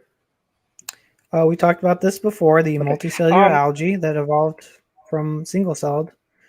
I actually got John Maddox to admit that this was new information. So going from multi-celled to single-celled, you're saying there was new information added? Single-celled to multi-celled. Because now they have a new ability that they didn't have before, and it is inherited. That ability would be cell differentiation and forming bodies, discrete bodies, not just clumps of random cells, but discrete clonal bodies that are limited by a certain number and which can differentiate each other into certain cells that basically create the new babies and the other cells that form the protective body. Okay, let me make sure I understand what you're claiming. You're claiming single-celled organisms have been observed to become multicellular, and they now have new functions. Is that what you're claiming? And can you give me the name of that organism that did that? Chlamydomonas reinhardti.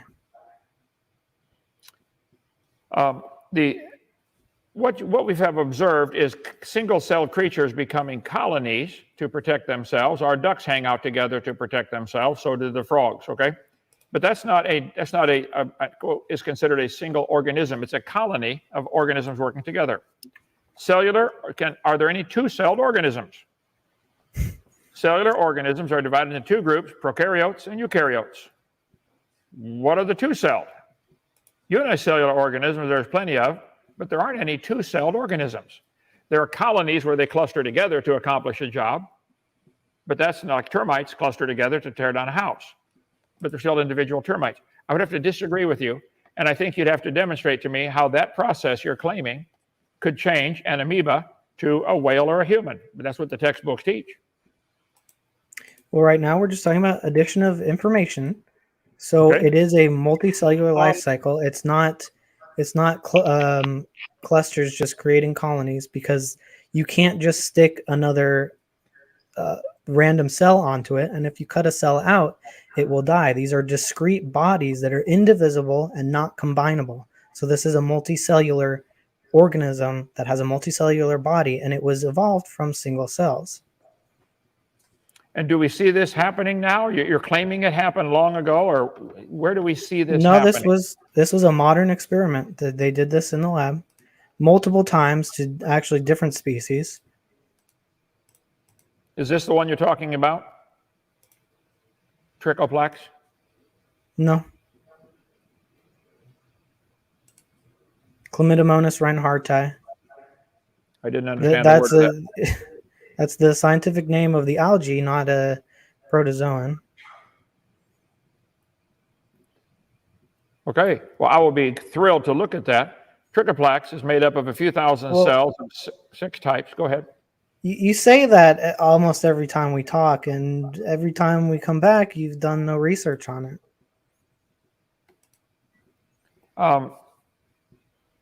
It's a busy life around here, and but okay. Seems important. You're saying that we have observed single-celled organisms unite together to become more than a colony. It's actually a new creature with new information. Is that your claim? Yeah, and they've isolated the mutation that led to this. So it's a change in sequence that leads to new functionality. And the new function of this is what? Is that it has a body and it has tissue differentiation. And you think that is evidence that it could gradually turn into a whale or a bird or a butterfly over time? Well, it's a piece of that evidence, but what I'm responding to is the fact that you claim that there was no mutation that can cause an adding of information, and that's an example that is proof positive that, in fact, mutations can add information. So the single-celled creatures got together and made a body that now has new information. Is there something new in the gene code, you mean, or do they still retain the original gene code of the single-celled creatures? They didn't get together. They divided from a single one that had a mutation, and they divided a certain number of times and stopped dividing. Unlike the normal single-celled ones, which just divide infinitely and can combine in any random number, or go off alone. These ones stop at a certain number, and they also stick together and die if they can't separate, and only some of them divide and create new ones, and this is inherited. Okay, wait. Only the individual cells divide? Can the whole creature, the whole new body, mate with another one of the same kind? They're not sexual. So it's asexual reproduction. Each cell is asexual. The whole thing is reproducing at once, or each cell has to divide individually? It's kind of like it shoots off. There are a couple of cells that remain actively reproductive. So it buds off one of them, then that cell grows into a new body. That one can bud off one cell, which can grow into a new body, and they all have these same bodies. It's still back to one cell reproducing. The whole thing. That's how sexual beings reproduce. Actually, gentlemen, if I could jump in real quick. I think that's the one on the screen. Is that what you were saying, Snake? Cladomonas? Right there? That's one of them. Okay. So I just wanted one more one more sentence. I want Emo to hop in here, but yeah, the way we produce is by shooting a single cell into another single cell and combining into a single cell. So that's... Well, there's a good article refuting what you're claiming here on creation.com. You can read it for yourself, going into go down deep state on long stage. But did it create, is this process, what we observed here, after 750 generations, they took on a multicellular form. This way, the algae were too big for the predators to eat. They were not fully multicellular, breaking apart into single cells before dividing.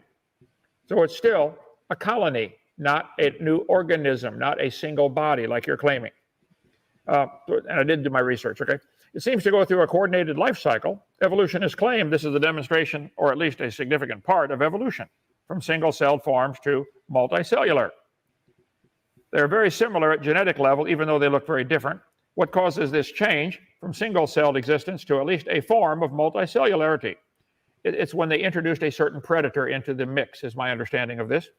It is significant that both species have the same gene, leaving the question unanswered as to how this gene, necessary for multicellularity, evolved in the first place. So if each cell already had this genetic information to bond together when an enemy comes, how did that evolve?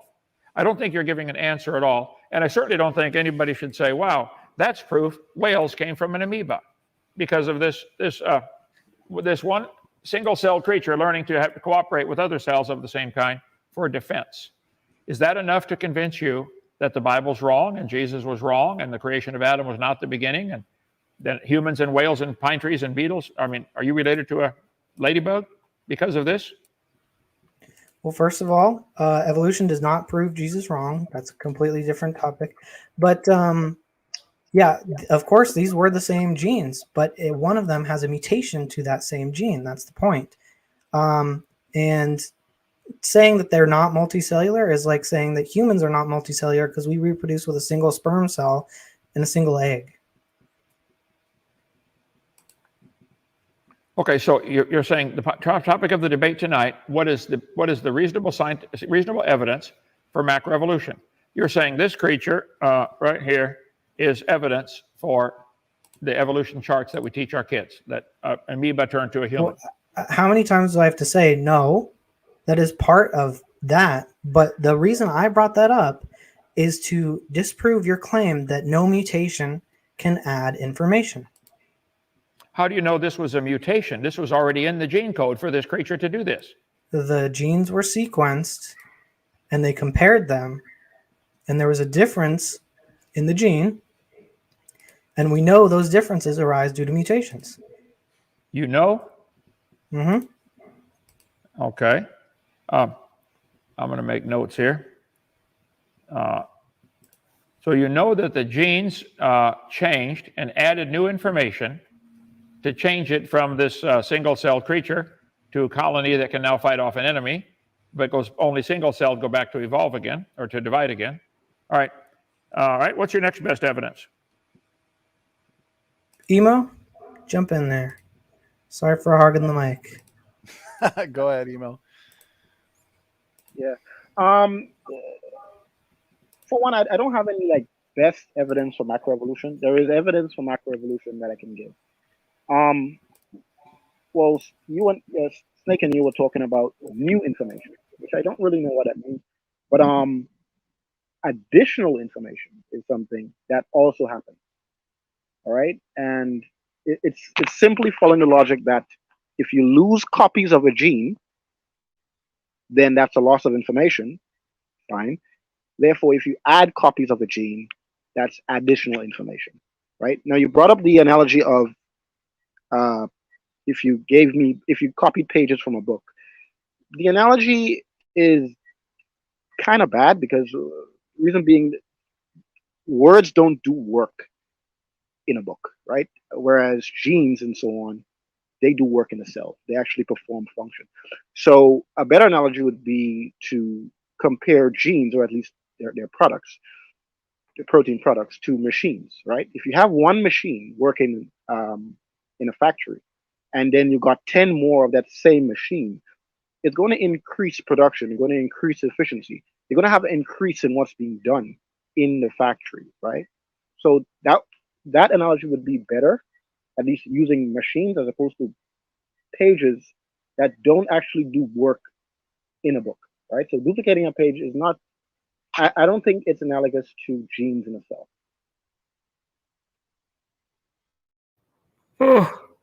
Okay, so rather than giving you 400 copies of the same page, I can give you 400 machines. Let's give you 400 typewriters. And this now does what? This is evidence for evolution? I don't understand how.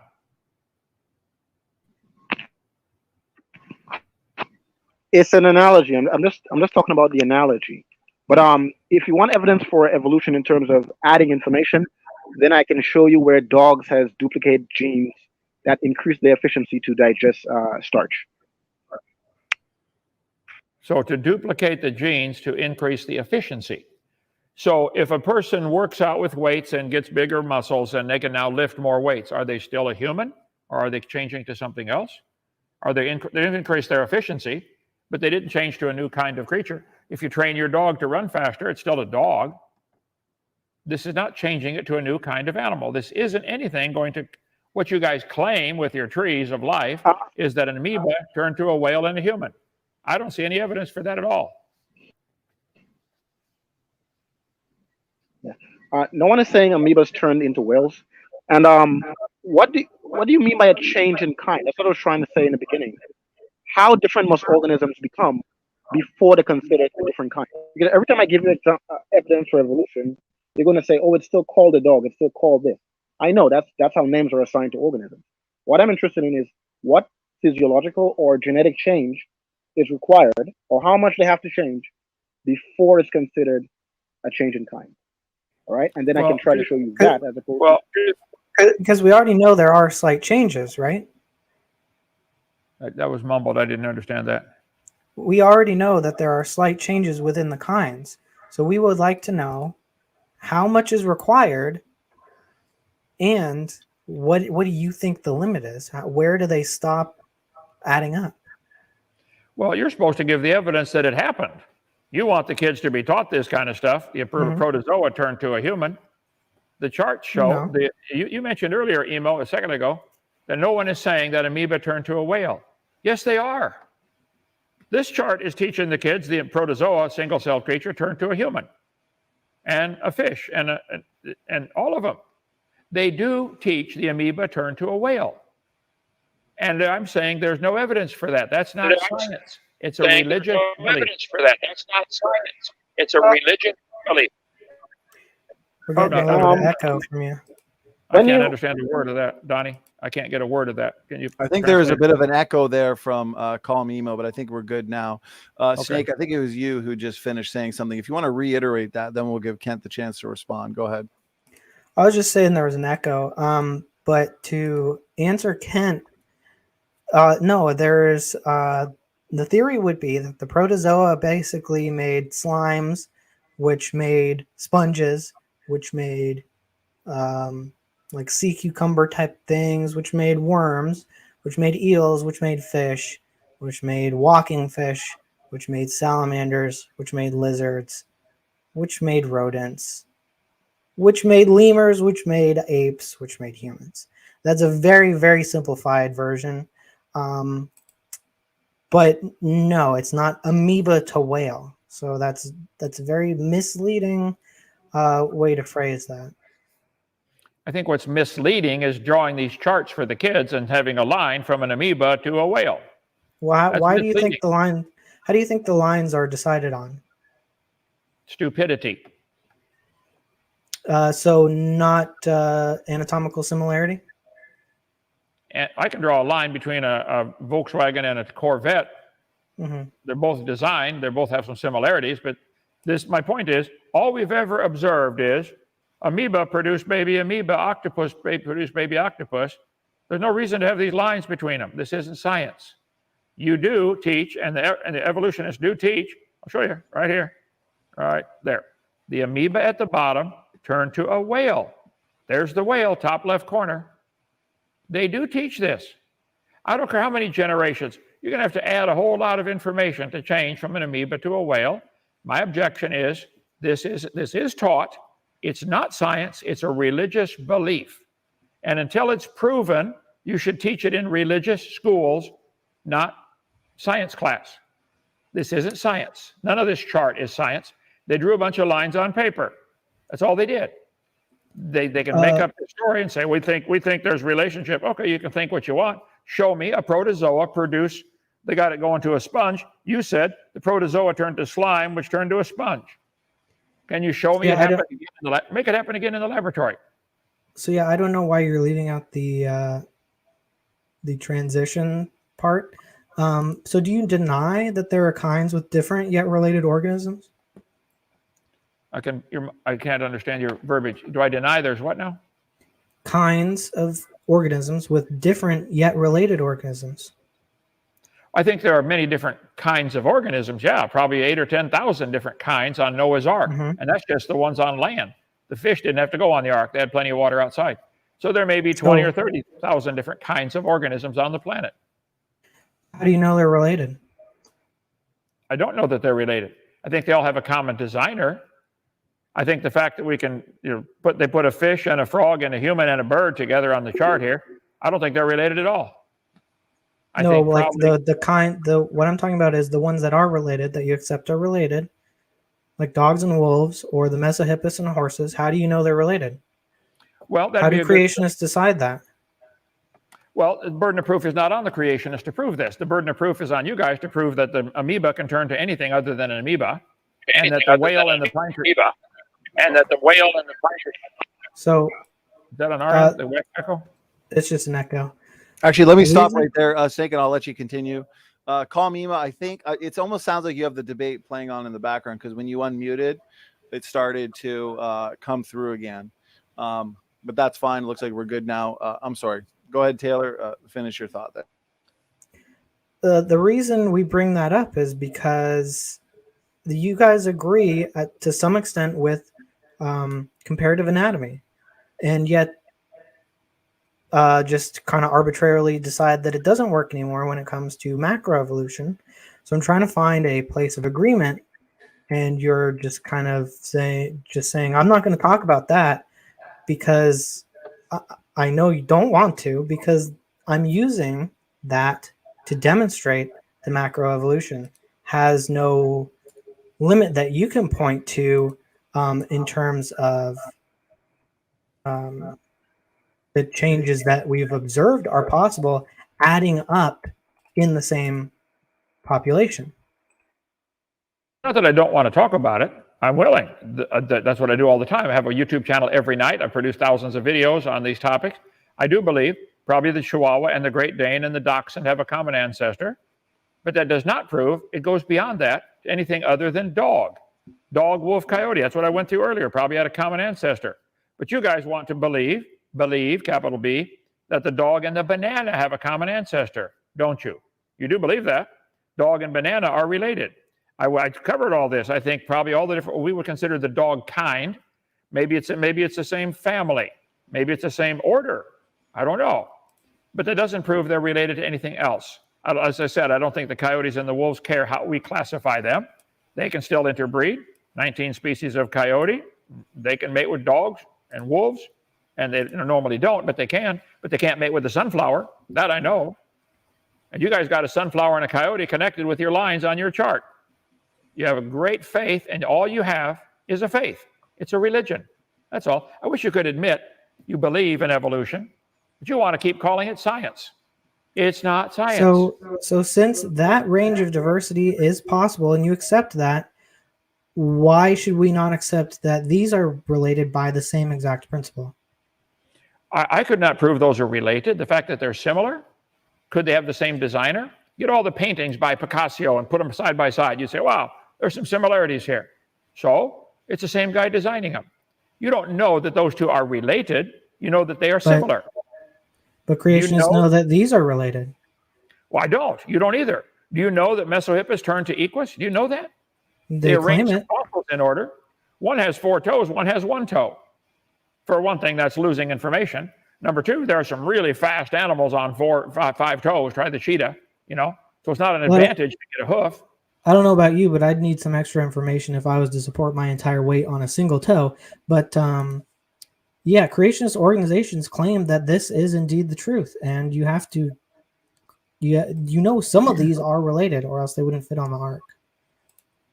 What you have here with Mesohippus and all these creatures is fossils, bones from the dirt. You do not know that they're related. You can line them up like that and say, oh, wow, look at the progression. You don't know that they progressed. Maybe the Mesohippus is still alive today, producing other Mesohippuses. Yeah. So same as wolves still exist, even though dogs are from wolves. So all we're doing is using the exact same technique as wolves and dogs are related, but just applying them to other similar organisms.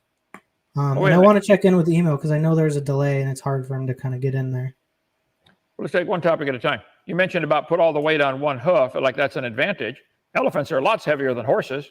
They got individual toes. So it's not necessarily, this is crazy. This argument means nothing. I think elephants are designed to have elephant feet, and they like them pretty well. I think horses are designed to have horse feet, and they like them pretty well. Cheetah can run much faster than a horse, and they don't have hooves. So this is such a silly argument to line up the different kinds of feet going from four-toed to one-toed, which would be losing, not gaining, and then saying that's an advantage. No, the horse was designed to have one hoof. Many animals have two hooves. They seem to like it. I don't know. Then they always produce other babies with two hooves. You lose toes, but you'd gain information in the one toe that's supporting the whole weight of the bigger animal. Oh, wait. Do you say it's gaining information because it has one toe to support all the weight? Why didn't the elephant do that?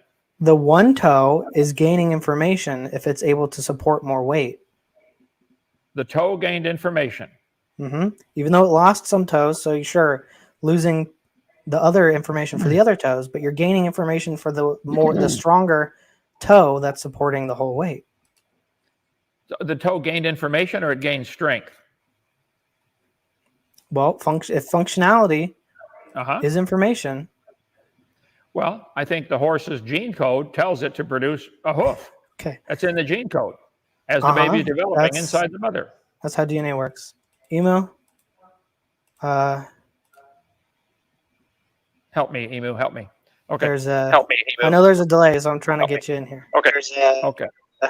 I know there's a delay, so I'm trying to get you in here. Okay, I got to jump in right there. So can you hear me? Mike. Yeah, okay. I just muted Call Me Emo. So I don't know what's going on with your Android there, Call Me Emo, but anytime you unmute, now we can hear the feedback of what we've been saying. But I will say this, we've got just about 10,000 questions. Time has flown by. We've got over 300 people in the live chat. Did we want to start moving into some quick closing statements in order that we've got enough time to get through some of these audience questions? Gentlemen, I don't want to, stop you guys prematurely in case there's a few other things you wanted to bring up. How would the debaters like to proceed? I'd like to go to questions, but whatever they want. Okay, let's do this. Call me, Mo. Let's try and unmute you one more time and see if we can get that last question from you in. If it doesn't work, then we're just going to go right to closing statements. So call me, Mo, unmute, and then we'll give this one last shot.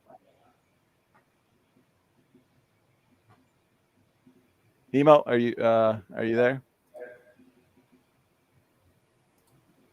Okay, well, all right, we tried.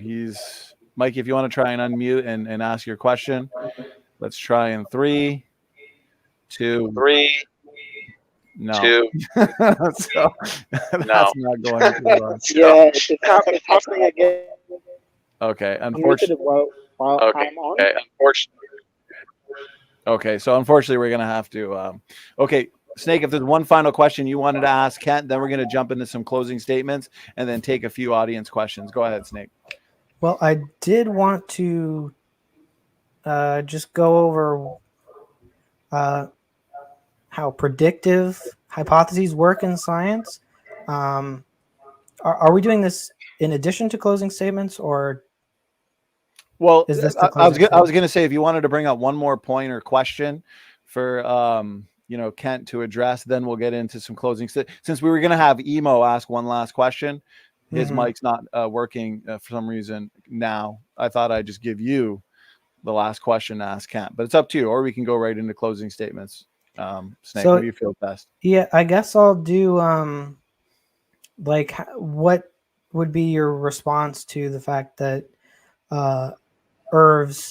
ERVs are really good ways to track common ancestry, and the fact that it's basically mathematically impossible for them to be in the same location as they are in humans and chimps, not champs. Well, if you think ERVs are evidence for evolution, I think we could point out factories that produce cars probably have similar procedure. I bet they put the frame together first. Wow, that proves they're related. No, that's the good way to do the design. You build the frame and then put the body on and then put the wheels on. There's probably a process that would be very similar. That would be building a Volkswagen or building a Corvette. I bet there's a similar process. So human endogenous retroviruses, ERVs, as they're called, is not evidence for evolution. I got a whole series on that. I actually did a YouTube on my channel, Kent Hovind Official, about that, about the ERVs. So are you saying, now you're saying this is another evidence for evolution because of the ERVs that they thought to be junk, but now they know that they have a function? ERV sequences initially got their name because they showed strong sequence, similar known to viruses. Then they proclaimed the animal genomes evolved to their present state in part by repeated infection of viruses. You need to really study more on ERV. There's been some great articles done on quite a few different creation websites on this topic.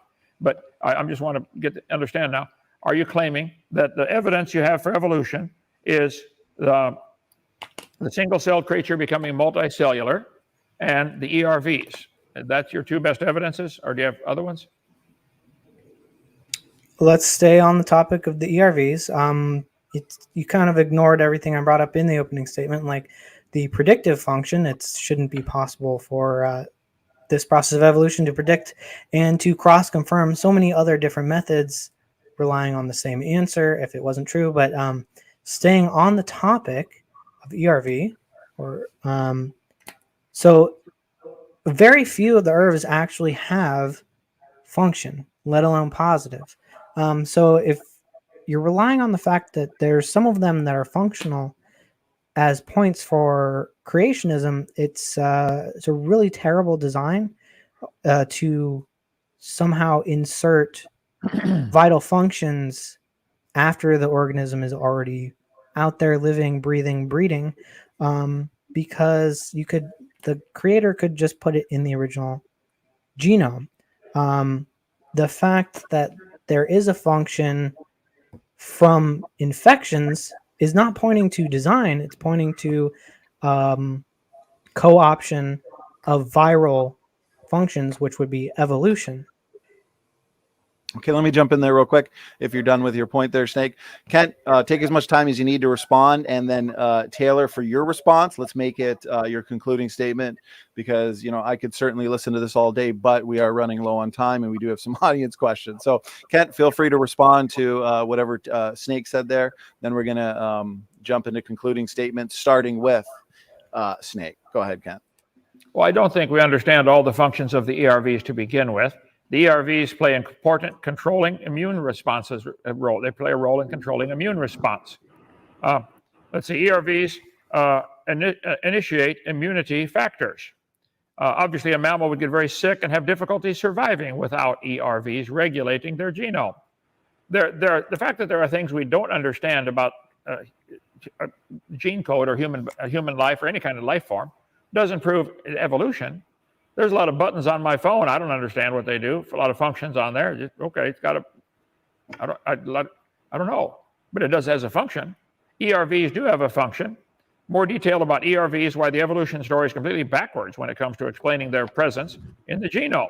Let's see.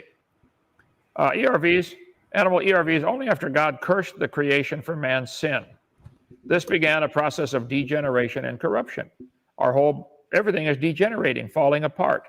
There's a good article back in 2008 where they said, hey, retroviruses they're not evidence for evolution. The data suggests that ERVs may regulate human transcription on a large scale. They've known this for a long time. So that's not evidence for evolution at all. Plenty of that. Scientists identify new beneficial function of ERVs. Wow. Back in 2014, they knew that. So I think that that's maybe a whole topic for a whole debate, if you would like, just on ERV. But tonight's topic was, what's the reasonable evidence for macroevolution? ERVs are not evidence for macroevolution. They're designed to be part of your immune system. Known this article right here, Virology. Protect us from viral infection. Endogenous retroviruses protect us. So they're not a junk DNA. It's critical. You got to have it. You may not know the function of it. There's probably things on your car that'll work automatically. You may not even know they're working for you. Like some people, never mind, off on a rabbit trail. So I will do more on that if you would like on ERVs, Taylor. But I don't think the fact that we don't understand all the functions of it is evidence that it evolved from chance, that we came from an amoeba. So I never got an answer from either one of you to my simple question. Don't be embarrassed. Do you believe over billions of generations you're related to a ladybug? Taylor, if you want, you can answer that before concluding statements. Yes, that is the theory of evolution. Okay. So Professor Dave's related to a strawberry and you're related to a ladybug. Great. We'll make a chart out of that one. All right, gentlemen, fantastic debate, huge audience, tons of fun, very engaging, lots of good points discussed. Snake, I'm sure there's a few things you want to respond to there. And in order for us to wrap up our thoughts, wrap up our points, and feel like we had more than enough time to say what we need to say, let's have, let's say, up to 5-minute concluding statements, and then we're going to get into a few audience questions. So, Taylor, feel free to take your 5 minutes. Go ahead.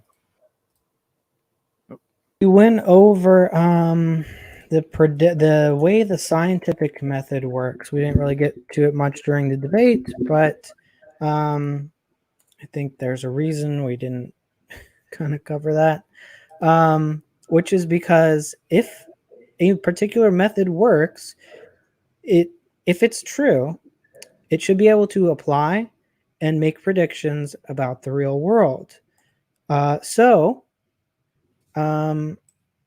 The way that evolution can be applied to the real world is that, okay, we know that all these fossils are different ages. We know that because the earth would have melted if it wasn't. So the question is, why are they different? And if we go and assume, assume the theory of evolution, it makes certain predictions, right? So if it's true, we should find this, this, and this. We should find morphological gaps here, here, and here. We go and look for them. There they are. They fit the pattern of evolutionary theory. And there's no other theory which can do this. So that's how science works. You can actually confirm things that you haven't seen over millions of years personally using that method. I also went over comparative anatomy and genomics, how these two different methods create the same trees. So the fact that, it said, oh, so of course they'd have similar DNA if they have similar anatomy. Well, the fact with comparative genomics is we're comparing things that have no actual reason to be similar at all, like broken genes, pseudogenes, or infections. That's the point with herbs is, so you said that it's corruption that was done post-creation. So they are infections. So it's actually impossible now for your whole story to be true, because if they're indeed infections, that means that the same species infected humans and chimps in the same place, in the same gene, hundreds of times, hundreds of different times. And this is the chances of that are so small that it's several orders of magnitude. It's 1 in several orders of magnitude larger than the amount of molecules in the universe. So basically 0, as close to 0 as you can get without being 0. And the fact that the very small amount of these are in fact functional shows that that is evidence for evolution because of co-option of viral elements. Now, this wouldn't happen under a created schema. because one, it can't infect different species at the same place in the same location, has no reason to. There's no functional reason to do this. And there are ones that are confirmed to have no function. And if you co-opt the function of an infectious gene of other horizontal gene transfer, that is evolution. I gave evidence that the known variation exceeds variation gaps between the declared kinds. So creationists declare there are kinds. We have an agreement there that there are certain ranges of animals that are related, and they vary in their size and the orientation, location, size, number, shape of their various features, such as most notably bones, but it also works with muscles and other tissues, organs. So since all these things can vary, and we know that all of the necessary genetic differences are also observed to happen, all of this observed evidence accounts for each difference in the fossil record. So not only does this theory predict the differences in the fossil record, fills them in, and also explains them with known phenomena. So that is, in fact, evidence against any other theory and evidence for common ancestry with all of the best possible techniques known to science. Okay, thank you there for your concluding statement. Snake, we're going to hand it over to Kent. Actually, before we do hand it over to Kent, Emo, let's just, just in time for the audience Q&A, let's see if your mic or your, let's see if your mic has been fixed, if you want to give it a shot, Emo.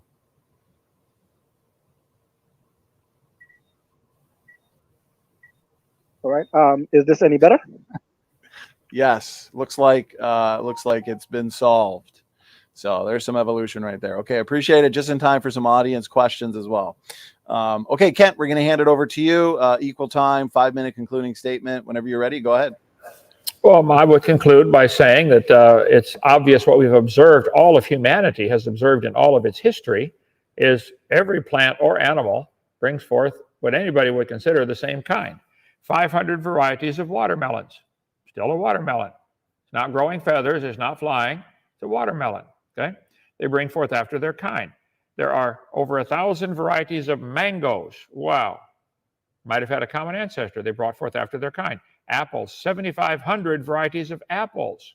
Most would not survive in nature. They've been cultivated by man to select a certain part of the apple gene code to give more, more juice or more flavor or more something, more sugar, sweeter, sour, tart, whatever they want. Okay?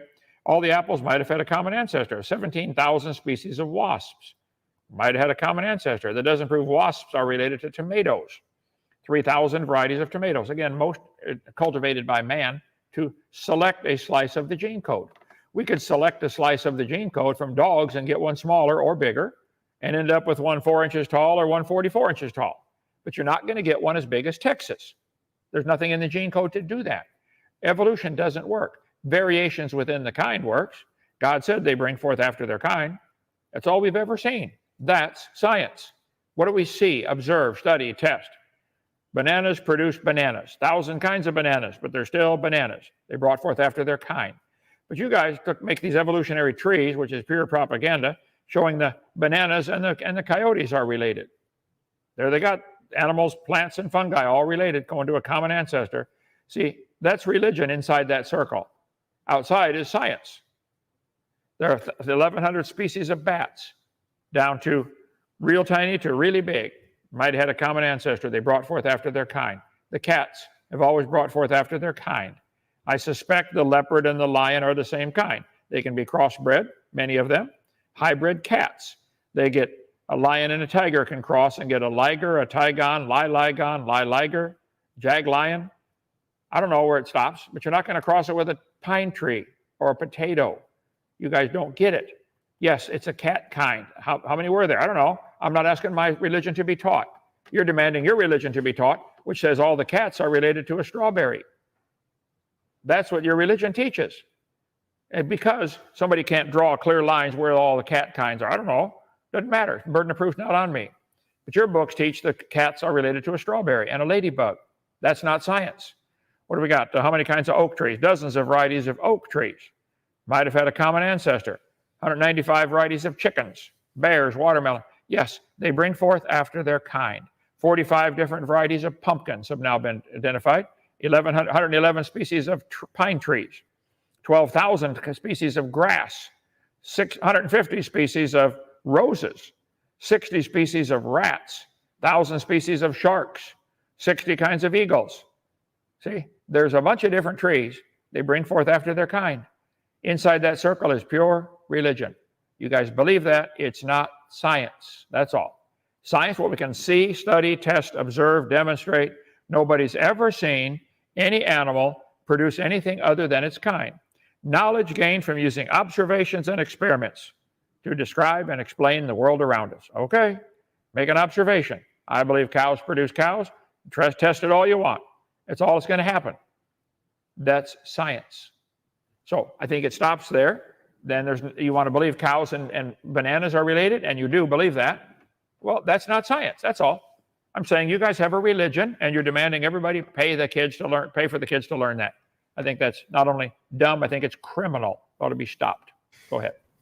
Okay, thank you, Ken, for that 5-minute concluding statement. And gentlemen, that wraps up the debate. Of course, we got some audience questions. I will say that was a ton of fun. So I enjoyed this 2-on-1 debate. For the audience sake, we do want to start doing more of these debates, 2-on-1, 3-on-1, 4-on-1, whatever it is. So if you're interested, I got a lot of requests coming in through email. So if that's the kind of debate you are interested in, please do let me know and send me a request. So, okay, let's get into some of these. Oh, yeah. I thought Emo's mic was working. Did I miss why he didn't get a closing statement? Well, we had 5 minutes for each of you, so I guess yours would have had to been broken up. Did you have any time remaining did you want to give Emo a minute? I'm not sure how much time you had left in the 5 minutes. I thought you took it all. I wasn't timing myself. Okay. Let me see. Yeah, it looks like you took just about the full 5 minutes, maybe 30 seconds left. So it's up to Emo if he wanted to make a couple quick statements or save it for the audience Q&A. Oh, my bad. I thought you would cut me off at my point. No worries. I just left it up to you guys. Plus, Emo rejoined pretty well right when you were done. Right when you were done talking. So, but it does look like Emo's mic is working and good to go for the audience Q&A. So we'll give him Emo. We'll give you plenty of opportunity to chime in here on these questions. So, gentlemen, if it's cool with you, you want me to get to the first question or? Mm-hmm. Okay. All right, here we go. 5-minute concluding statements. Now some audience questions. Okay, first question comes in from Creationist Crybaby. This one's for Kent. Questioner asks, don't you believe in a massive post-flood speciation event? If so, do you accept that macroevolution is a fact? Go ahead, Kent. Well, they're confusing terms here pretty badly. I believe after the flood, let's just pick a number and say Noah had 8,000 kinds of animals on the ark.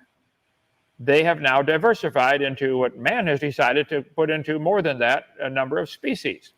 We've decided to call the Kaibab squirrel and the Abert squirrel a different species. The squirrel doesn't care. They can interbreed. They're still the same kind of animal as a squirrel. So no, I don't believe there was a great speciation event. I think there's a lot of varieties produced, a lot of them. As I mentioned, 1,000 different kinds of bananas, 1,000 different kinds of bats, but they're still a bat.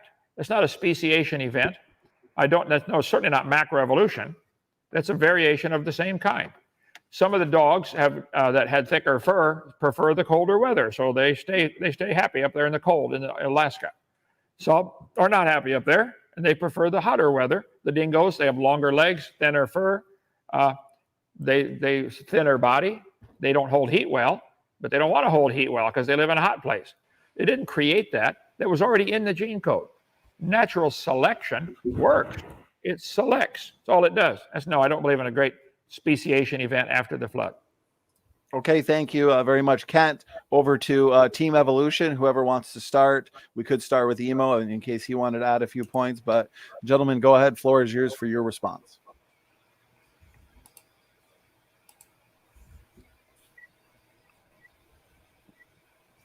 Let me see. Is this okay? Yes. Oh yeah, sounds good. Okay. Well, the amount or the degree of variation creationists accept happened post flood would fit the definition of macroevolution. That would be evolutionary events. But again, they are saying that macroevolution would be a change in kind. But they don't say what that is. They don't explain what that is or what that would look like. What such a scenario would look like, where an organism, where a population changes to the point where it becomes a new kind or it gives rise to a new kind. What is that? So I don't know what that is. I try for creations to explain that to me so I can try to give that to them, but I never get that. So, that's the way it is. Yeah, so they don't explain like what the limits of a kind are, like how much microevolution can happen. So Kent consistently brought up species that he's declaring are related to each other, and this is in fact required, or else the arc is overloaded. But when pressed on how he knows that this or that are related or more likely than others, he says he doesn't know because, again, this is the same method that scientists use to determine the relationship of all life. Known variability that creationists do accept, this known variability within kinds exceeds the differences between different kinds. So it's all the same thing. It's all just a range of the same microevolution. It's just a question of how much is there, and no limit is given. Okay, and question was for Kent. Kent, we'll give you the last word. Go ahead. Well, science deals with what we can observe. We do not observe any animal changing to a different kind of animal. Noah had birds on the ark. Noah probably also had cows on the ark. That does not prove they're related. I think the birds might have diversified. There are now 250 recognized breeds of cows. They're still cows. Any 4-year-old will tell you it's still a cow. But in your religion, cows and birds have a common ancestor. I think cows have a common ancestor getting off Noah's ark, and it was a cow. I think the birds, maybe there's 500 kinds of birds. I don't know how many kinds of birds there are. I doubt the eagles and the canaries are related. Probably Noah had dozens, maybe hundreds of pairs of birds on the ark that have now diversified. And man has decided to call them a different species. As I said, I don't think the birds care what we call them at all. They know which ones to mate with. Got them all over. Did you observe? Sorry, go ahead and finish. Well, our ducks do not show any interest in mating with the hawks. They're scared to death of the hawks. The hawks don't show any interest in mating with the buzzards. They're a different kind. Where are those lines? That's a good question for science to work on. But because they don't have all those answers, doesn't prove the hawks are related to fish. Did you observe God creating the first life, or did you observe God writing the Bible? No. See, I take mine by faith, and I admit mine's a faith. You guys have a faith, and you don't admit it's a faith. You want to call it science. Okay, gentlemen, let's move along. Great job so far. Praise, as co-mod, I got the next question up for you. If you wanted to, it looks like it's for Snake. It's from Boomer21, $5 super chat. Thank you so much. Praise, go ahead. Oh, yeah. I appreciate that, SFT. So he says, for Snake, if evolution is true, why can we not find the geological column other than on paper? Because we can. Manitoba, Canada, and the Grand Canyon are the two ones that I know about, where they go down all the way to the Precambrian, which is basically where life started. Goes down all the way. I appreciate that, and I guess, Ken, if you want to respond to that, go ahead. Well, yeah, there's no such thing as a geologic column. It's a bunch of layers of rock that all formed in 1 year. Nearly all of them are sedimentary rock, by the way. Occasionally igneous rock or metamorphic rock put in there. But I covered that last night on my YouTube channel, Kent Hovind Official. I've covered that many times in my video series. The geologic column only exists in the textbooks. It's not correct to say the layers are different ages. All over the world, petrified trees are found standing up, connecting all the layers. I'll show you pictures here in a minute. Grand Canyon, all the layers, horizontal layers, all formed by sideways movement of the water. And Grand Canyon probably formed not by millions of years, but by millions of gallons. Grand Canyon probably formed in less than a week. Billions of gallons of water roaring through there from Grand Lake draining and Hopi Lake, which are no longer there. Watch my video number 4 for more on that. But there's no such thing as a geologic column. Does not exist anywhere in the world. But that's the Bible to the atheist, and it's non-existent. All the layers are the same age. Much appreciated there, Kent. And go ahead, Mr. Go ahead, Taylor. You get to respond. So it's not possible to have formed in 1 year because of the heat problem. The radiation alone would have melted the Earth, and that's doubled, if not more, by the amount of heat created by a catastrophic continental movement. We know the deposition rate of things such as limestone takes longer than a year to deposit the amount that's on the Grand Canyon. We know what it looks like when certain sediments happen in dry conditions versus wet conditions. Those are also found at the Grand Canyon. So the Grand Canyon is a convenient creationism destroyer all in one package. Okay, here is we'll give you the last word since the question was for you. Okay, question comes in from Logical, Plausible, Probable. He sent in numerous super chats. Thank you for the support. And he pointed out that he's got an after show right after this debate. So, but this super chat is a question. Looks like it's for you, Snake. You and LPP, John Maddox, debated this recently. So this might be something pertaining to your guys' debate. So he asks, what's your source for colony genome comparison? In our debate, you had none. And he's asking you to support that claim if you want to respond. I put them up on the screen during our debate, John, actually. And there's several of them. Here's 3. Experimental evolution of alternating uni and multicellular life cycle in Metamonas reinhardti, de novo origins of multicellularity in response to predation, and phagotrophy by flagellate selects for colonial prey, a possible origin of multicellularity. That'll get you started. Okay, thank you. I guess it was more of a hyper-specific question for you, Snake. So I'm not sure, Ken, if there's anything you wanted to add, or we can move on to the next question. Well, no, I agree with the questioner. He made a statement. He makes a claim. Where's the scientific evidence for this? I don't think there's been any presented. But I'll review the video when I get time and see if I can find documentation for that. I don't think he gave any. Taylor, you can have the quick final word. Yeah, I'm seeing in the chat someone says fag trophy. Yeah, it's phagotrophy or phagotrophy because it's phagocytosis is the word. It's when basically a cell eats something. Okay, thank you very much. Next question comes in from George Bond. Thank you so much for the super chat support. Question for both. Okay, so why is the protozoa at 670 billion base pair still a protozoa while humans are only 2 billion base pair? Evolution side, if you guys wanted to go first. Yeah, I can take it. Yeah, the size of the size of organisms' genome has nothing to do with their complexity.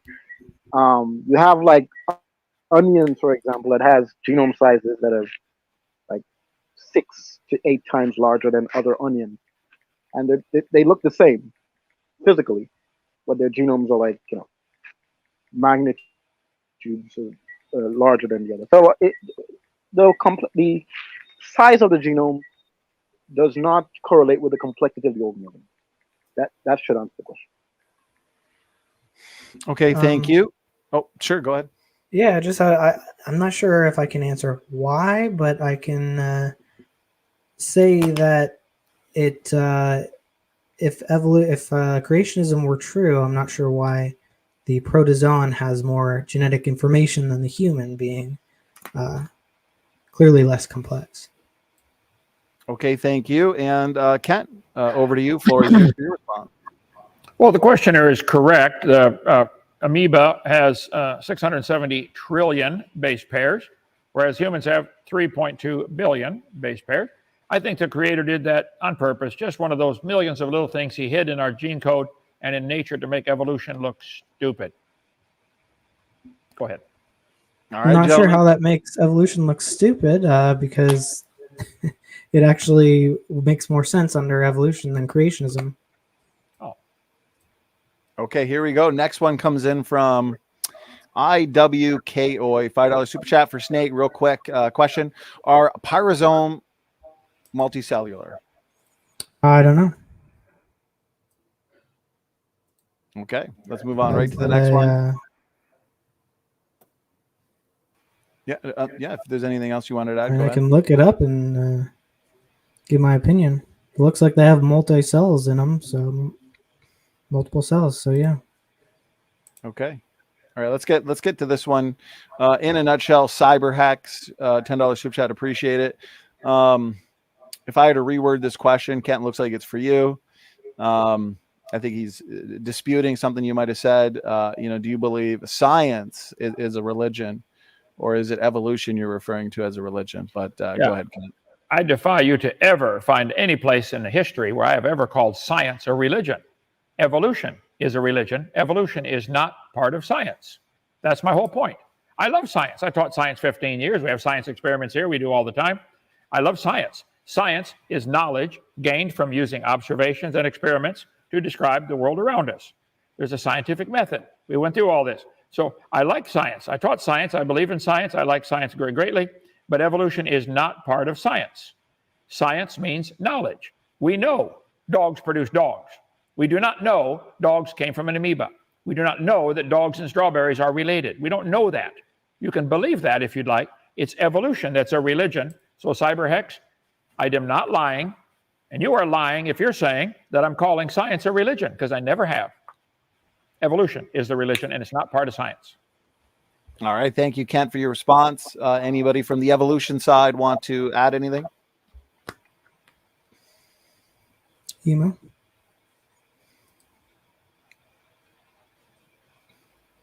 Or we could just move on to the next question. That's fine too. Well, and I did have, we're not worshiping it. We're just following the data. And yeah, I didn't know what a pyrosome was, but I looked at it. They are colonies bound together, which is different from a multicellular body because you can actually cut them up and they will function the same, unlike what I brought up. Okay, Kent, we'll give you the last word. Question was for you. No, I stick by my guns. I've never called science a religion, and I would never call evolution a science. Evolution is a religion. You have to believe in it. All right, guys, thank you so much. I think we got time for one more question. Again, time has flown by, and we're already almost at the 2-hour mark, so I want to respect the debaters' time for tonight. So we'll do one last question. And always, thank you so much for our live chat tonight, being so engaged and sending in so many great questions. So Jeff Smith, question for the evolutionists. Did male and female species evolve exactly at the same time? It would seem so in order for reproduction to happen. What's the miraculous chance of that? Well, while I'm reminded, I did want to address something Kent said earlier about how two of the same species need to have the same mutation at the same time. No, he knows that's not true. He admitted it last time. I don't know why he repeats it again every single time we talk. One parent with one mutation can hand it down to its children, even if the other parent does not. But for the evolution of sex, basically what is hypothesized to happen is sort of like the algae that I was talking about, where they shoot off one cell and that starts dividing. I believe kelps still reproduce this way. Kelps are also algae.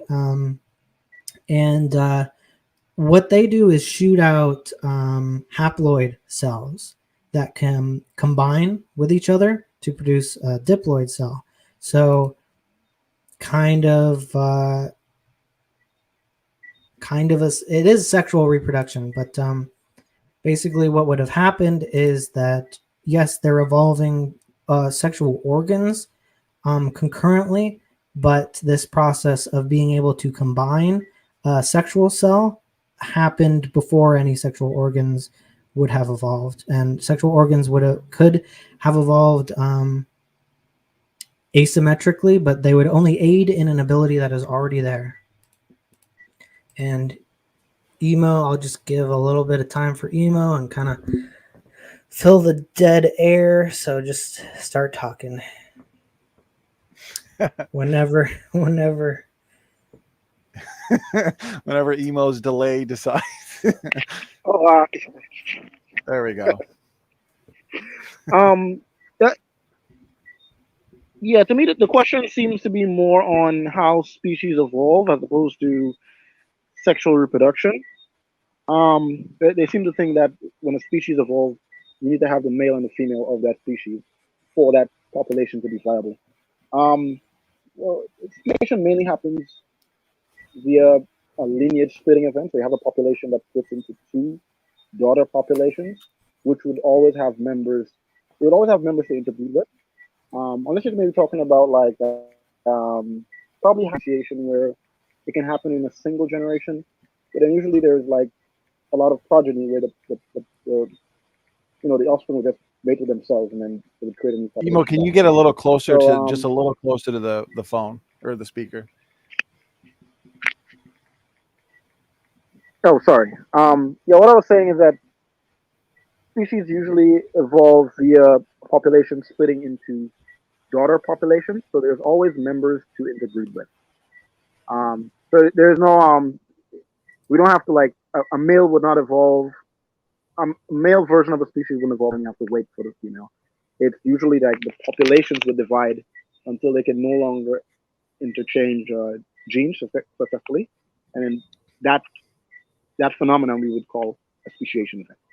So that's how species usually evolve. Okay, thank you for the answers from Team Evolution. We'll hand it over to Kent for your response. Kent, go ahead. Well, if I understood the Taylor's response, it was the sex between cells happened first, and then sex between organisms, which of course is a story, a made-up story. We don't know that to happen. I'm doing a whole series on my YouTube channel, Kent Hovind Official, called Making Babies, about all the thousands of different ways creatures or plants have sex. How does the oak tree know to make pollen by the trillions to just fly out there loose, hoping they land on something? How did it do that? So I think the question is a very excellent question, and they're correct. They'd have to evolve at the same time and in the same place. What if you get a male and a female to evolve, but they're millions or thousands of miles apart? Wow, another problem. So it's not only at the same time, the differences between the male and female are enormous in most species. And the duck, for instance, there's no possible way the duck evolved, the ability to have sex. The male's penis is longer than his body, and at the end of mating season, it falls off, and he grows a new one next year. How did that evolve? I'm going to go through a whole series of the different types of creatures and ask the simple question, can you give a real scientific answer how this evolved? So far, nobody's been able to give one. Just check out our series, Making Babies, on Kent Hovind Official. So I think the question's legitimate. I don't think evolution has an answer for it other than a story, which is not science. Where can we observe this happening? Science is knowledge gained through study or practice, knowledge gained by observation, experimentation, and testing. There is no observation of sex evolving anywhere. I think it had to be designed. But I'm not asking for my religion to be taught at taxpayer expense. The burden of proof's on them to answer that one. They've got zero answer for that. Go ahead. Okay, thank you, Kent. Well, and so it's like, final word, Taylor. yeah. So it would be populations, not individuals evolving, whole populations evolving. So yeah, they're this phenomenon where they shoot off cells that can become new organisms. That's been observed. And cells can combine with each other. So populations, not individuals, populations would evolve, are capable, we know this today, are capable of evolving like a longer skin appendage or a pocket-shaped skin. So you'd have either this shape or this shape. This is possible to grow into an organism. We know this. And basically, what else is possible is that one of the sexes could develop to not release its egg and keep it in its pocket, while the other shoots out its egg or sperm, and they combine within the organism instead of in the floating free water. And the fact that each individual step along this process exists in some animal somewhere is great evidence that yes, this is possible to evolve, because each individual step is functional on its own and is possible to develop from a similar one. Can I add a comment on that, Donnie? Go ahead. They can add one to one. They can add one to one of mine later if you'd like. Sure. I don't know if you guys understand it or not, but you can't get a population without sex. How do you get the population to begin with? It's get a called whole population of, this is how you get populations. Ask your mama, she'll explain it to you. The population of these things is not going to evolve. The idea that it gets a pocket this way or a pocket this way to be the testicles or the uterus, this is a story. This is insane. This isn't science. Watch it happen. Nobody sees this happen. You make up these stories, that's all. Evolution is a story. It's a religion, not science. Yeah, so there are asexual organisms that reproduce asexually and produce populations asexually. And the way they do this is very similar to organisms that reproduce sexually. So the kelps, there are asexual algae and there are sexual algae like the kelp. And the only difference is that they're combining haploid cells versus diploid. Okay, gentlemen, that's the 2-hour mark, and we got to end it somewhere, so this might be a good place to wrap it up. I do want to thank everybody involved in this 2 versus 1 debate. Tons of fun, very engaging. Praise I Am, thank you for being here, acting as co-mod and helping me organize and gather these this great multitude of questions. So before we completely wrap it up, gentlemen, some quick final words, final thoughts. Let's start with Team Evolution. Thank you again for doing this. Much appreciated. Final words, final thoughts. No, thanks for having us.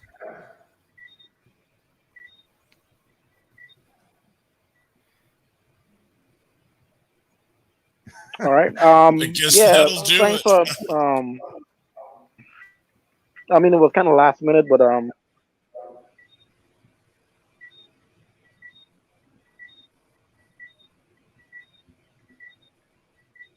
right. Am I still lagging? No. We can hear you. We can hear you. You're good. You're good. Go ahead if you want to finish your. Okay. Nice. Yeah, I was saying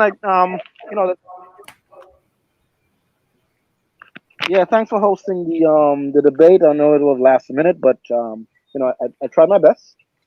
I guess next time I need to get a PC. The Android is not working for me. So next time I'll try to get a PC and we'll do a better something. I should be back on the channel at least before the year is up. So doing another debate. I would try to do that.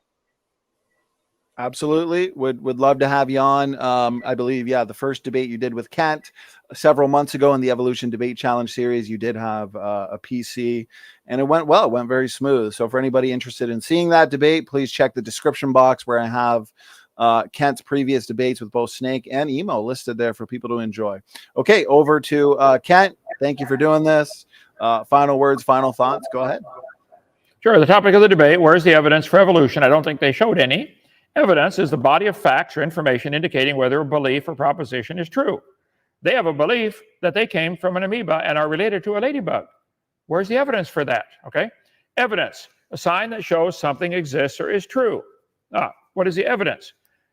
Which tends to prove or disprove something, a ground for belief. Why would you have a belief that you're related to a ladybug? Because of the ERVs? Is that a ground for belief in that? 4 types of evidence that can be proven or disproven at trial. Courts use this. Real evidence. We've never seen a cow produce a non-cow or an amoeba produce a non-amoeba. We're demonstrative. We can't demonstrate it in the laboratory. There's no documentary evidence. Nobody's ever seen it happen and written a paper said, I saw this animal change to a different kind. There's no testimonial evidence. It wouldn't hold up in a court of law at all, okay? 3 primary standards for proof. Proof beyond a reasonable doubt, preponderance of evidence, and clear and convincing evidence. Evolution meets none of those standards, absolutely none. Levels of proof. Well, if there's no evidence, he's not guilty. If there's a scintilla of evidence, he's not guilty. If there's reasonable suspicion, he's not guilty. Probable cause, still not guilty. Reasonable doubt, still not guilty. You have to go beyond all that to be guilty. To prove evolution, that have to go beyond all of this. Evolution, a process that different kinds of living organisms are thought to have developed and diversified from earlier forms. They have the charts showing the amoeba and the pine tree and the humans and the bacteria related. I don't think there's any evidence for that at all. I think evolution is a religion, and you're welcome to it. This is America, the land of the free and the home of the slave, and you can have any religion you want, but you don't have science. Quit calling evolution science. Quit pretending it is. Admit you believe in it. You might even want to believe in it because you like to get rid of God from your life. That's fine for now, till you die, but it's fine for now. Do whatever you want, okay? Go ahead. I didn't know the debate was still going, but yeah, let's do something a little more specific next time, because these just tend to cover like way too many topics to get into any specifics. Oh, you didn't know you're related to a strawberry? I asked if you're related to a ladybug. This chart shows humans and ladybugs related. Are you related to a ladybug? We've covered this, yeah. Okay. All right, guys. Yeah, we'll do something specific for the next debate. Everybody loves a good debate between Kent and Snake. So I guess the next debate can be who's had more debates, Snake or Kent. So, all right, guys, thanks again for being here. We'll see you same time tomorrow for Daria versus Kent. I'm going to let the debaters get out of here for the night. Enjoy their night. Kent, get some rest, get some sleep. Thanks.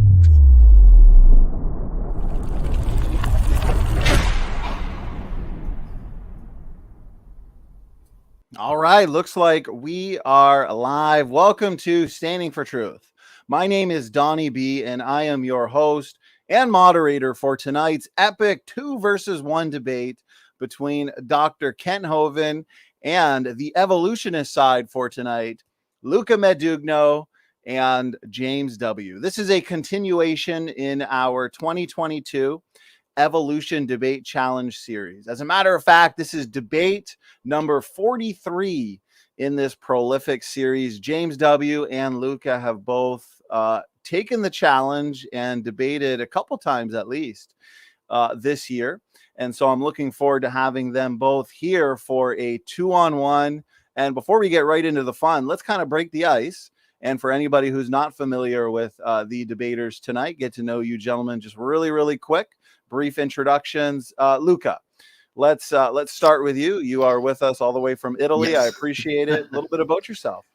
Yes, I'm an atheist. I've been there in this channel for quite some time. I work as a teacher for quite some years now, and I have a background in chemistry. I love doing this kind of debates, and I cannot wait for tonight. I will bring up some old slides, and some of them are never been seen in this channel before, so I hope that will be fun. Awesome. Thank you, Luca. I'll make sure that your link to your channel is in the description box, both of you, James and Luca. James, good to have you back as well. A little bit about yourself, a little bit about your channel for the audience.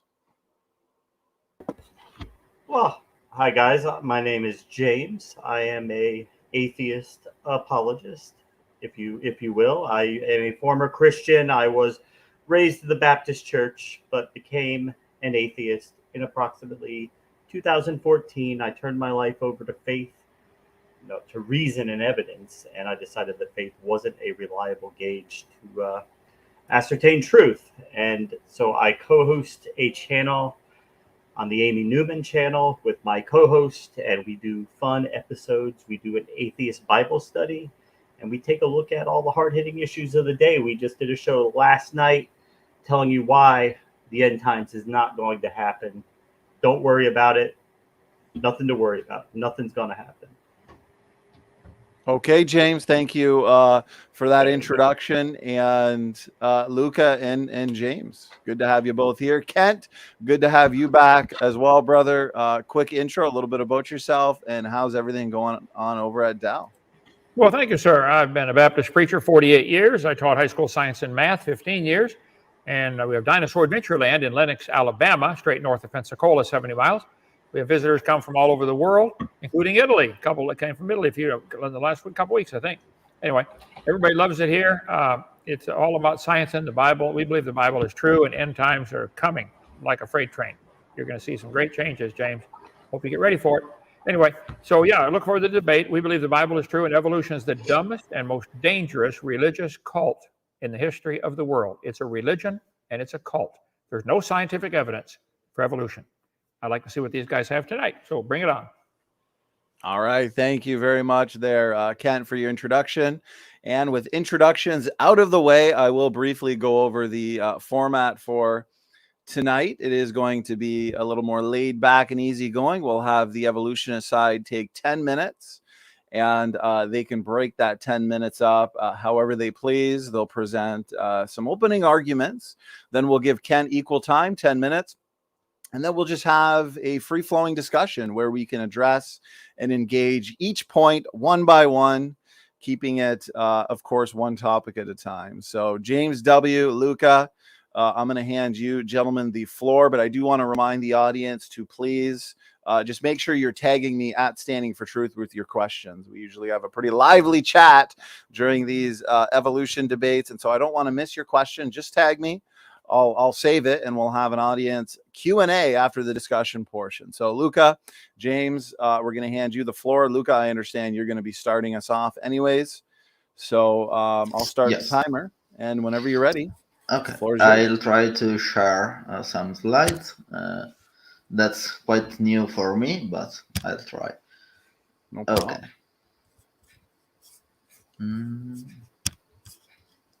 Okay, you can see my screen. Okay. There you go. You didn't even need my help. You're good to go, Luca. Okay, so this is my basically oldest presentation, and that was a presentation for Kent. And I want to bring up wheat, and for a reason. We do know where wheat come from acorn. Remember that this plant is still able to do hybrids with these different species of plants, and there is quite an important characteristic with acorn and with after. So when we start with acorn, we have a diploid species. So with 14 chromosomes. And we do know that wheat, as we know now, is a allohexaploid species, meaning that has basically 3 times the number of chromosomes. And we also know the kind of genetic material inside the plant. So we do know that inside wheat, we have basically all the genome of acorn and other 2 species of plants. That's a result of hybridization, sorry, and it's still an evolutionary process, but not mutation, of course. And here you have the table with the comparison from the original species, basically acorn, and the common wheat now. Now, I want to bring up my second point, and that's new. Nobody ever seen these slides because my last debate with Ken had some problem, technical problem. So, evolution of multicellularity. I'm here to ask Kent some question. We did discuss this topic last time, but I want to show the paper anyway. That's the paper. If anyone want to see, this paper is very, very good. I think it's very a very good topic to study. And here you can see that's a real case of multicellularity. As you can see, it was shown after 750 generation, and it's still there after several years. And Kent asked me to respond because he did bring up a paper, and I do have some criticism about this paper. Why? I think that they missed the point. They tried to infer that it was not really evolution, and it's not really credible in my humble opinion, because this species of algae is still there after several years, even without the predator. So it's no longer needed to be multicellular. The other point was to infer that it was a case of devolution, that this algae is a result of a devolution and then a restoration of a trait already present. But it does not hold water. Why? Because we have, as you can see there, several occasions of evolution of multicellularity in this same experiment. So if it's a case of devolution and then evolution, why we do see at least 3 different cases in this experiment? It does not hold water. And I hold my time. All right, thank you, Luca. Just over 5 minutes, which means we've got roughly 5 minutes left. James W., let's hand it over to you. Use as much of it as you'd like to, and then we'll go from there. So, floor is yours.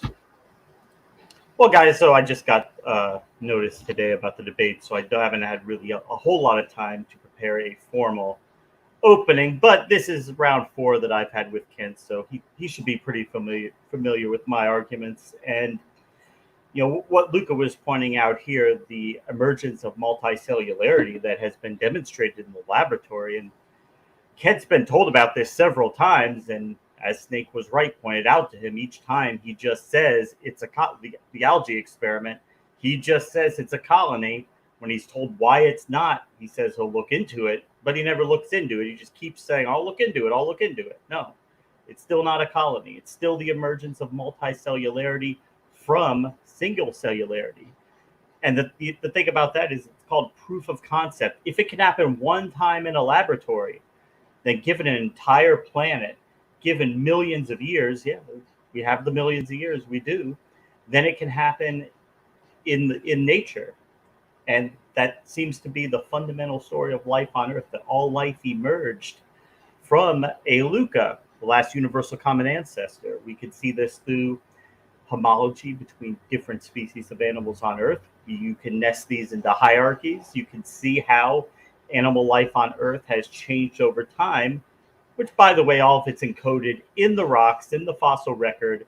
You have a literal history of life on Earth preserved in the rocks. I know he doesn't like it. I know he talks about this flood that apparently he thinks sorted everything this way. He's got no evidence of it, and we like to call that a baseless assertion. He's just asserting things like he does with the ERVs. He just asserts God did it that way. Well, doesn't have any reason for that. He doesn't have any evidence to show that, but God could do anything, right? So, hey, it's important to realize when you're looking at homology of organisms, a designer could design each animal so that it would be clear that nothing was related to each other. He could have done it that way. And yes, he could still make it so that the animals could eat each other. He has infinite power. He could have clearly made each animal clearly distinct, clearly separate from the others, but he didn't do that. He made it look like everything's related. Was he trying to be deceptive? Was he setting up the great delusion so that he can deceive people, make people believe a lie, and then go back and punish them for believing the lie? It's bizarre. But evolution could never do that. Evolution can only work with what it has, and there's no goal in evolution. It's not trying to do anything. It's a force of nature. It's the story of life on Earth. It's recorded in the rocks, and notwithstanding that, all Kent really has on his side is Iron Age, Bronze Age fables written by people who thought the world was flat and knew next to nothing about anything. The stuff that Luca presented, that's actual modern science, and it can be a little technical. It could be a little harder for some people to grasp. It's a little more complicated than God just did it, or God piled up dirt and he blew on it and man arose, or God took a rib out and made a woman out of it. How that any of that works, I don't know. Why he would even need to do any of that, I don't know. It's obviously a story that man made up when man knew nothing, but we actually know a lot more than nothing today. And that kind of is hard on a literal interpretation of the Bible. It's no problem for Christians who have a more liberal, a more metaphorical interpretation of the Bible. And we are winning on that field. There are millions of Christians who accept evolution. There are dozens of Christian denominations that fully affirm the validity of members of the LGBT community. They have no problem with them. They read in the Bible where God says that's bad. They promptly ignore it and treat their brother and sister better than their God would have them do it. But you will not see young earth creationism taught in any accredited academic institution anywhere outside the mythology department. Now, let that sink in about who's winning this battle. Thank you. Okay, that's 10 minutes on the dot. That concludes the opening comments from the evolutionist side tonight, James W. and Luca Medugno. So we are now going to hand it over to Kent. Kent, whenever you're ready, you also have 10 minutes, and the floor is yours. Well, thank you. I brought up about 9 topics there. So, okay, let's see there. Okay. The word evolution has many different meanings. We need to define what we talk about, what we mean when we say the word evolution. Cosmic evolution, the origin of time, space, matter. The evolutionists claim that happened with the Big Bang. Well, what was before the Big Bang, and what banged, and where did the energy come from? Where did the material come from? Where did space come from? Where did time come from? Who created time? Anyway, that's another long story. The chemical evolution had to happen. All the elements had to form from hydrogen. I'd like to see you make gold from hydrogen, lithium, or any of the small earlier elements in the periodic table. Then you'd have to have the stars evolve and the planets. We'll go bypass all that tonight, but they never answer that. They have a story, but not a scientific evidence, okay? Organic evolution. But tonight's supposed to be macroevolution, not LGBT, okay? And not whether young earth creation is taught in accredited universities or not. I bet there aren't any courses taught against Islam in Muslim universities either, okay? Macroevolution, changing from one kind to another. Has that ever happened? Define macroevolution. I Googled this today. Evolution that results in relatively large and complex changes, as in species formation. Webster's Dictionary, okay? What is macroevolution? The origin of a new higher group, such as the mammals, would be an example of macroevolutionary event, okay? Show it to me. Where does it happen? What's the best example of macroevolution? Oh, let's see. Okay. Tetrapods, which are animals with 4 limbs. Now, I agree with that. Tetra means 4, okay? Evidence of macroevolution is obtained through the study of fossils. Hold it. I say, no, guys, stop and think. No fossil would count as evidence for evolution. When you find fossils, you don't know that it had any children. You couldn't prove it had any children that lived.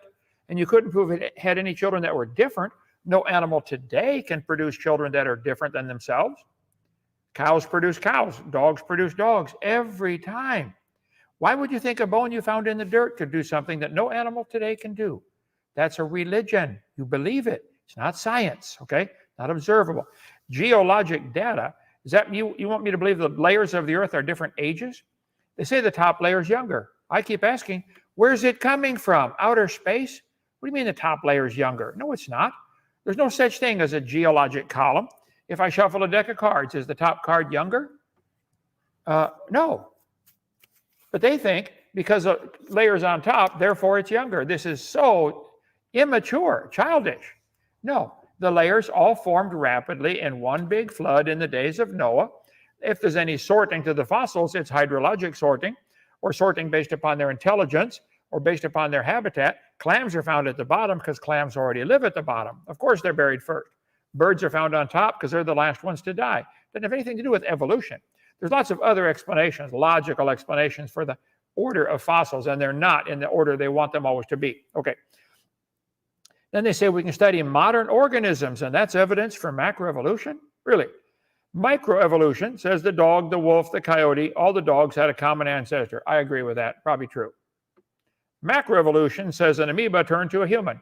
That's not only stupid, it's a religious idea. You have to believe in that. It's not science. Nobody ever sees that.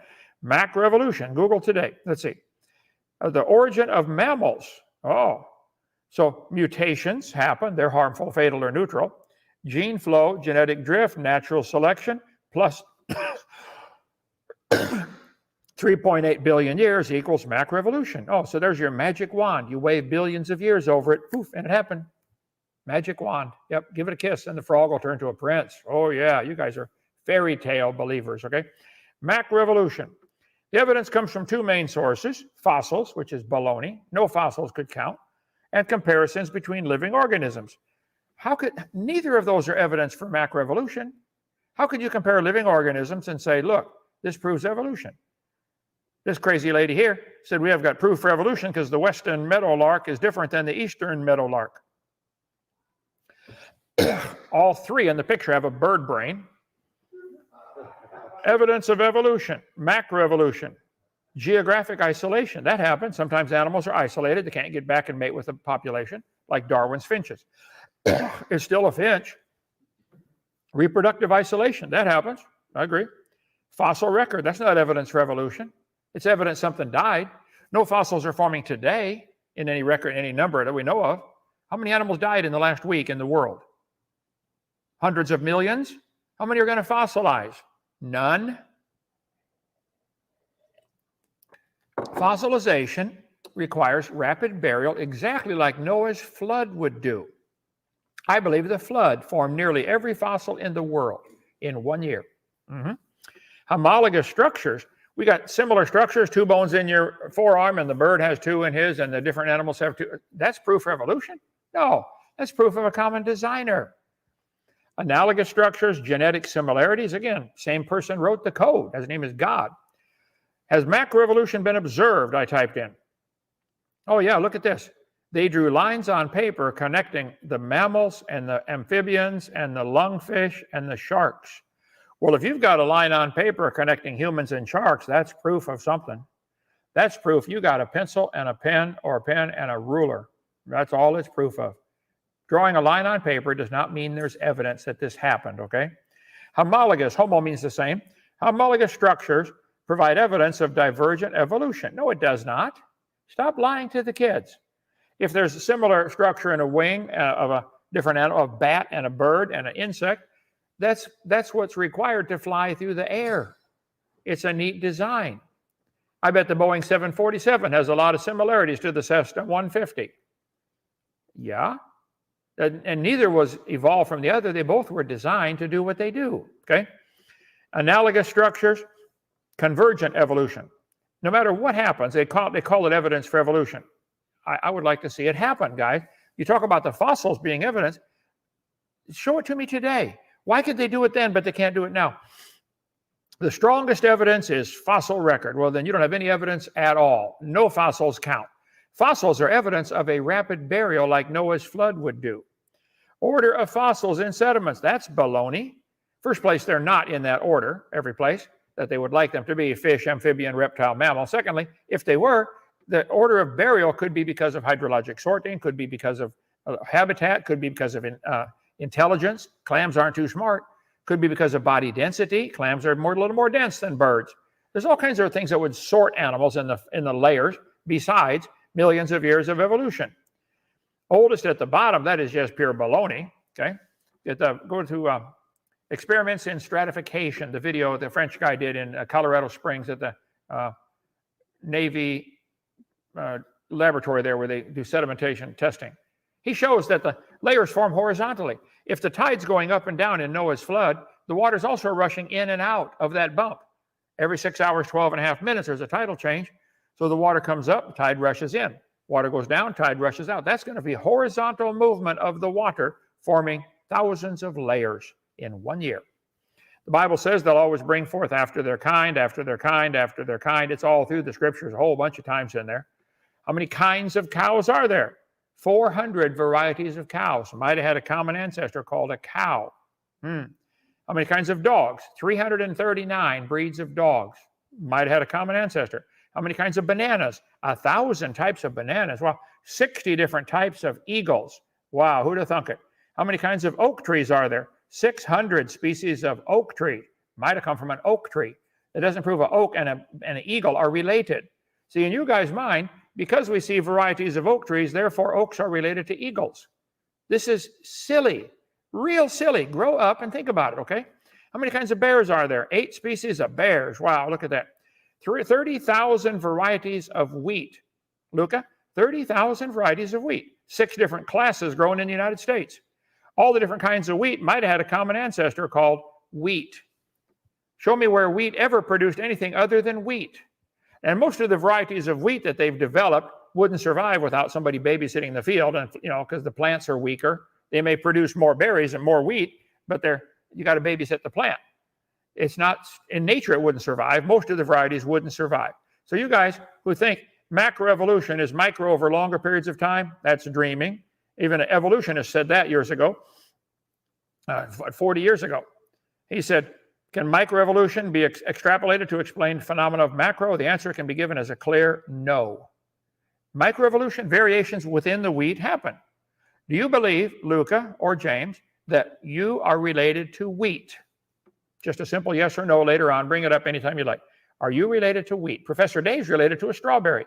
One guy debated is related to a snail. Yeah. Are you related to wheat? Just answer yes or no. All right. Time's up. Thank you. Bye. Okay, thank you, Kent, for that opening statement. All right, gentlemen, we got opening comments from both sides tonight, the creationist and the evolutionist side. We've got quite a few interesting points and topics on the table. So let's try and discuss each one of those one at a time. And we'll try and keep it as equally timed as possible. So as the discussion is taking place, to the audience, you're doing a fantastic job tagging me with your questions. Let's keep it on topic tonight, macroevolution specifically. Also to the debaters, we'll try to do our best to keep it on topic as well, macroevolution. So, all right, we'll hand it to the evolutionist side to pick the first topic or point and first question to kick us off in the discussion. Go ahead, gentlemen. Okay, James, can I go first?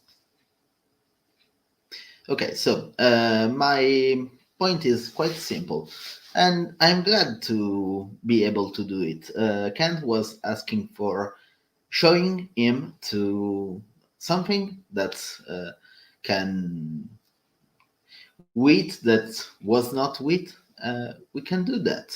As I said, wheat is the product of 2 separate events, 2 hybridizations, and we can still do it. We can pick up these plants. One is the acorn, the other one is a wild goat grass plant, and the other one is a very complex name, Latin name. I can show it on screen if needed, but it's a completely different plant, and we can still do it. and we can pick up a wild goat grass plant and acorn and get something that is nether of them, and that's a new plant. And then you can pick the third plant and get a wheat. That's a different thing entirely, and that's a better plant. That's a stronger plant. So I cannot see why that would not qualify as evolution. I leave to James.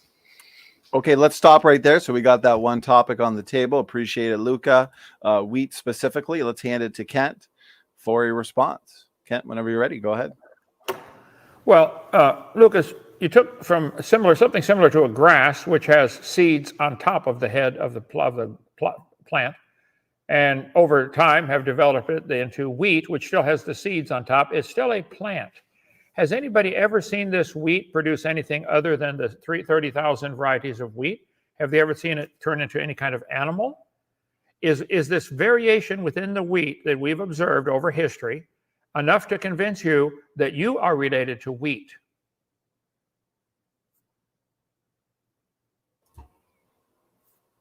Oh, Luca, just make sure to. Oh, you're good. Yeah, just make sure to unmute yourself. Maybe James wants to see something. How does that work? This work. Sorry. Are we related to wheat? Yeah. I mean, Kent, plants and animals diverged billions of years ago. So no, we can't turn into an animal today. That bus left a long time ago. That's not how this works, and I think you know that, Kent. You've debated this hundreds of times. You have your doctorate degree. No, that's not what happens in evolution. All we're saying is that these changes can accumulate over time. Just like, Kent, when you get in your car and you drive down to the mailbox to get your mail, well, you can take that same car and you drive it a little bit further. You can go into town. You drive it a little further, you're in another town. If you keep driving, you'll be in another state. At no point did you have to fly. At no point did you do anything else other than the same way you drive to the mailbox, rolling your tires. It's really that simple. And we do have the time, and we do have the animals sorted in the layers. I mean, isn't it funny that all these layers are hydrologically sorted, just the way that evolution says it evolved? It seems like a pretty good sequence. It seems almost cruel of God to have the animals sorted that way. And then, of course, that's confirmed by radiometric dating, which also goes back and confirms the order that life evolved in. But yes, we are wheat. We're related to wheat. Well, good. Oh, my turn. So James is related to wheat. Certainly the kids are taught this and in a ladybug. School. And a ladybug. Okay, good. You asked that. That was last time. You asked a ladybug. Okay, so you're related to a ladybug and ladybug wheat. That's and good wheat, to know. yes. And a bird. Okay, look at this. They got a line between human and bird and dinosaurs. Whoa. And ladybug. And there's the plants. Yep, they were all going back with the worms to a common ancestor.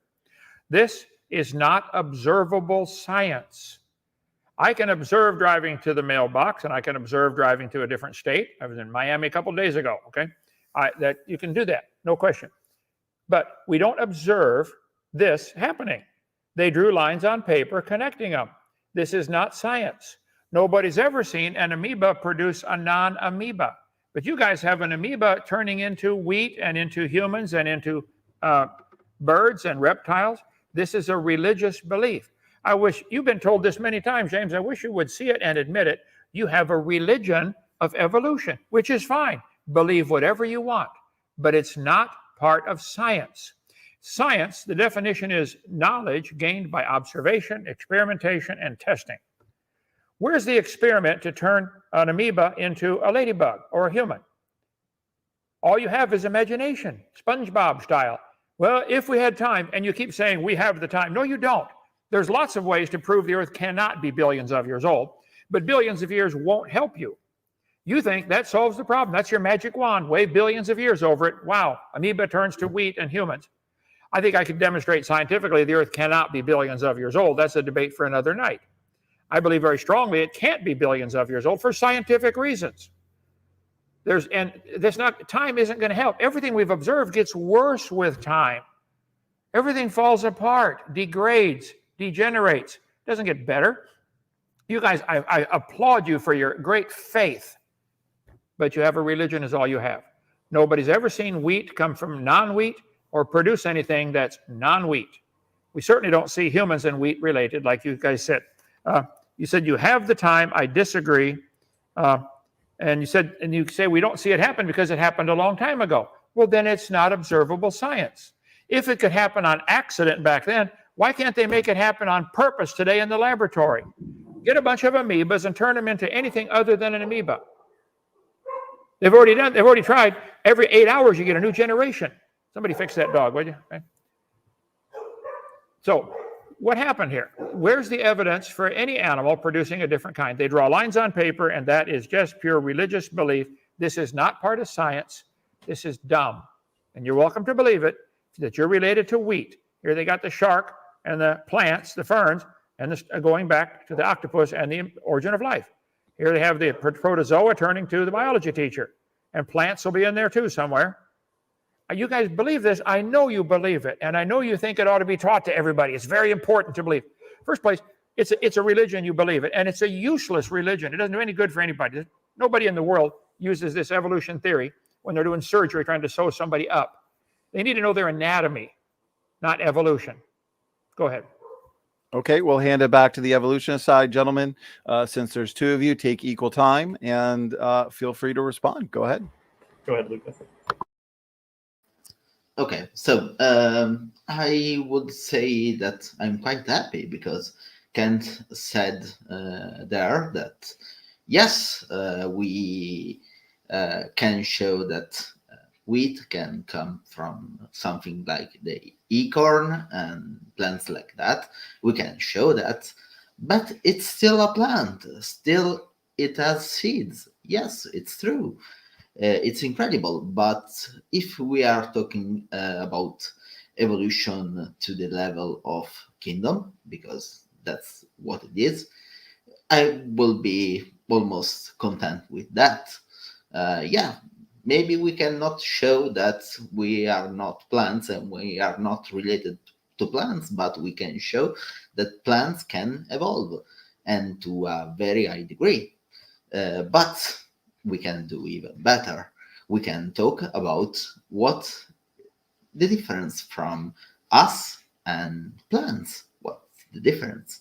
What the difference between us and things like prokaryotes and eukaryotes. I live with James to expand this kind of topics and questions, but I would love to discuss.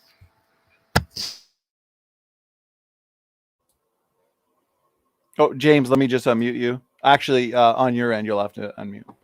Okay. All right. Thank you. Yeah, once again, he's just baselessly asserting that it's a designer, and that takes no work. That is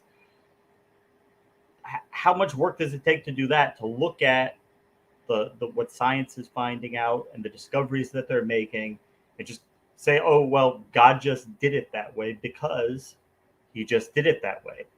I mean, we can tell there's things about the natural world that we can learn that we cannot directly observe that. And no, that doesn't make it a religion. Looking at the evidence that we see on Earth today and making some very reasonable assumptions and applying that with what we know about the world with physics and coming up with a narrative is not religion. Just because we don't know something with absolute certainty, we're not required to do that. This is not a court of law. We're just trying to figure out what is most reasonable and what most likely happened. And the only reason you would object to it, the only reason you would have an issue with it is if you have a predetermined belief that contradicts it, which is exactly where Kent is coming with this. He's got a pre-selected belief that this can't be true. So it doesn't matter to him what the evidence shows because he's just got to find a way to say why it doesn't apply or why it doesn't count because he's already made up his mind. Whereas the science is just looking at the evidence, looking at the data, looking and trying to figure out what is most reasonable. Do we assume that there's this that the war god of the ancient Hebrews is responsible for all this because we like the idea of living forever, or do we use naturalism to determine truths about the natural world, which has been fiercely successful, where religion has constantly failed? This is science; it's not religion, Ken. Okay, thank you, Luca and James. Now we'll hand it back to Kent. Kent, go ahead. Well, James, you said, believing there's a designer requires no work. I think believing this ink pen had a designer would be, it's intuitive. It's obvious. There was a designer. I don't know who he was. I don't care. But there was one. Okay. So, but you see, here's the difference. You believe strongly there's no designer. It all happened by chance. But you believe it happened long ago and far away where we can't see it. Okay. That's your belief. I have a different belief. I believe somebody designed everything. But you want to make everybody pay for your religion to be taught to the schools. I would not object at all if all you atheists started private schools and teach evolution at your expense to your kids. Whoever wants to pay and come learn it can come learn it. No, no, no. You want to force everybody to pay to have your religion taught. And that's not fair. It's not good. And I'm not going to shut up about it. I'm going to keep producing videos. And if I die, my videos are going to go viral worldwide. Wow, Hovind died. Everybody spread these videos around. I think the world needs to know what you have is a belief system. You believe very strongly you're related to a strawberry and a ladybug and an amoeba. And a wheat. Yes, you're related to wheat. Okay. I don't believe that at all. You do. That's your belief. You cannot demonstrate that in the laboratory. You could never find any animal or plant that would turn into anything other than the same kind. What Luca has demonstrated is we now have 30,000 varieties of wheat in the world, and they're still wheat. Turn it into something else. Turn it in just to an oak tree or a pine tree. It's still in the plant family. It's still wheat. There's a lot of varieties of dogs. They might have had a common ancestor called a dog. That's as far as it goes. It's not a family tree where everything's connected. It's an orchard where all the dogs are on one tree, all the bananas are on a different tree. 1,000 kinds of bananas had a common ancestor, which was a banana. That doesn't prove it goes any deeper than that down that family tree, and the banana and the dog are connected. It's simply not science. I wish you guys could see that it's something you believe in. That's fine. Believe whatever you want. But to connect the humans and the birds and the reptiles and the ladybugs and the plants, this is propaganda. This is I think it's criminal. You're lying to the kids. You don't have any evidence for these lines they drew on the paper. And that's the purpose of this debate. Where's the evidence for macroevolution? You guys want to divert it onto everything else through, let's see, the multicellularity or LGBT, like that's got something to do with it. Where's the evidence of any animal or plant producing something other than its kind? I showed you there's 1,000 kinds of bananas and 400 kinds of cows and 8 species of bears. Where's the evidence of any bear producing a non-bear or coming from a non-bear? Or the 600 kinds of oak trees. They've always made oak trees. We've got a bunch on our property. They always produce acorns. You stick them in the ground, they grow another oak tree, without exception. But you believe the oak trees are related to the frogs. You got that on your chart here. This isn't science, that's all. It's propaganda. That's all it is. And you guys have swallowed it. And I feel sorry for you. Go ahead. Okay, gentlemen, I want the evolutionist side to respond however they'd like to, but I do understand that, Luca, you had some slides in your opening presentation and you did bring up several interesting points. So I'm not sure if you wanted to, move it into the direction of an additional point or however you guys want to respond. Go ahead. Yes, I would love to discuss a little about something that can link to the next point. If it's okay with you. Kent, you ask a lot of good questions, I think. How we can infer that we are related to things like plants. First of all, we have the difference between us and the plants. What's the difference at the level of the cell? The difference is a little, very little structure, the chloroplast. And that's a very interesting thing. What's a chloroplast? It's very, very similar to a mitochondria. It has a different kind of DNA from the nuclear DNA, and that's quite a strange thing. Is it not? How it's possible that we have two different kinds of DNA in a cell? A ring one, a much more simple one on the chloroplast and the mitochondria, and a much complex DNA in the nucleus. Why we have this difference? And then we can observe something like a salamander getting in a bacteria more or less big as a mitochondria inside their cell and starting to do photosynthesis. So we have some proof, and then we can observe how we observe those differences inside those structures. Mitochondria and chloroplasts have a different membrane than the cell. They are similar to a bacteria. And we did observe cell absorbing those kind of organisms.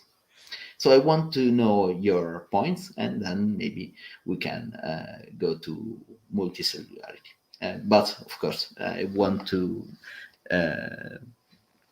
know a little about what James think about these things.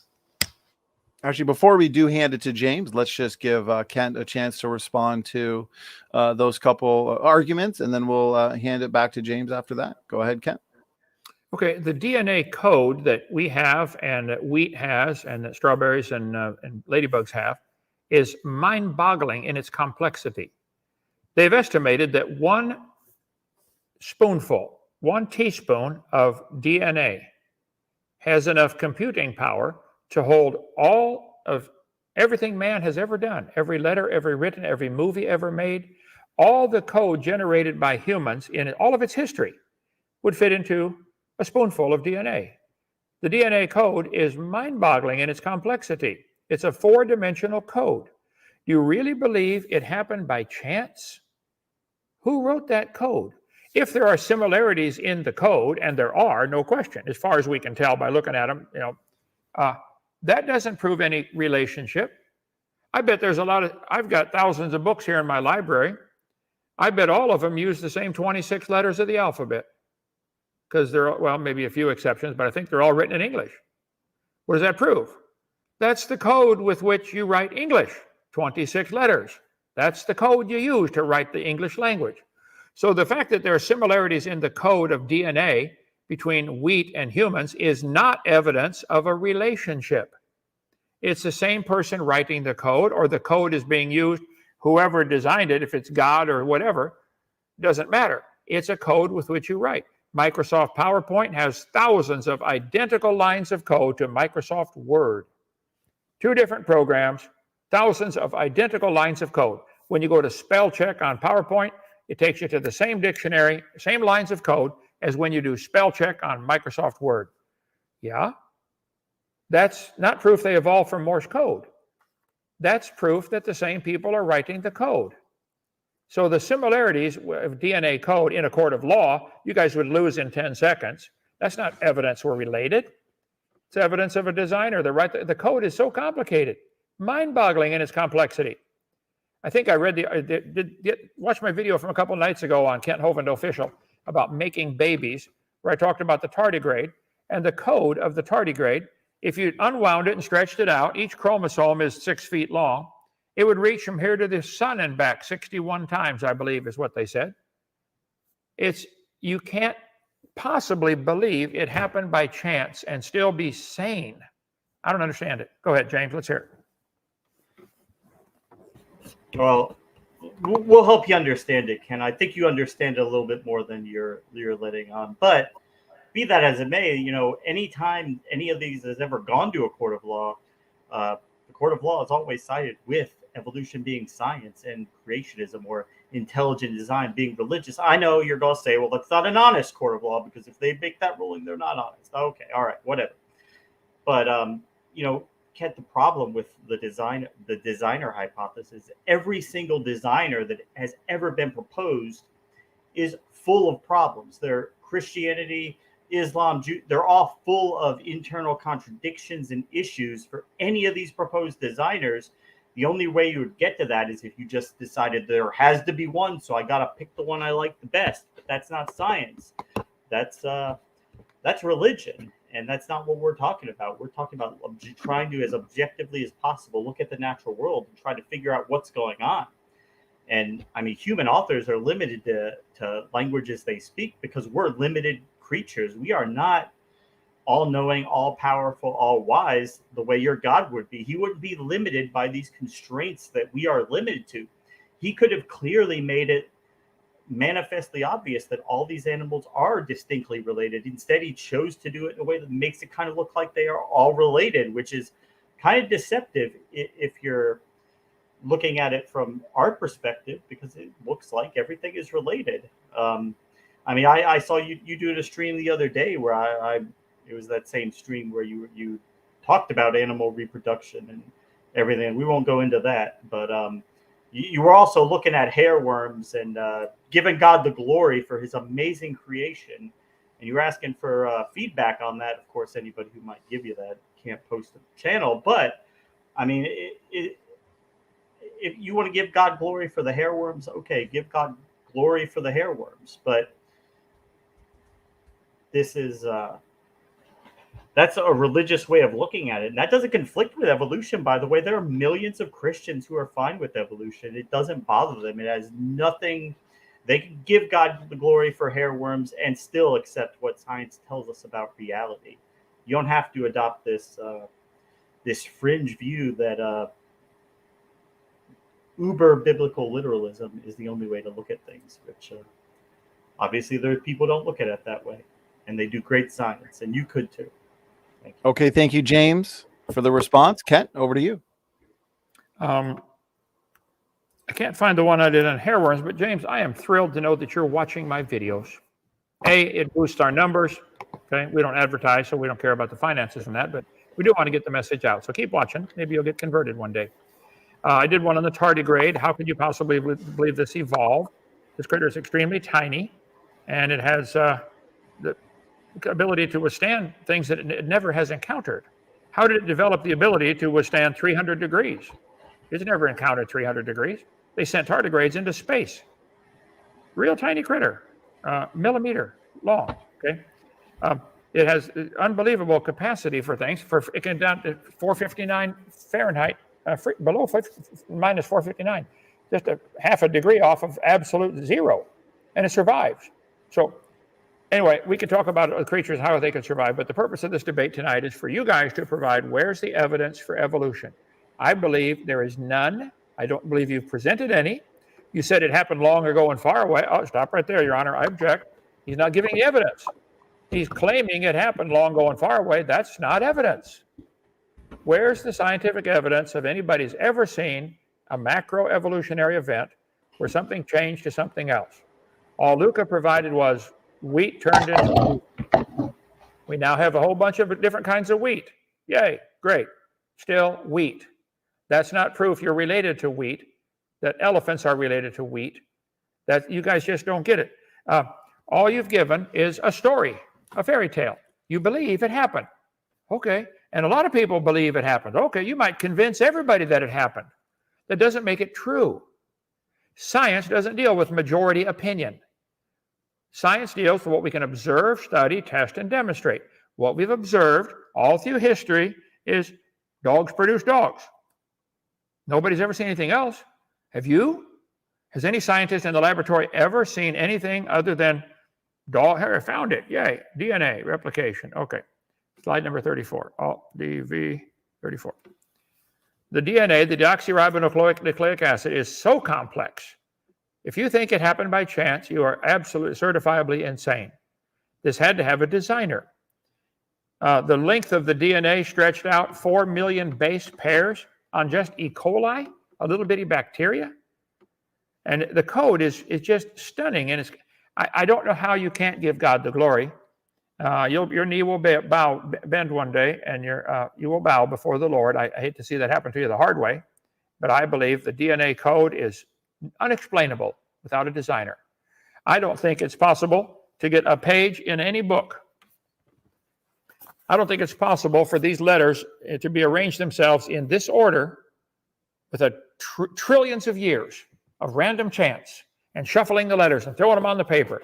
You'll never get this page, let alone the whole book. It won't happen. You can believe it if you want, but that's not science. That's why I say, and will continue to say, it's a religion, and it's the dumbest religion in the world to believe you are related to wheat. Now, I think you have evidence for that. Oh, okay. I'd like to see it. That's the purpose of the debate. Where is the evidence of any animal ever producing a different kind of offspring? The wheat makes wheat, Luca. That's all it's ever done. Turn the wheat into a tree. Turn it into a mouse, a hamster, anything other than wheat. I'd bet you $1,000 if you plant wheat seeds, if anything grows, it'll be wheat. You want to take me up on that? Go ahead. Okay. So I was thinking about changing a little bit the subject. I think that we are not going anywhere here. My point were different, but let's discuss a little bit about multicellularity because it's very important to me. It came from my last debate with Kent, and I have some questions. If it's okay with all of you, I will share. Go ahead. Yeah, if you wanted to share screen, Luca, get some visuals up there to help us engage this specific point, feel free to do so. Great debate so far. Lots of kind words in the chat, and quite a large chat tonight with tons of fantastic questions. Okay, Luca, your screen is shared. Go ahead. Okay. So my point is still standing. First of all, this is the paper. It's very important.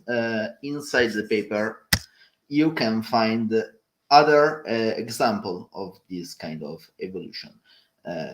This example is not the only one. It's very important to remember that.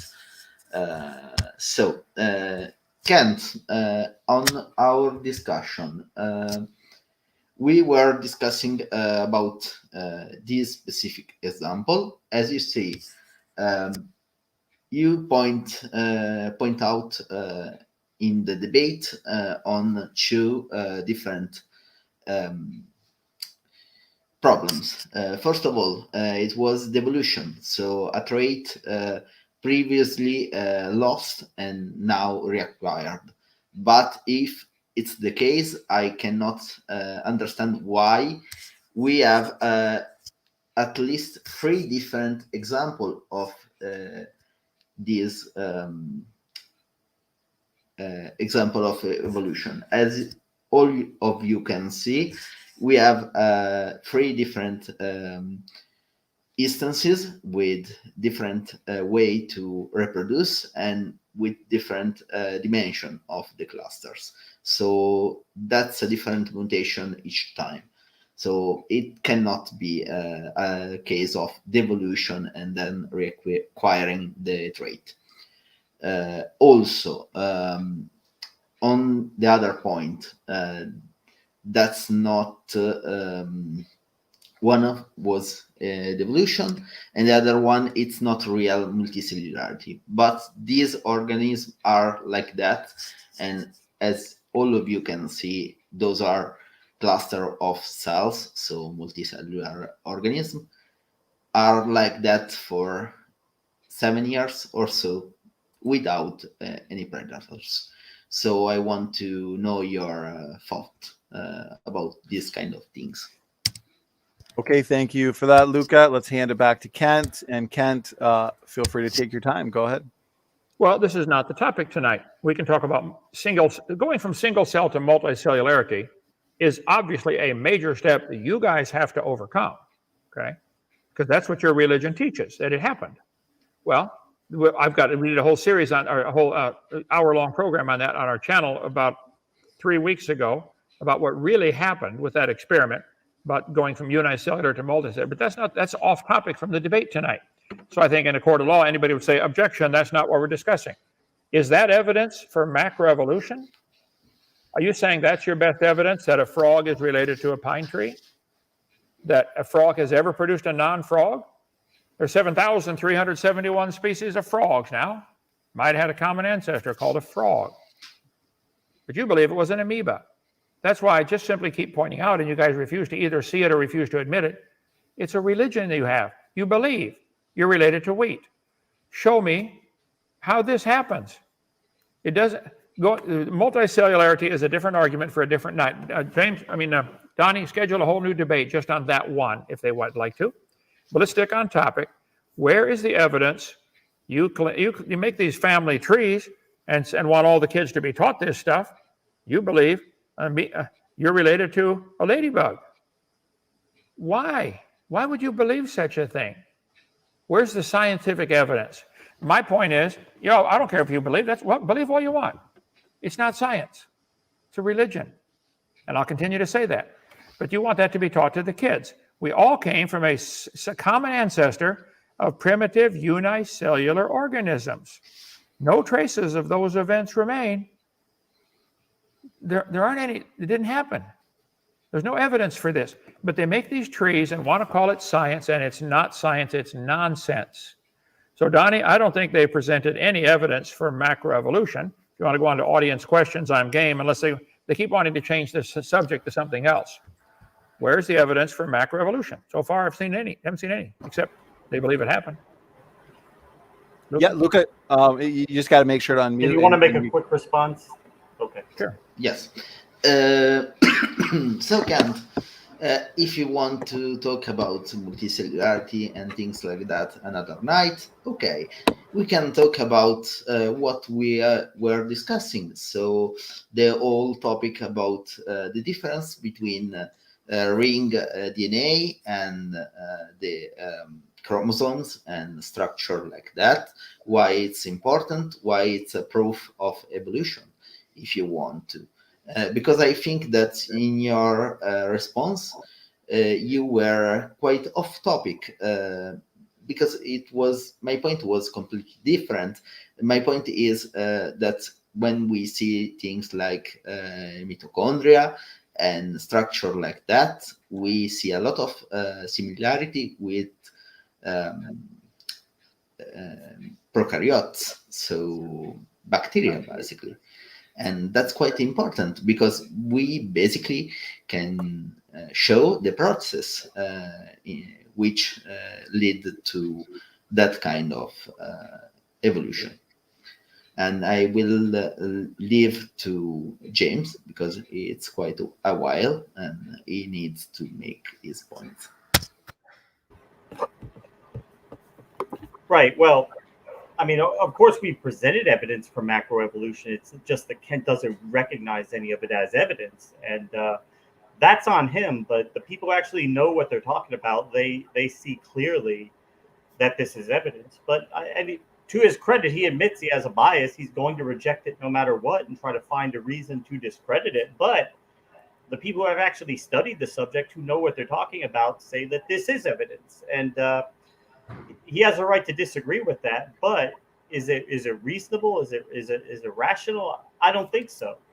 And the evidence that we pointed out that I accept that he rejects it, but the record of life on Earth that we have through the fossil record is pretty unmistakable. The story that the rocks are telling us, and I realize he's got his flood story, his flood mythology to explain it, but they don't see any evidence of that throughout the fossil record. They don't see any evidence of a worldwide flood. We do see evidence of an iridium layer worldwide, but he's going to tell you that was from a meteor crashing into the ice dome. But yeah, we do have these layers all over the world. It's not the age of the molecules that were created probably in a supernova billions of years ago. Nobody cares about the age of the molecules themselves. It's when the layer was laid down, when it was in contact with the atmosphere that we're talking about. So that's why they date the layers. That's how they look at when the layer was laid down. And you could be pretty sure that an organism died if it's in a layer, when that layer was laid down, they existed at the same time. And now he has his claims for a young Earth. We've refuted; those have all been refuted. I'd love to have a debate on that, but we have presented evidence. Everything Luca's presented is evidence for evolution. The evidence that organisms are related is crucial. It's pivotal to evolution that these organisms be related. And if we are related, then just like you're descended from your parents, that we share common ancestors with these other organisms. So it is absolutely linked to the theory of evolution. But I mean, don't ask us, ask a biologist, ask the people who have PhDs and have studied this for years. It's not just lines on paper. It's the knowledge, the evidence, the research that has gone into validating why these really smart people have drawn those lines there. The lines are not the evidence. The evidence is the data and that has been collected. And we realize that he and his ilk just want to hand wave it away so they can cling to their Bronze Age fables. But that's not the job of science. That's the job of religion. So. Okay, let's do this. Gentlemen, Kent will give you as much time as you need to respond to any of those points. And then what we'll do is start working towards closing statements, quick closing statements after this response, of course. And then we'll have lots of time for some really good audience questions. So Kent, go ahead with a response. Okay, James, several times James has said, I have a bias against it, so I reject the evidence. I haven't seen any evidence. You said you presented evidence tonight. What? Mitochondrial similarity? Again, that's proof of a common designer, or at least both sides could argue that as evidence for their side. The similarity of DNA, you could argue that's evidence for evolution. I can argue it's evidence for common creator.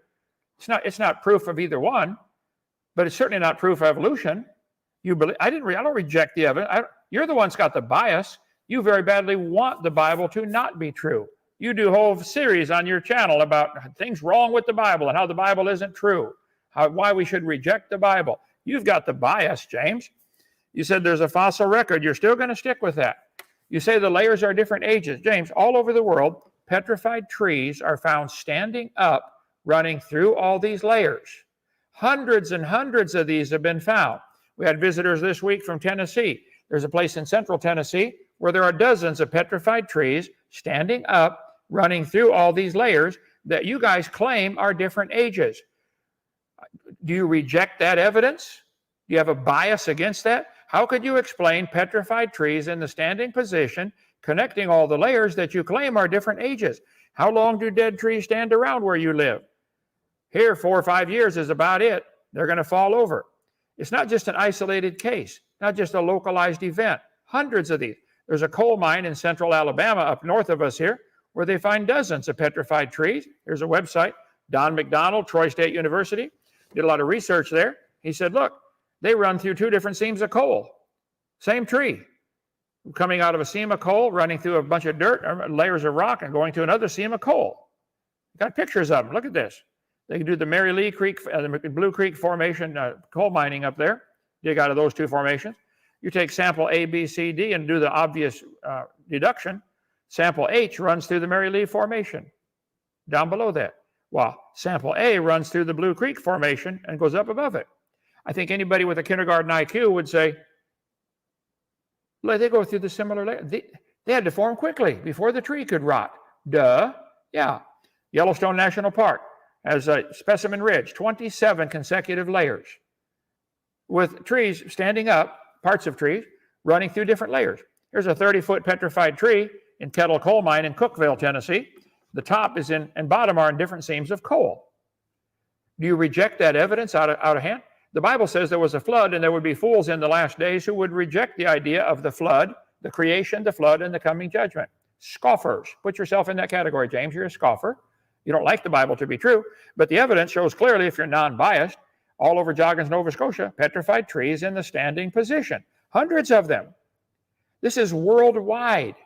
Don't tell me and don't tell anybody else those layers are different ages by millions of years. You are dreaming. You're trying to rescue your dumb religion by lying about the evidence or misinterpreting the evidence. Petrified trees standing up, connecting all the layers, I think are pretty clear evidence the layers are not different ages. Stop telling people that. The layers all formed rapidly like Noah's flood would do. So I'm sorry, you're wrong. You're the one with a bias, and you're the one rejecting the evidence when it's right in front of you. Petrified trees connecting the layers. And you're going to tell people this is a localized event. Well, how come it's localized in all over the world? Happened dozens of places. Anyway, so I think you're simply mistaken, and you're trying to rescue your religion from the obvious truth. It didn't happen. Go ahead. Okay. Yeah, Luca, go ahead. Okay, so I find this kind of response very fascinating because I tried so hard to give evidence. Just think about the one about ring DNA and things like that. If you think about it, we have structure inside the cell that they are basically bacteria inside the cell. And we have a different kind of DNA. Ring DNA is different from nuclear DNA. It's a different structure completely, more simple, a different form, all things like that. We have a structure that's basically a bacteria inside the cell. We can tell how it got there. Yeah, because we observed it on a salamander. So we have a mechanism, we have a bunch of proof for that, the composition of the membrane, the composition of the DNA inside the mitochondria or chloroplast, and you will think that's a theory, that's a scientific fact. It's not. It's still treated as an hypothesis. Just think about it. All those evidence that I listed and still is not a fact. Just think how many evidence there are for evolution. And on other things, I think that I would love to talk and discuss about those topics more and in more detail. And I leave to James. And gentlemen, let me jump in real quick because I do want to make sure we have enough time for some of these questions. So we might want to make this the last back and forth response. So James, let's have you add a few things, try and wrap it up quickly. Then we'll give Kent, and then open and then closing after. statements. Sure, Okay. that sounds great. Go ahead. That's fine. So yeah, I want to say I didn't have a whole lot of time to prepare for the debate. It was a little last minute, so I'm just trying to go off Kent's responses and guide my and do what I can do to help Luca out. This is really what he's prepared for. So, but yeah, it's great to be here. So Kent, he went back to his petrified trees. I mean, the world is billions of years old. Life's been here for billions of years. You don't think there's been local floods pretty much over every square inch of the Earth's surface multiple times, probably hundreds or thousands of times in all that time? We're not limited to just 6,000 years. Like I say, we do have the time, and we do have the time. And I mean, he's been pointed this out to before. I mean, it's almost as compelling as his evidence of petrified clams. Now, if I told you those clams were in the closed position, that would just blow evolution out of the water, right? I mean, petrified clams in the closed position, how could that ever happen in 2 billion years? I mean, it's obviously it's got to be a flood. I mean, let's just throw out all of modern science because we've got some clams that are fossilized closed. It's really not anything that is any amount of trouble for science. All this is well understood, and he can't really attack the big picture. He's got to attack the little pieces. And you know, he brings up Specimen Ridge. I don't know why he does that, because you've got 27 layers of forest separated by volcanic ash. It's obvious that it's 27 volcanic eruptions, and that takes a lot of time. You've got tens of thousands of years minimum at Specimen Ridge. Minimum. Realistically, more like millions of years of history at Specimen Ridge. I don't know why he brings it up. It is really not it's really, the well is kind of dry on that one for him.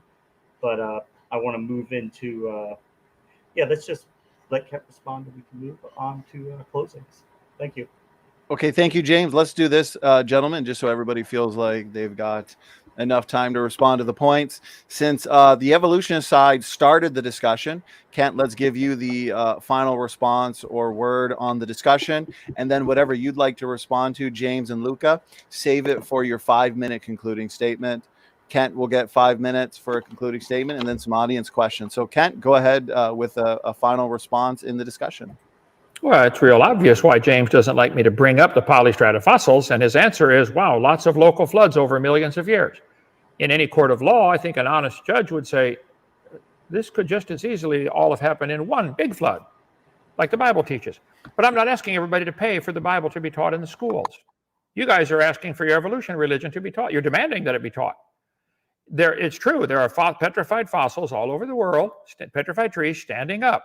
And your answer is, lots of different localized floods over millions of years. I understand that's what you believe. I believe it was one big flood that did it all at the same time. How could you prove which one is right? I don't think it's possible to prove which one is right. But you want yours to be taught as if it's the only option. Or do you think the students should even be considered? Should we present to the students, hey kids, there's another option. Maybe one flood did all these, since they're found in Canada, in France, in Germany, in Tennessee, in Texas. Maybe one flood did it all. Oh, would you say that would be fair to present that as an option? Should kids be taught? Maybe there's two ways to look at this. Or do you want only your way to look at it to be taught at taxpayer expense? I think it's pretty obvious. Call Ian Juby. He's done more research on this than anybody I know. IanJuby.org. He's a Canadian creationist who does a lot of research on the petrified trees, lots of pictures of them. And if you wish to believe it's a whole bunch of local floods, you can believe that, but that's not science.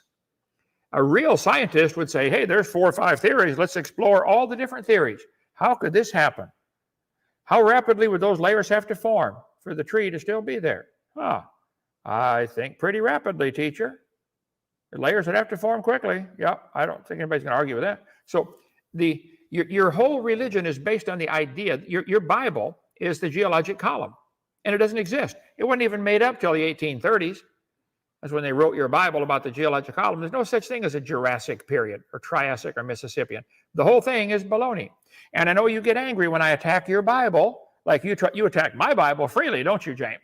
Yeah, you do whole programs on it. You don't mind attacking my Bible. Well, I'm going to do whole programs attacking yours. Your Bible is the geologic column, and it doesn't exist anywhere. It's fiction. It's true the earth has layers, and those layers represent the flood of Noah. And that represents the judgment of God. And you are running from that concept. You won't even consider it. What did you say I do? Oh, have a bias to reject it. You have a bias to reject Genesis flood, don't you, James? I'm done. Go ahead. All right. Thank you, Kent. And thank you to the debaters for a fantastic, very enjoyable back and forth discussion. Lots of great and interesting points discussed. Time has flown by. We have a fantastic chat in terms of the live audience tonight as well, with just about 200 questions. So what we're going to do, guys, quick closing statements from both sides to give you the opportunity to wrap up your thoughts and points. Let's start, obviously, with Luca and James. Do you want to go first, Luca, or do you want to clean it up? It's more than fine with me. I can start and my argument, and then leave you with go ahead, Luca. That's your good. conclusion. Yeah. So, I think that was quite a fun debate. I tried really, really hard to give some very good example. I think that some are quite good. The one with the mitochondria, things like that, it's a very good argument, and I want to discuss it in another occasion. It will be good. On Ken points, I failed to see the connection between the flood with evolution. Of course, the flood is another kind of worms, let's say, but on evolution, geology, not really my points. For what I can tell, those layers are made by mud, and mud can build up quite rapidly, even in centuries. It's not a problem. tree can stand for that time. But I would love to have had more streamlined discussion. I think that we went in a lot of places tonight. I would love to be more focused on my debates, but it was quite fun, and I pass the word to James. Okay, thank you, Luca. Let me stop the timer. You have just over 3 minutes, roughly, James. Go ahead whenever you're ready. I have 3 minutes left, or okay. A little bit over 3 minutes. Take your time. All right. Well, I mean, can't cover a lot of points, and that's fine because we're not afraid of any of them. You know, he talked about DNA, and he thinks it's magical. Well, I mean, what's going on with DNA? DNA, what is it fundamentally? It's a chemical, obeying the laws of physics, just like everything else does. What is going on inside the cell? Same thing that goes on outside the cell, the same thing that goes on everywhere. In fact, it's the only thing that ever happens. We've never seen anything else happen other than matter and energy obeying the laws of physics. That's it. Nothing else ever happens. So what's going on in there is the only thing that can go on, because nothing else could go on, because you would need different laws of physics, and we don't have that. He's going, where did the laws of physics come from? He can hypothesize his magical deity for that, but there's still no evidence for that. And yeah, let's see. Well, in the debate with Atheist Jr. pointed out the ring species, and he zoomed in real close on the evolutionary tree of life. And Kent was okay with it. He's okay, speciation happens, but as soon as you start jumping up a couple levels, whoa, that's where the problem is. But when you look at the tree, all you really see is life diversifying, life continuing to branch out and diversify. And he's fine with that. It's just when you start questioning his mythology that he starts to have a problem with it. I would just ask him, he thinks DNA is designed. It's an amazing program. The human DNA, we have the ability to synthesize vitamin C in our cells, but it's turned off. We can't do it. We get scurvy and die if we don't get vitamin C, but yet the code is in there. So you could say, well, why is it deactivated? Well, his explanation is, well, a woman ate fruit from the wrong tree, so God intelligently redesigned human DNA so he could inflict death, destruction, and punishment on people for that crime, which they were not culpable because they didn't even know right from wrong. But yeah, so he could rain death and destruction down, whereas we would say, well, as humans, ancestors began to eat more plant matter, we didn't need the vitamin C, so to synthesize it was redundant. It could be shut off without being detrimental to the species. Which answer sounds more like science, and which one sounds more like mythology? And he likes to talk about his common designer, and his flood, but the flood hypothesis requires there to be a magical deity doing all these magical things that we can't happen. We have no evidence for that. We haven't seen that. In absence of evidence for it, we have to assume that natural processes, which is what we see, it's all we see, are the dominant factor that has shaped the geology and history of life on Earth. That's all we've ever seen. We've never seen anything else. Long ago and far away, his God came down and did stuff. He just doesn't do that anymore because he just decided he's not going to do that in a time where there's evidence and, people could ask questions about it. But he used to do it all the time. He just doesn't like to do that anymore. And the Geologic Column, he says that formed in the 1830s. And ironically enough, that's just about the time when you could start to question the Bible without being liable to be executed by religious leaders for questioning the Bible. Funny, as soon as you were allowed to ask questions, we started asking questions, and the answers we got were not good for the Bible. So thank you. Okay, Luca and James, thank you for those concluding statements. 5 minutes and 20 seconds to be exact. We will give Kent equal time, and then we're going to jump into some of these audience questions. Kent, whenever you're ready, the floor is yours for a concluding statement. Well, thank you. I enjoyed that very much. I'm curious why James has a hard time looking at the camera all over the place, but you watch the video if you see for yourself. Anyway, the Bible says, the fool said in his heart, there's no God. I believe there had to be a God design it. You're going to die one day, James and Luca and me and everybody. You're going to die. That's for sure. Where are you going? You sure you're right? Okay, maybe you're fine. I ask people, if you died today, where would you go? God would like you to come to heaven. I believe God had to design the world. It's too complex otherwise. God made the world. He owns it, and he makes the rules. And we're guilty of breaking the rules, and you don't like those rules. Like, thou shalt not bear false witness. Don't lie. Don't steal. God's going to judge the wicked. He says he will. We're going to be punished, or you need to find a substitute. And Jesus Christ is willing and able. He substituted for my sins, and I'm going to heaven. So if you're going to die, where are you going? So here's a couple things James brought up. DNA obeys the laws of physics. Who made the laws of physics? I taught physical science for 15 years. I think I can do pretty good on that if you'd like to debate that topic. Where did gravity come from? Who made the law of gravity? Give me a jar of gravity and paint it red. What exactly is gravity? Where did time come from? Why is it only one directional? We can't go back. There's been a lot of times I wished I could go back just 5 seconds to undo the dumb thing I just did, okay? Why can't we go back in time? You can imagine going back in time billions of years, but you can't really go back in time 2 seconds, can you? Nobody can. You just imagine going back in time. So the DNA, you said, is simply obeying the laws of physics. Who made the laws? The DNA is made out of material, matter. Who created the matter? Do you think all the matter, all the energy, and all the time fit into a dot of nothing and it rapidly expanded faster than the speed of light? That's your theory? That's a religion. And you said speciation happens. I agree. There are now 8 species of bears. They had a common ancestor called a bear. That's microevolution. That's as far as it goes. Everything else is religion. You see 8 species of bears and think bears are related to pine trees because they drew a line on paper. I agree. I will always agree. They will bring forth after their kind, and there are varieties of the kind. There's 1,000 kinds of banana. Might have had a common ancestor. I don't know. I don't care. But it was a banana. That doesn't prove bananas are related to bears. You cannot go back in time and imagine that bears and bananas have a common ancestor, but you guys do, and you want to call it science. You said, I don't question his mythology. You're the ones with the mythology. You're the ones with the wild imagination that everything has a common ancestor. This is simply not science.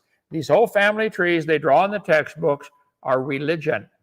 You say these lines are based on evidence. Well, that's what you're supposed to show tonight.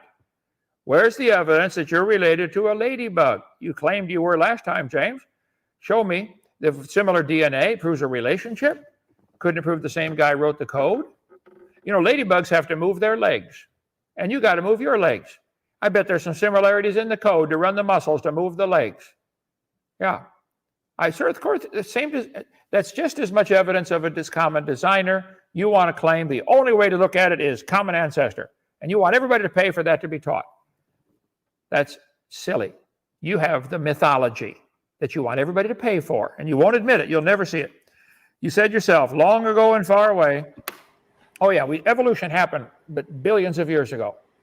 That's not science. You're the ones got the long ago and far away in your mythology. So I think I've demonstrated my point tonight. There is no observable scientific evidence for evolution. You have to interpret things to fit that theory, but they could just as easily be interpreted another way. You interpret the fossils to fit your theory. I could interpret the fossils to mean, wow, they got buried quickly and there was a flood. I can interpret the petrified tree standing up, wow, there was a big flood. I interpret the finding the petrified clams closed, wow, had to be buried quickly. And they find them all over the world. We have thousands of them here in our museum. So you guys choose to interpret the evidence to fit your mythology. I choose to interpret the evidence to fit the Bible. We both have a religion. Let's be happy. You go teach yours, I'll go teach mine. No, you want me to pay for yours to be taught too, don't you? Because nobody would believe that dumb religion if it wasn't forced down every kid's throat from the time they're 4 years old. So, purpose of the debate tonight was, where's the evidence for evolution? Is there reasonable evidence for evolution, macroevolution? No, I win. Thank you. Go ahead.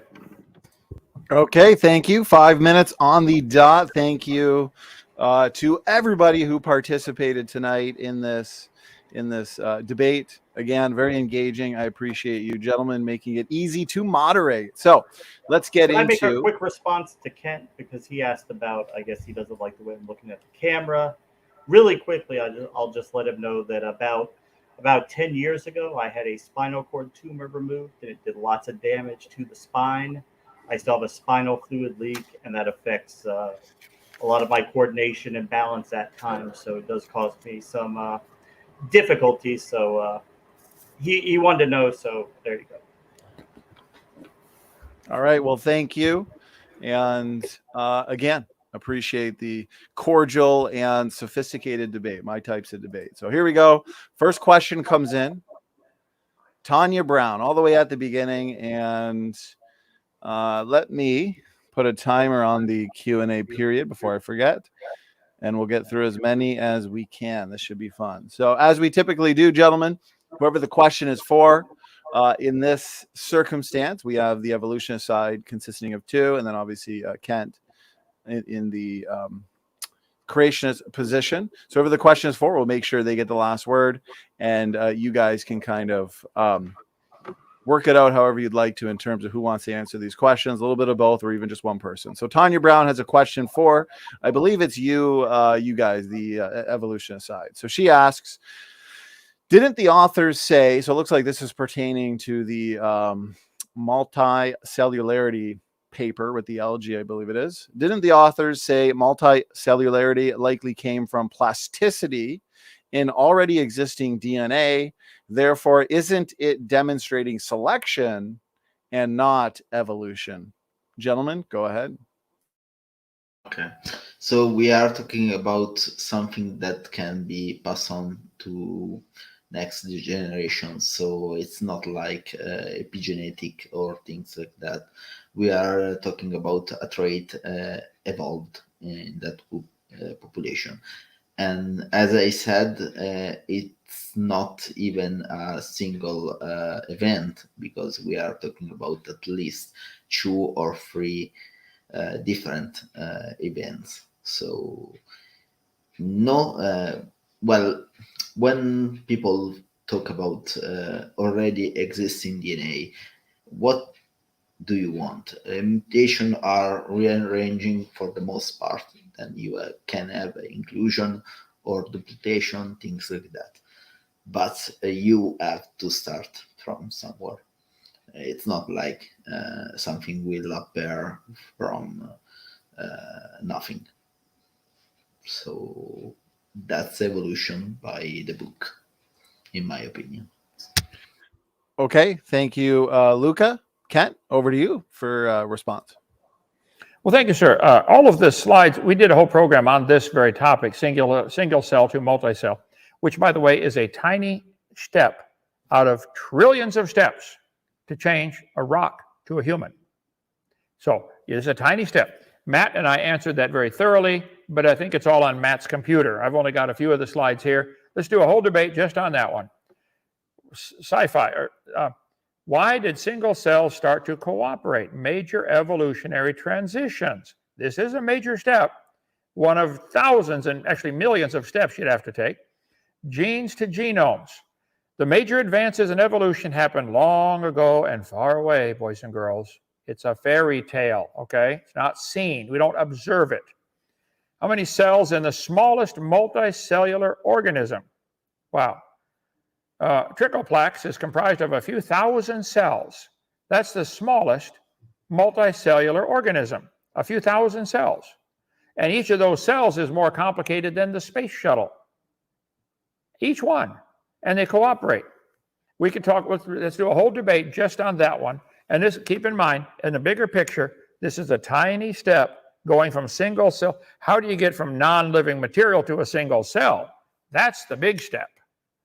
Going from single cell to multi-cell is another giant step, but getting from non-life to single cell is, they've never answered that one. And then they just imagine that it happened. This can all be answered. We'll do it again. I'll get all my slides from Matt, and I'll be ready for next debate, okay? I think, so her question, the authors did say it's likely already existing in the DNA, the ability to do this, and so it was natural selection. It selected something already available. If I went to the store to select tires, I can select the tires they have available, but I can't select the ones they don't have available. So there's nothing evolved in this experiment. It only selected something that already existed. The question, Tanya, you are correct. There's no evidence for evolution at all. Okay, thank you, Kent. And to be fair, to the evolutionist side, question was directed at you guys. You get the last word.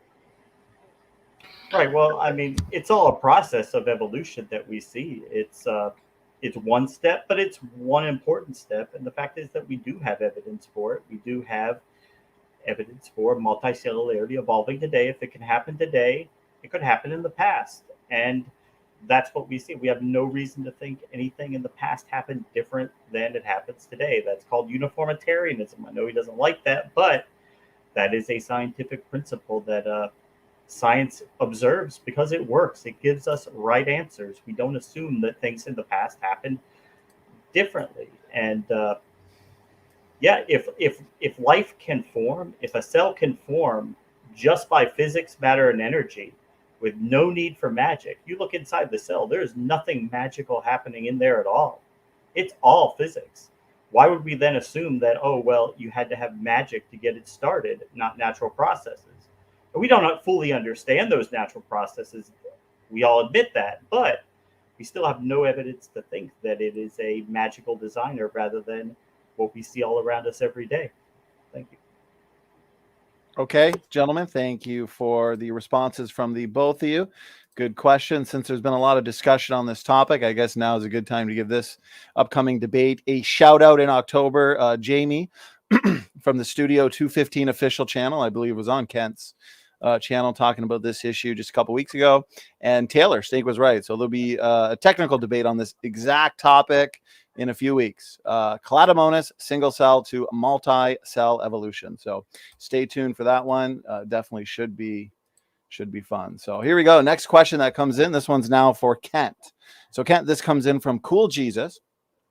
And questioner asks, does the horse hoof count as a new feature since it can do new things that a three-toe foot can't do? What about squirrels that develop skin flaps to glide, web toes on otters? So I guess a few questions in one, but Kent, feel free to respond however you'd like to. Well, obviously, there's a built-in assumption that it evolved. I mean, I think all the horses we've got here have one hoof on each foot. And when they have babies, they have one hoof on each foot. Has anybody ever observed it? How do you know it changed from 1 to 3 or 3 to 1? You drew a line on paper connecting the three-toed and the one-toed. That's not science. It's not evidence. Cattle, I've got horse stuff here somewhere, a horse evolution for 250 recognized breeds of cows. I'm sorry, I'll get it together. I got over probably 48 or 50,000 slides, so it really helps if you ask the questions in the same order that I already have the answers. That would help a lot. Horse evolution. So all anybody's ever seen is horses produce horses with one hoof. If you wish to imagine, SpongeBob style, that it came from a three-toed ungulate, okay, you can believe that if you want, but that's not science.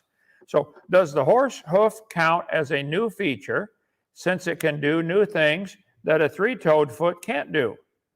Well, you're assuming there's a relationship and it changed from one to the other. There's your problem. You have a false assumption, okay? What about squirrels that develop skin flaps to glide? No. The flying squirrels were created with skin flaps to glide. You're assuming one evolved into the other because you drew lines on paper with the squirrels, didn't you? There are, 37 varieties of squirrels, I believe. We got 8 of them, different stuffed ones up in our museum here. And they might have had a common ancestor called a squirrel. But you're assuming that it developed the skin flaps. You don't know that. All we've ever seen is flying squirrels produce baby flying squirrels. Every time. No exceptions. None. Okay? Web toes on otters. Same thing. We got stuffed otters in our science center. You can come see them for yourself. Yep, you're right. They got web toes. They can swim just fine. So what are you assuming? That they developed that from something else? So you're assuming evolution is true and using what we observe as evidence for your assumption. No. The truth is otters make baby otters every time. And they all have web toes every time. You don't know there's a connection. So the question is invalid. It is assuming evolution happened rather than using it as evidence to demonstrate that it happened. Show me how the three-toed creature turned to a one-toed creature, hoof. Make it happen again. Make these three-toed creatures to produce a hoofed animal again. Do it again in the laboratory. I want to see it. Then it would be science. Go ahead. Thank you, Kent. Thanks for the good question. Cool Jesus. To the evolutionist side, if you'd like to respond, go ahead. The floor is yours. Yes. Can I start, James? Okay. Go ahead, Luke. I'll just chime in at the end. Good question, Kent. If we can show that, maybe on dogs, dogs have a very little toe behind their foot, and it's basically useless. Or let's look at the emu and his basically useless claw. I can give you that for the sake of the discussion, that things like Mesohippus and things like that are not proof for horse evolution, even though I think they are. But we can show those kind of process in the dog, in the emu right now with science. So for me, it's not a problem. It's a process we can observe right now, right here, right now. Yeah, I mean, Kent's just going to baselessly assert that God just made it that way because God just made it that way, and that's not falsifiable. But you know, we don't assume magic as science. We try to look for naturalistic explanations that make sense, and evolution seems to fit that bill perfectly. Okay, thank you, Luca and James. Question was for you, Ken, if you wanted a final word. They have stuffed all sorts of magic into science. Life coming from non-life, how did that happen? Matter coming from nothing, energy coming from nothing. You're the guy stuffing science full of nonsense. I like science. Science is what we can observe, study, test, and demonstrate. Evolution doesn't belong in any science class. Evolution is a religion.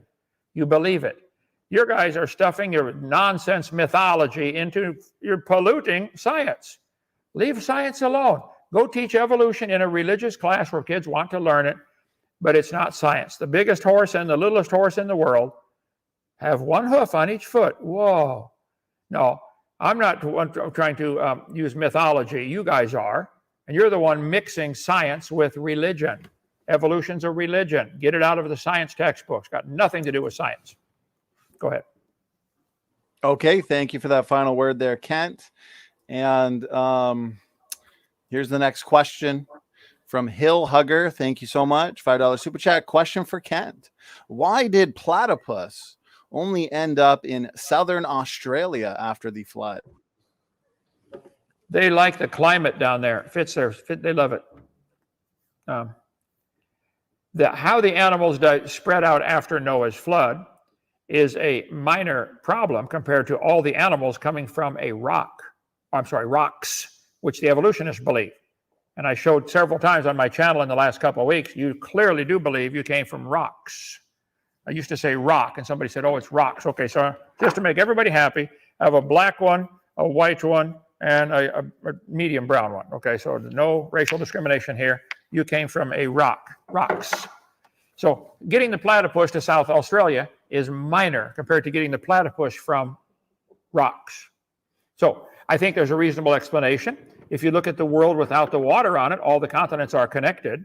If you look at just the continental shelf, if you lowered the ocean of 200 feet, which is their 12,000 foot average depth, out of 2,000 feet, take out 100 feet, freeze it, stick it on the North and South Pole, and call them polar ice caps that are bigger, which obviously the Earth had bigger ice caps clear down to Kansas City, Missouri. Nobody argues about that. If the ice caps are bigger, the oceans are smaller, lower, which makes the continents bigger. If the continental shelf was exposed, you could walk anywhere on the planet. You could walk to Australia. You can walk between Russia and Alaska, the water's 60 feet deep. All over Indonesia, between Vietnam and Australia, 30 feet of water from here to that wall. Come on. You lower the oceans, everything's connected. It would take hundreds of years for the ice caps to melt back. That would raise the oceans, which is why we have a continental shelf. So I cover on my video number 6 about the flood. I think the flood is the best explanation. The flood, the ice age, the layers of the Grand Canyon, all that fits into one big event called Noah's flood. Okay, we'll do that for another debate. So Hill Hugger, if you'd like to have a discussion just on the platypus, we can do that. I think Answers in Genesis has a long answer on their website about that, answersingenesis.org, because they're from Australia. Okay, go ahead. Okay, thank you for the response there, Kent. To the evolutionist side, go ahead if you had a quick response as well. Yes, as for me, the platypus did not get there from the flood, and I have nothing to say, but it's quite curious, isn't it, that the only place where we find non-placental mammals is Australia. It's something that let you think, don't you think? Well, it's like creationists, their understanding of ecosystems and life is, of course, very warped. So we know that the platypus can survive in Australia, right? But animals survive where they can survive. How did it actually get to there? Because it would have to survive the entire trip down. Otherwise, it wouldn't have been able to make it there to get to its ideal climate. And I guess maybe that was magic. Maybe God just made it so that they would have a clear path to Australia. I don't know, but this problem's been brought up to Ken several times, the diversification of animals after the flood. And he went with his response now that he always uses, that he doesn't really have a good answer for it, but he just says that we believe life came from a rock, which we don't, but he keeps asserting that. So that's why he can't explain how you could get two generic cats coming off Noah's Ark, and then within 100, 150 years, you've got them diversified all over the place. Lions, tigers, cheetahs, jaguar, leopards, all within a few hundred years, because we have depictions of those animals in the ancient world. They look like they look today. So God must have specially allowed a very rapid period of evolution for maybe 100, 150 years, and then he took it back to a very slow process where animals basically stay very similar for long periods of time. But yeah, thank you. Okay, Kent, you get the last word on this question if you'd like it. Well, how did the platypus get to Australia? They swam. That's how they get pretty much everywhere. The globe here. Take a look at, just type in continental shelf. The water between England and France is only about 100 feet deep. If you lowered the oceans 100 feet out of 12,000, I could calculate the percentage if that would help, but it's not much, okay? Less than 1%. If you lowered the oceans 100 feet, you can walk from France to England, making the English very upset. So I think the animals spread out after the ark, but you guys are masking the much bigger picture.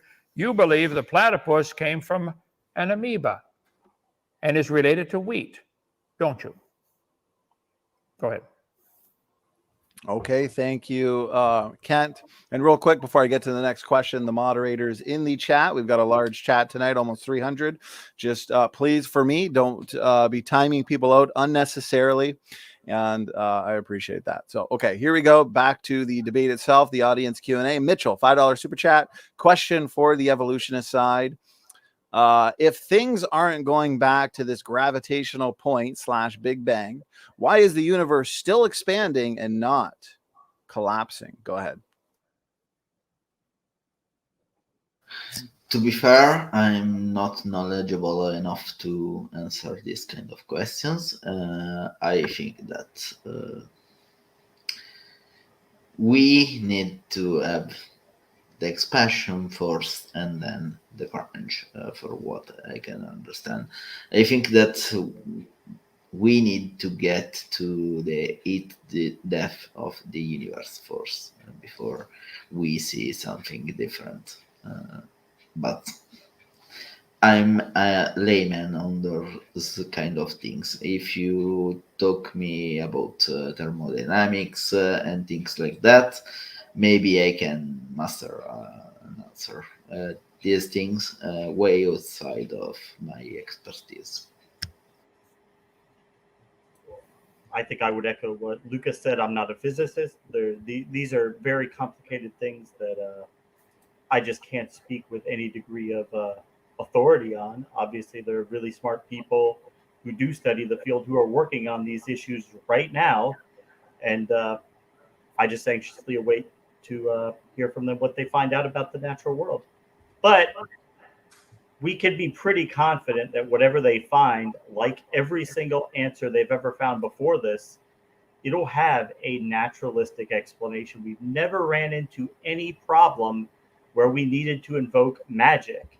He does it quite often. The origin of life, not magical, natural process. He doesn't understand it. We don't understand it, but that's not magic.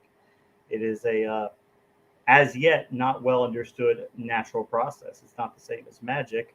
And every solution we've ever found has fit that model. And we can be pretty sure, not absolutely certain, but he can hang his hat on that and say, okay, origin of the universal, that's where we need to bring in the magic.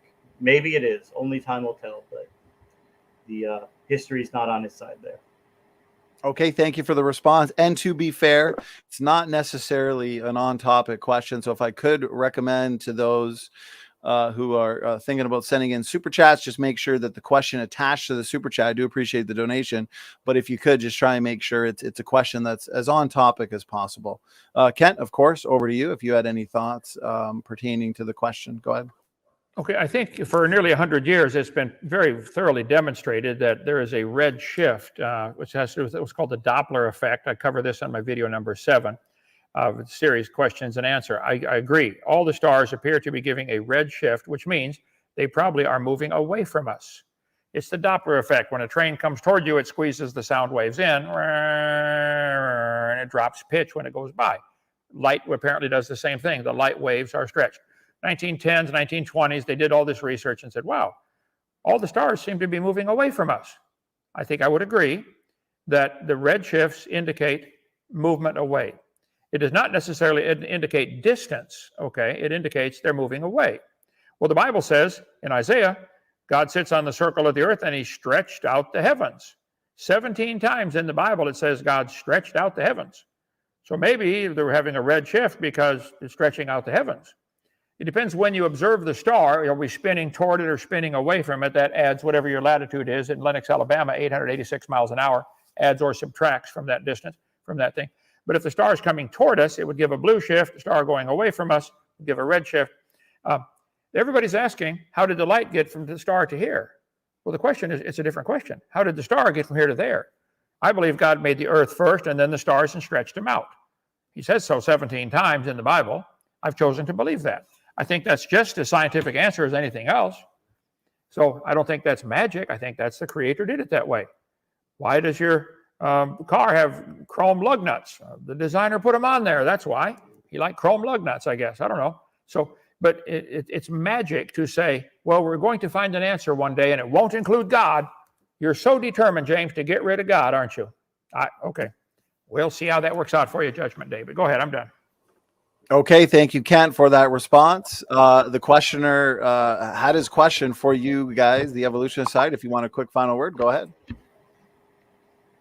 No, I think that Mark in the chat was making about point about Abel's constant, but I cannot talk about these things. Let's say that the red shift is not the universe expanding, it's just that it's expanding faster as it goes, as I understood from the chart. Not my area of expertise. I am very, very bad at this. Okay. Well, I mean, I would have been happy. I was happy as a Christian. I wasn't necessarily thrilled with the idea that there was no God, no afterlife. I came to that conclusion very reluctantly after a period of looking at the evidence and not finding any good reason to believe. No matter how much I like the proposition, there was just no good reason to believe in it. It's not a matter of preference or choice. It's a matter of acknowledging the reality. And what Kent said about the redshift, I mean, that would be a novel prediction if Christians had been saying for thousands of years that, oh, the universe is expanding. We don't have evidence of it, but we bet when, because the Bible said God stretches out the heavens. And then if we found the redshift, you could say, oh, wow, the Bible predicted that. But what happens is we discover something about reality, like the expanding universe. And then they go back and look through the Bible and see if they can find anything that they can claim kind of matches that. And then basically science does the work, and they just have to find a way to give God the credit for it, piggyback God onto the hard work science has done because of a vague statement in an old book. Yeah, thank you. Okay, moving on. Next question comes in from Alan. Thank you so much for the super chat, support, and question. This one is for Kent. How does a tardigrade find its mate? Oh, Kent, let me unmute you real quick before you talk. Okay, you're good to go, brother. Okay, a tardigrade is incredibly tiny. Okay, it's amazing. They call them water bears or something else. Okay, very, very tiny creature. How it finds its mate, I don't think anybody knows. It doesn't. It has. Some of them have eyes. Maybe they can see in their little tiny world. They're only a millimeter long. I covered this making babies in my last Friday, I think, Bible study on YouTube, Kent Hovind Official. So it could possibly be by smell. There's a tardigrade next to a cube of salt. You know, shake some salt out of your salt shaker. That's how big they are. Very tiny. They're just amazingly designed. Anybody that thinks the tardigrade, or any animal for that matter, happened by chance, I think needs some serious psychological help. It had to be designed. They can tear open a cell of a moss plant and suck the juice out. That's what they live off of. They have claws. They have muscles to control those claws. And I marvel that anybody can believe the tardigrade, or any animal for that matter, came from an amoeba, which came from a dot of nothing exploding. Came from a rocks, I'm sorry, plural. So I don't know that anybody knows. We talked about tardigrades mating, which has just recently been observed finally, after 300 years of knowing about tardigrades. They finally got a video, and the male latches around her head and releases the sperm, and it goes in under her neck. I'd like a step-by-step explanation, logical, scientific explanation of how this happened. And by the way, the red shift was discovered in the 1920s, and the Bible was written way before that. So don't make a prediction. Come on now, James, you can do better than that. The Bible said it 17 times. It was discovered 2,000 years later. Okay, go ahead. Thank you, Kent. James, Luca, floor is yours. Yes, I think that they can just see or have some other sensories apparatus to find their mate. But what I think it's really, really funny that something like the tardigrade is basically immortal. You cannot kill that thing even if you throw it in space. It's incredible. And you know the funny thing, how much they live? A couple of years. You created the Wolverine of the nature, and they will die in a couple of years.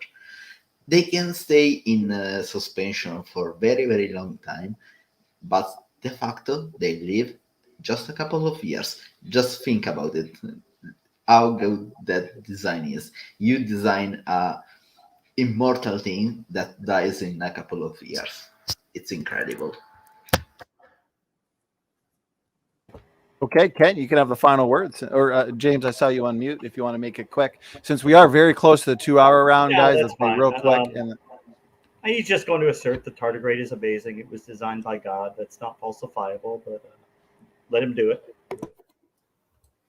And James will just say it happened by chance. So nobody made it. Nobody made that. Nobody made that. I can't believe you can believe that. But anyway, that's all I got on the tardigrade. Watch my video last Friday night, Kent Hovind Official, on my YouTube channel. Tardigrades make baby. Tardigrades. Whoa, who'd have thunk it? Every time. Not safe for children.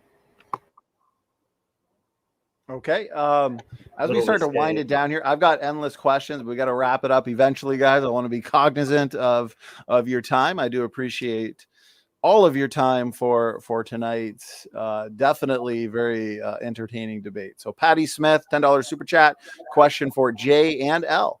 So Luca and James, why can you take 20 years and put some resistance on yeast and see if they will grow a flagellum type propeller system or even the start of a functional tail? Overall, just a question about evolutionary novelty, perhaps, but feel free to respond however you'd like to. That's actually a very good idea. Why we cannot do that? We can. And if something like that will ever be made, you will be convinced about evolution, because it's how science works. Just think what I show on multicellularity, and we have a lot of experience, very, very good ones like that. I do not think that this particular one is already in existence, but maybe we will see something like that in the future. It's a very good example of a viable experience, I think.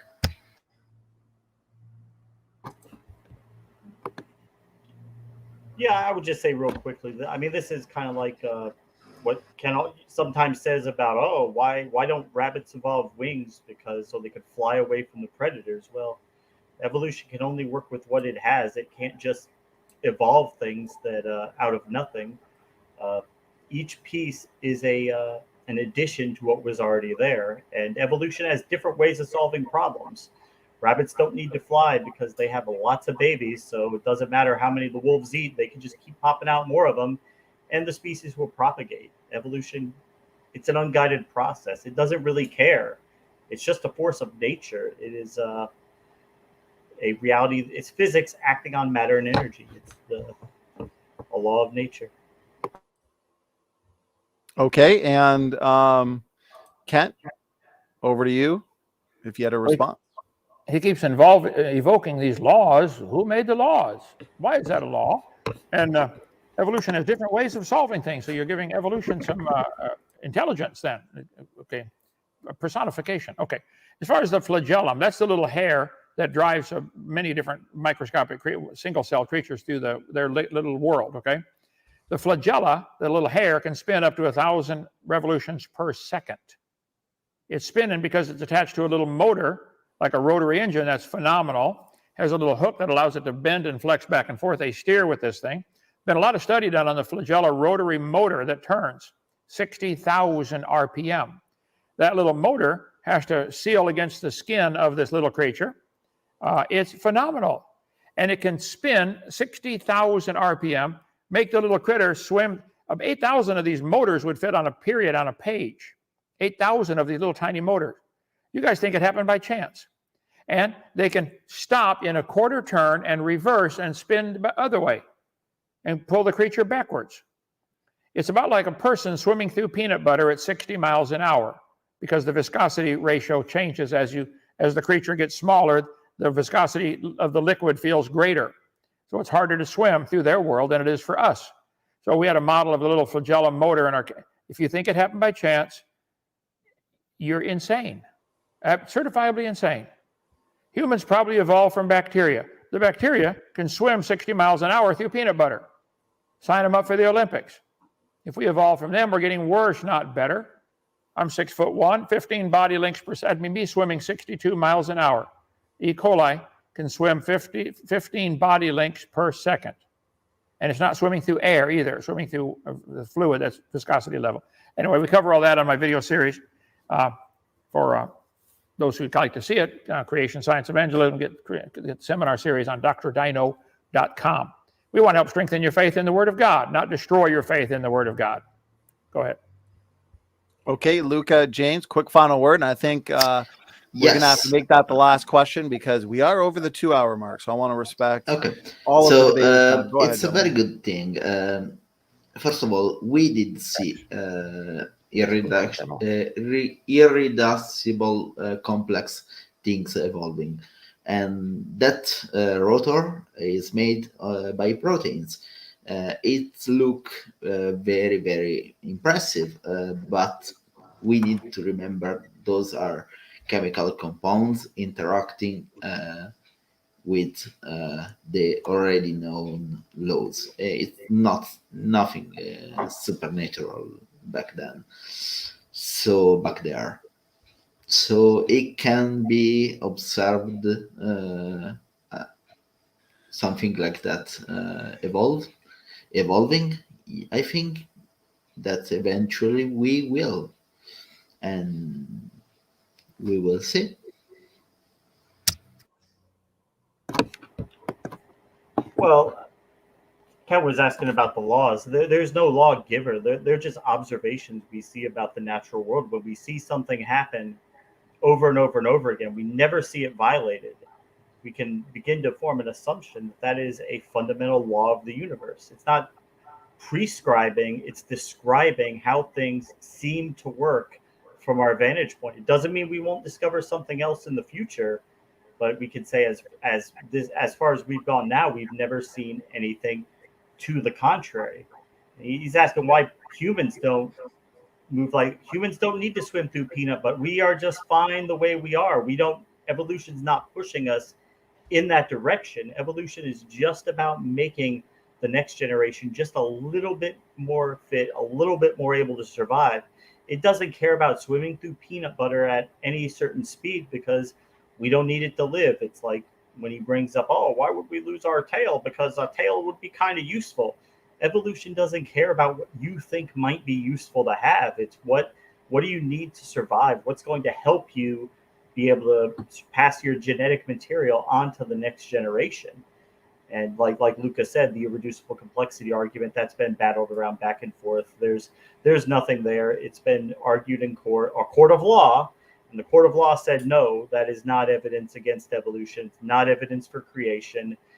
With an honest judge, by the way. He was an honest man. He was a Christian, but he had to objectively look at the evidence before him and say that there's just no evidence for intelligent design. You can ascribe what we see in the natural world to God.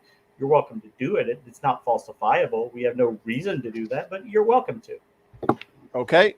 All right, gentlemen, that I'm going to conclude the audience Q&A here because we are over the 2-hour mark. And wow, we got a lot of questions in. So I do want to thank everybody who did send in a question.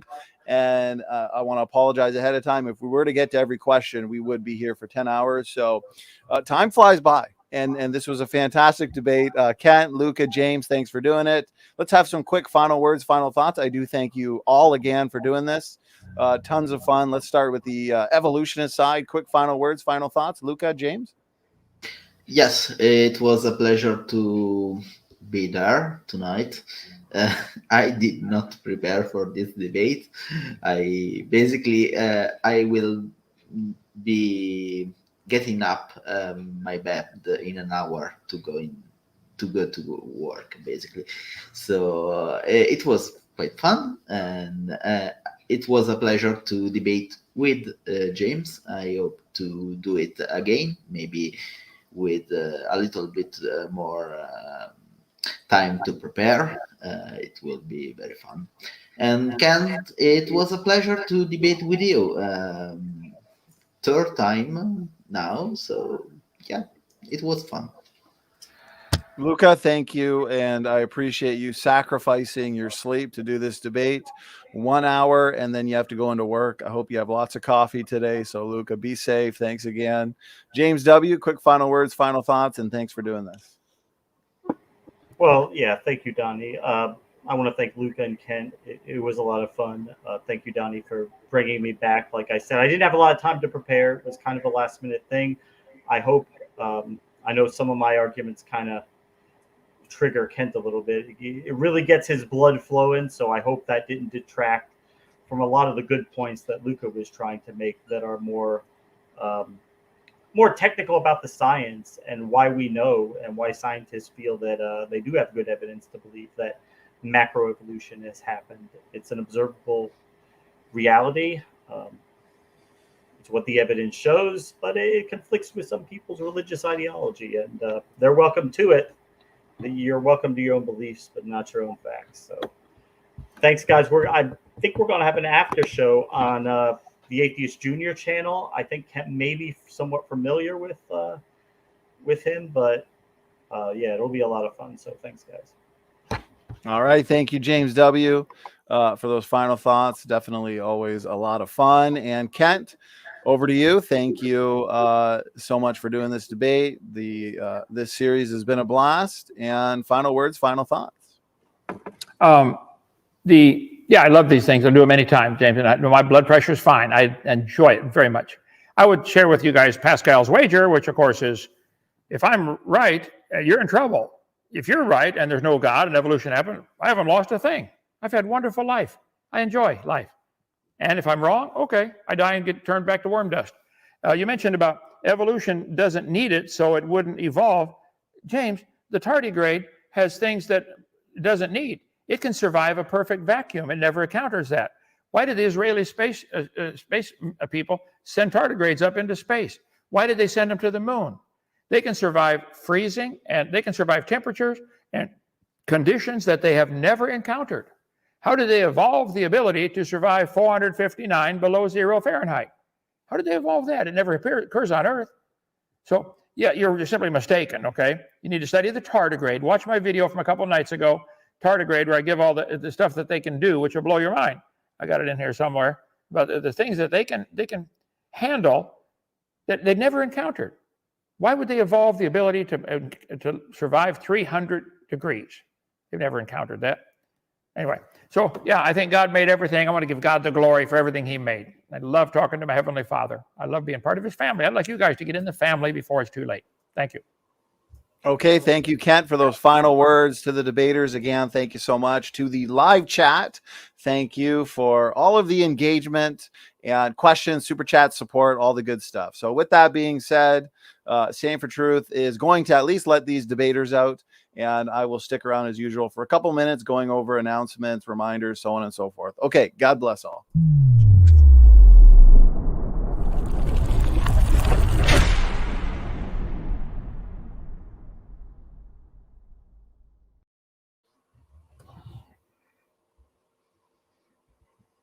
All right, I am back. Wow, 2 hours, over 2 hours really does fly by, especially with this one. We had so much engagement from you guys in the live chat, and I'm looking at the questions I have saved, and the amount of questions I have saved basically make up probably a good 3-4 debates. So, I do want to apologize, because once we especially hit the 2 hour mark, it's up to me as moderator and host to start winding things down. So of course I would love to get through single question, every single super chat. It's just unfortunately not possible. So I do really want to apologize for that. But given how many debates we host, I don't think anybody hosts more debates than us. We've now hosted over 230 debates. Just know that there's going to be plenty of opportunities to send in your questions. And if we miss your question in a particular debate, we'll make sure to get to it in a future debate. So, Alyosha, appreciate that. Lots of fun. I love these 2-on-1 debates. I'd love to get a 3-on-1 actually. So any evolutionists in the chat, anybody in general that wants to, engage in these debates, let me know. Shoot me an email. I'll do my best to set them up. Last week, we just had another debate marathon. We had a ton of debate marathons during the summer, but last week was our first debate marathon basically after the summer. So we had a ton of great debates last week. We started the week with, actually, before I get to that, I do want to thank Alyosha for all of your support, brother. Tons of super chats with some great feedback and comments. So thank you so much for that. And to anybody else who sent in a super chat, not really with a question, just to kind of show your love, give some feedback, pose a comment. I want to thank you for that. So yes, last week we had a ton of epic debates, 4 debates, all different topics. If you haven't yet seen this one, very comprehensive debate on eschatology, pre-trib versus pre-wrath, basically over 3.5 hours. This one went. Me and JD Moran challenged me openly in a YouTube video several months ago. I took up the challenge, and it was a lot of fun, especially because I've been working roughly 8 hours a day behind the scenes on the upcoming book. So the upcoming book right here, End Times Revealed, Dawn of the Antichrist. It's up to 200 pages. Got a professional cover designer for this. I'm very happy with it.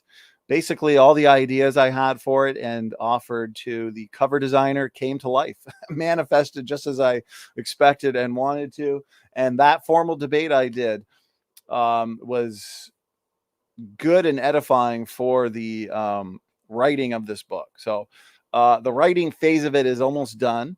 And then I've got a proofreader and editor as well going over it. So it'll be set for a November release. The more support we get from you guys are the life and blood, the more we can basically implement in terms of the ministry, because, you know, ministry costs are not cheap, but the more support we get. So I want to thank everybody, the more we can do, even in terms of our books, because as a ministry, we've released roughly 16 books. But 95% of those have essentially been myself and Matt writing, publishing, proofreading, editing, doing it all. So now it feels really good that we can kind of branch out. These 2 books, you definitely don't want to miss out on them. They are available now at cost, actually, because we want to get these out, especially this one here, new book that I just released, Special Creation, 300 pages, and it's all professionally formatted, reformatted, and it's heavy duty. Basically, the most comprehensive book you're going to find, I believe, on the market when it comes to the ancestry debate. So if you're interested or, you know, invested at all in the ancestry debate, I highly recommend picking up the Endogenous Retrovirus book, but especially the Special Creation book, which I'm trying to get real quick, at least on Amazon.com. I'll put it in the live chat. You can't go wrong. It's currently at printing cost. And as I like to point out, I mean, I've got a ton. You can see them around me. There's 3 Endogenous Retrovirus books there, another few Special Creation books behind me. I like to buy them in bulk because, especially with friends, family, church members, what we do here on Standing for Truth is we take so many topics into one, right? Like this one book alone has mitochondrial Eve, Y chromosome Noah, chromosome 2 fusion, ERVs, out of Africa. It's a lot of information compiled into one. So it's a fantastic gift. It's a fantastic witnessing tool. It's great basically to just hand out. So we also got the Standing for Truth podcast now released. I believe I believe we're up to 50 episode. James says order limit. Yes, James, you can order up to 100. So I'll let you order up to 100. After that, maybe I'll allow you to order another 100. Okay, so a couple reminders, guys. We got a lot of epic debates coming up. This month is huge in terms of main events. So, you know, typically in general, just anywhere you go, you're going to have a main event once in a while, right? This month alone, we've got 3 or 4 main events. So this one's huge. This is a debate I've wanted to see for a long time. We made it happen. I would say this is up there with the debate we had with Matt Slick and also Dr. Shabir Ali. That was a debate I've wanted to see forever. A couple of my dream debates, you know, I made happen. It was a lot of work, but I'm happy to say I made them happen. They're up on the website. So it was Matt Slick and Dr. Shabir Ali. That's been a debate I've wanted to see for years. We made it happen about a year ago. It was fantastic. Well worth it. The other one was Dr. Bob Wilkin and Dr. Robert Sunjanis on soteriology. That's a debate I wanted to see for years as well. 2 top dogs in the world of soteriology. We made that happen about 4 months ago. That's up on the website. That's up on the in the channel. So anybody new to this channel, you love debates, discussions, lectures, interviews, and more, make sure you're subscribed. We strongly believe here in critical thinking. Okay, obviously we're a creation-centered ministry, Christian-centered ministry, but we don't want to just be an echo chamber. We want to host debates, discussions, panel discussions. We had a soteriology-related panel debate series over the summer. So if you're big into the world of soteriology, you can find an entire series. Each panel, we had up to 10 people. I myself was involved, and just hours and hours each show. So praise I am. Good to see you. Brother, appreciate you modding recently. So yes, this one is now another big kind of dream debate I wanted to see, and we're going to see it. This month is the Trinity necessary to explain reality to top-notch debaters, sophisticated debaters, Jake the Muslim metaphysician, and Matt Slick. So that's going to be huge as well. Mark Reed, who is in the live chat earlier, he's been making his rounds. He's a great debater on the atheist side. Always brings his A game. Kent Hovind, of course, seasoned debater. He's had over 300 debates. These are two powerhouses in the creation versus evolution world. And I had a lot of people basically pointing out they want to see this round 3 is what it'll be. So we made it happen. Mark Reed and Dr. Dino, same week as Matt Slick and Jake the Muslim metaphysician. So is there reasonable evidence for biological evolution? Chapter 3, Endgame, Clash of the Titans, call it whatever you want. I'm excited for this one. So that's at the end of the month. And also at the end of the month, big Calvinist debate coming up. Again, two seasoned debaters, both very well educated on a lot of topics. Turretin fan, I've had him on many times. Kelly Powers, he's been on here a ton of times as well. Does John 6 teach the Calvinist doctrine of effectual calling? So that's going to take place at the end of the month. So as you can see, we like to mix it up. We've got some creation evolution debates on the nature of God, soteriology related debates. And this one I'm pumped for. This one's been scheduled for a while now. John Crawford, A.K. Richardson, both have been here before in the past. Always make for a good, well-informed debate. Free grace versus lordship, one of my favorite topics to host, moderate, engage in, have panel discussions on. Important topic. So this will be the middle of the month, I believe. And of course, the big one that's been set for about 4 months now, which really shows me just how fast time goes by. Because I remember scheduling this one and I was thrilled when I got it confirmed. And I thought, man, I want to see this debate now. I don't want to have to wait 4 months. And it's like, here we go. 3 days from now. So Robertson Jenis, Steve Christie, the Marian dogmas debate, Catholic versus Protestant. We've hosted over 230 debates, guys, but I think this is our first really big formal debate on Catholicism. And with Robertson Jenis, who's probably one of the most, if not the most well-known Catholic apologists out there. So Steve Christie, he's had some big debates as well with Trent Horn, for example, from Catholic Answers. So this one is going to be huge. This one's this week. Evolution Debate Challenge series continues as well with Ken Rock and Kent Hovind in 2 days. So that'll be on the 5th. And I just booked several more debates. I just got to get the thumbnails, got to get them. There's a lot to do here, guys. So I do appreciate the support always. Just got to get some thumbnails, get them up on the channel. So I just booked about 3 or 4 more Evolution Debate Challenge series debates. One of them, the return of Jackson Rowe. So that's coming up. The return of Jackson Rowe, Kent versus Jackson. I believe it's the 14th, if I'm not mistaken. So I'll have to check my schedule. That should be up soon, though. They'll be debating, did modern birds evolve from dinosaurs? So that should be interesting. This week as well, another free grace versus lordship debate, Eli Haytov and J.D. Martin. So stay tuned, guys. That's just a snapshot of the overall material, though. I don't want to be here all night boring you guys with reminders and announcements.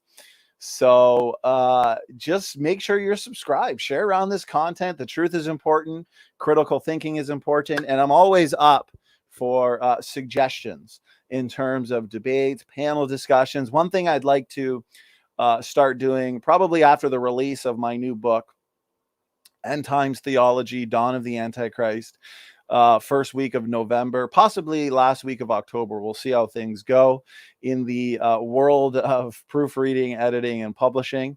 But what I'd like to do is have some panel discussions on eschatology. So anybody who's either, a pre-tribulation rapturist, a post-tribulation rapturist, pre-wrath rapturist, a preterist, whether partial or full, amillennialist, post-millennialist, whatever you are, let me know. And so I can get a list of all the different types of eschatological positions. My book basically addresses all of them, mainly preterism and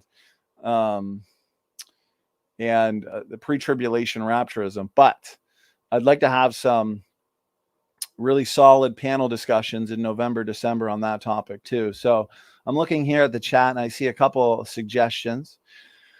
Yahoo, yeah, Hebrew roots related debate would be epic. One we just booked, not on this topic, but just came to mind, is Charles Jennings. So two superstar debaters in this community, CJ Cox and Charles Jennings. So they're going to be debating November 5th, just confirmed, I believe last night, actually, the details at least. So they'll be debating free grace versus lordship. What is true biblical salvation? So I know a lot of people have wanted to see this for a while. Poor Luca. 1 hour sleep. You know what they say, Luca, anywhere between 1 and 8 hours a night is what you need to stay strong and feeling good. So I do appreciate that. So again, yes, Charles Jennings and CJ Cox coming up. And I think we're going to end this year, 2022, as just a massive year for debates. And I'm already starting to schedule into November, December. So if you're interested in debates, you have suggestions, you're a new debater and you want to enter the debate octagon, I can do my best to set you up with an interlocutor. Shoot me an email. Shoot me an email and I'll do my best to set you up. So we did have our conference at the first week of September. So we had 10 events. It was our Defending Genesis conference. So as people have probably noticed, since that conference, we've mainly had just debate after debate after debate. But starting in October again, I've got some more presentations and lectures. We're going to be having a John Mackay, the creation guy, and Joseph Hubbard on here with, of course, our team flood researcher, George Bond. We're going to be talking all things polystrata trees. We're having Sal Jardina coming back on as well, and a few other exciting ones in terms of the world of creation, evolution, presentations, lectures. There's one comment here that made me laugh. The layman seminary, appreciate your work, brother. Beat the chart. So yes, I have admittedly stolen, believe it or not, layman seminary's liner. So I adopted it. It's now mine because I've copyrighted it. Sorry to break it to you. And I really enjoyed using that in my last debate last week. So and it looks like Praise I Am too. We'll have him back on soon doing a couple slavery debates. And we've also got a couple more Bible translation debates. So Doki Doki, yes, let BioLogos know. I mean, we got so many of these debates. Tonight was our 43rd debate in 1 year in the Evolution Debate Challenge series, okay? Alone, Ken Hovind, I believe, has done, if we go back a couple years, 70 debates here. So, you know, but what I'm not seeing is a lot of these theistic evolutionists not stepping up to take the challenge. You know, where's BioLogos? Where's Dr. Joel Duff? You know, where's the uninspiring compromiser? Where are the theistic evolutionists? Bring your best evidence for evolution. Let's debate it. We're having a lot of fun. Again, tonight was episode 43 of the 2022 Evolution Debate Challenge series. Luca and James W., from my understanding, both either agnostic or atheist. I don't want to misrepresent anybody, but rarely what we have are theistic evolutionists. So just makes me wonder how confident they are in their position if they're so unwilling to defend it in a live debate. So yes, let BioLogos know that we've got a challenge going on. And if they believe whales and pine trees are related, then come take the debate challenge. All of those associated with the ministry taking the challenge are myself. Okay, I've done several debates, technical debates on endogenous retroviruses. Obviously, I wrote an entire book on it. Luca Medugno and I just had a technical debate on that. So anybody who wants to debate that topic, of course, I'll do so. Chromosome 2 fusion. We've got Professor David McQueen, who's taking the challenge as well. You know, he'll debate anybody on the age of the earth, the global flood. Obviously, Kent, who's been doing the debate challenge with us. And praise. Yeah, that specific somebody's not taking the challenge. That's for sure. And who else? Matt Man, you know, Raw Matt, goes by many names. He's doing it as well. He's done a couple in the series. He likes to focus on, you know, did man live to 900? So if there's anybody who is anti-biblical longevity. So let's say you're the opposite of the position. Let's say, did man live to 900, and you want to be the deny person of that debate with Matt as the affirmative. Let me know, and we can set that up. So that'd be fun. Get some debates on that topic. Get Matt involved more. I know he wants to. And T-Rock's part of the camp, the Evolution Debate Challenge Series camp. So myself, T-Rock, Professor David McQueen, Ramat, Dr. Dino, and all sorts of topics: evolution, age of the earth, endogenous retroviruses. So Doki, I love it. When you're ready to graduate from keyboard warrior status. Yes, not too fond of keyboard Karens, if I may. Keyboard warriors. I mean, we host so many debates, discussions, panel discussions, open talks. There's really no excuse to be hiding out in the comment section anymore. And I notice, especially on Facebook, I'm in these evolution groups, and I've never seen so many keyboard champions. It's time to step up. Enter the debate octagon. We've had so many debates, and I do always appreciate those that are willing to give their time, whether it's the evolutionist side, the creationist side, anybody who's willing to step into the debate octagon and defend whatever position it may be. I do respect that, and I appreciate the time provided for those debates. So with that being said, that's all that comes to mind. Love you guys in the chat. Appreciate all you do.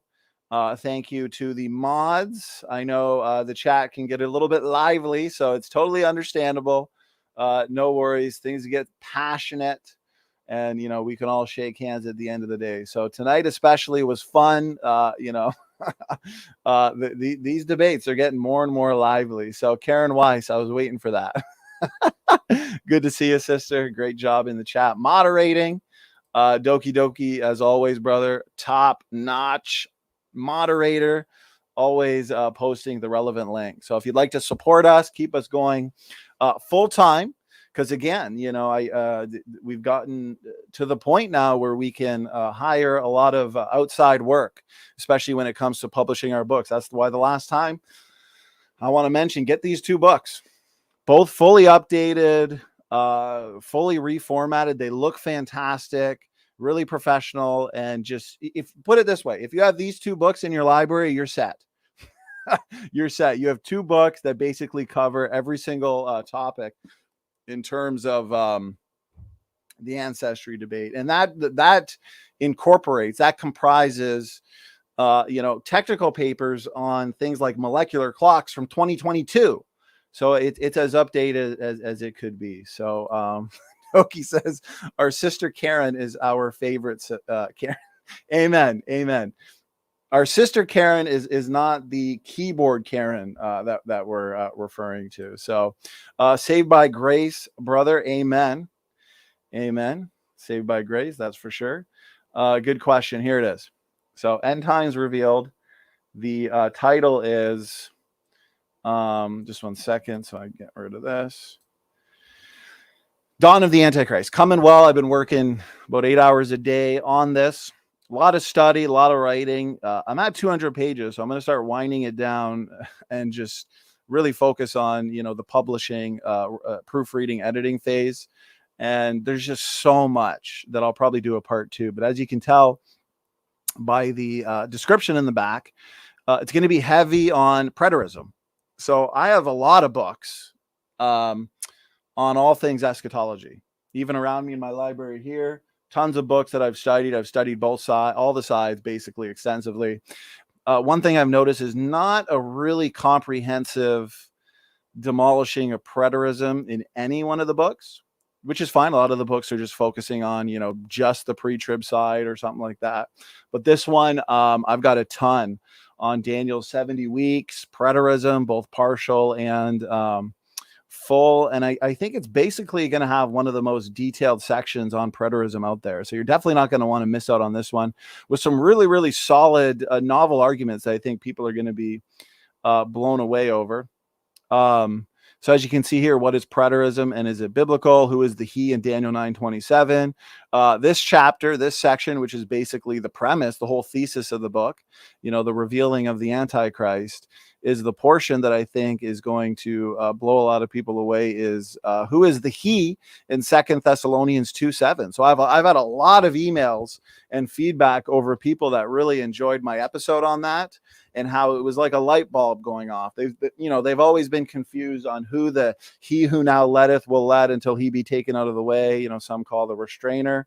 A lot of people admit that they've been rather kind of confused over it, and a lot of the interpretations they've heard before just didn't work or cut it for them. And they watched my episode on it in the End Times Theology series, episode 1. He who now letteth will let. And I've gotten a lot of feedback emails of people basically just saying, thanks so much. Like it makes sense now. And so I dig deep on that topic, especially the whole chapter dedicated to it. Leave no stone unturned. You're definitely not going to want to miss out on this one. Here we go. Last thing I want to mention, Centurion, thank you so much, says he just ordered a copy. God bless. God bless. I do appreciate that. And reminder, this month as well, Jamie and Taylor, Cladomonas, single cell to multi-cell evolution. There's been so much discussion on that lately in these debates. And now we're going to have an entire debate solely on that topic. So with that being said, guys, thank you for tuning in. Appreciate all the support, question, feedback. Standing for Truth is out. God bless all.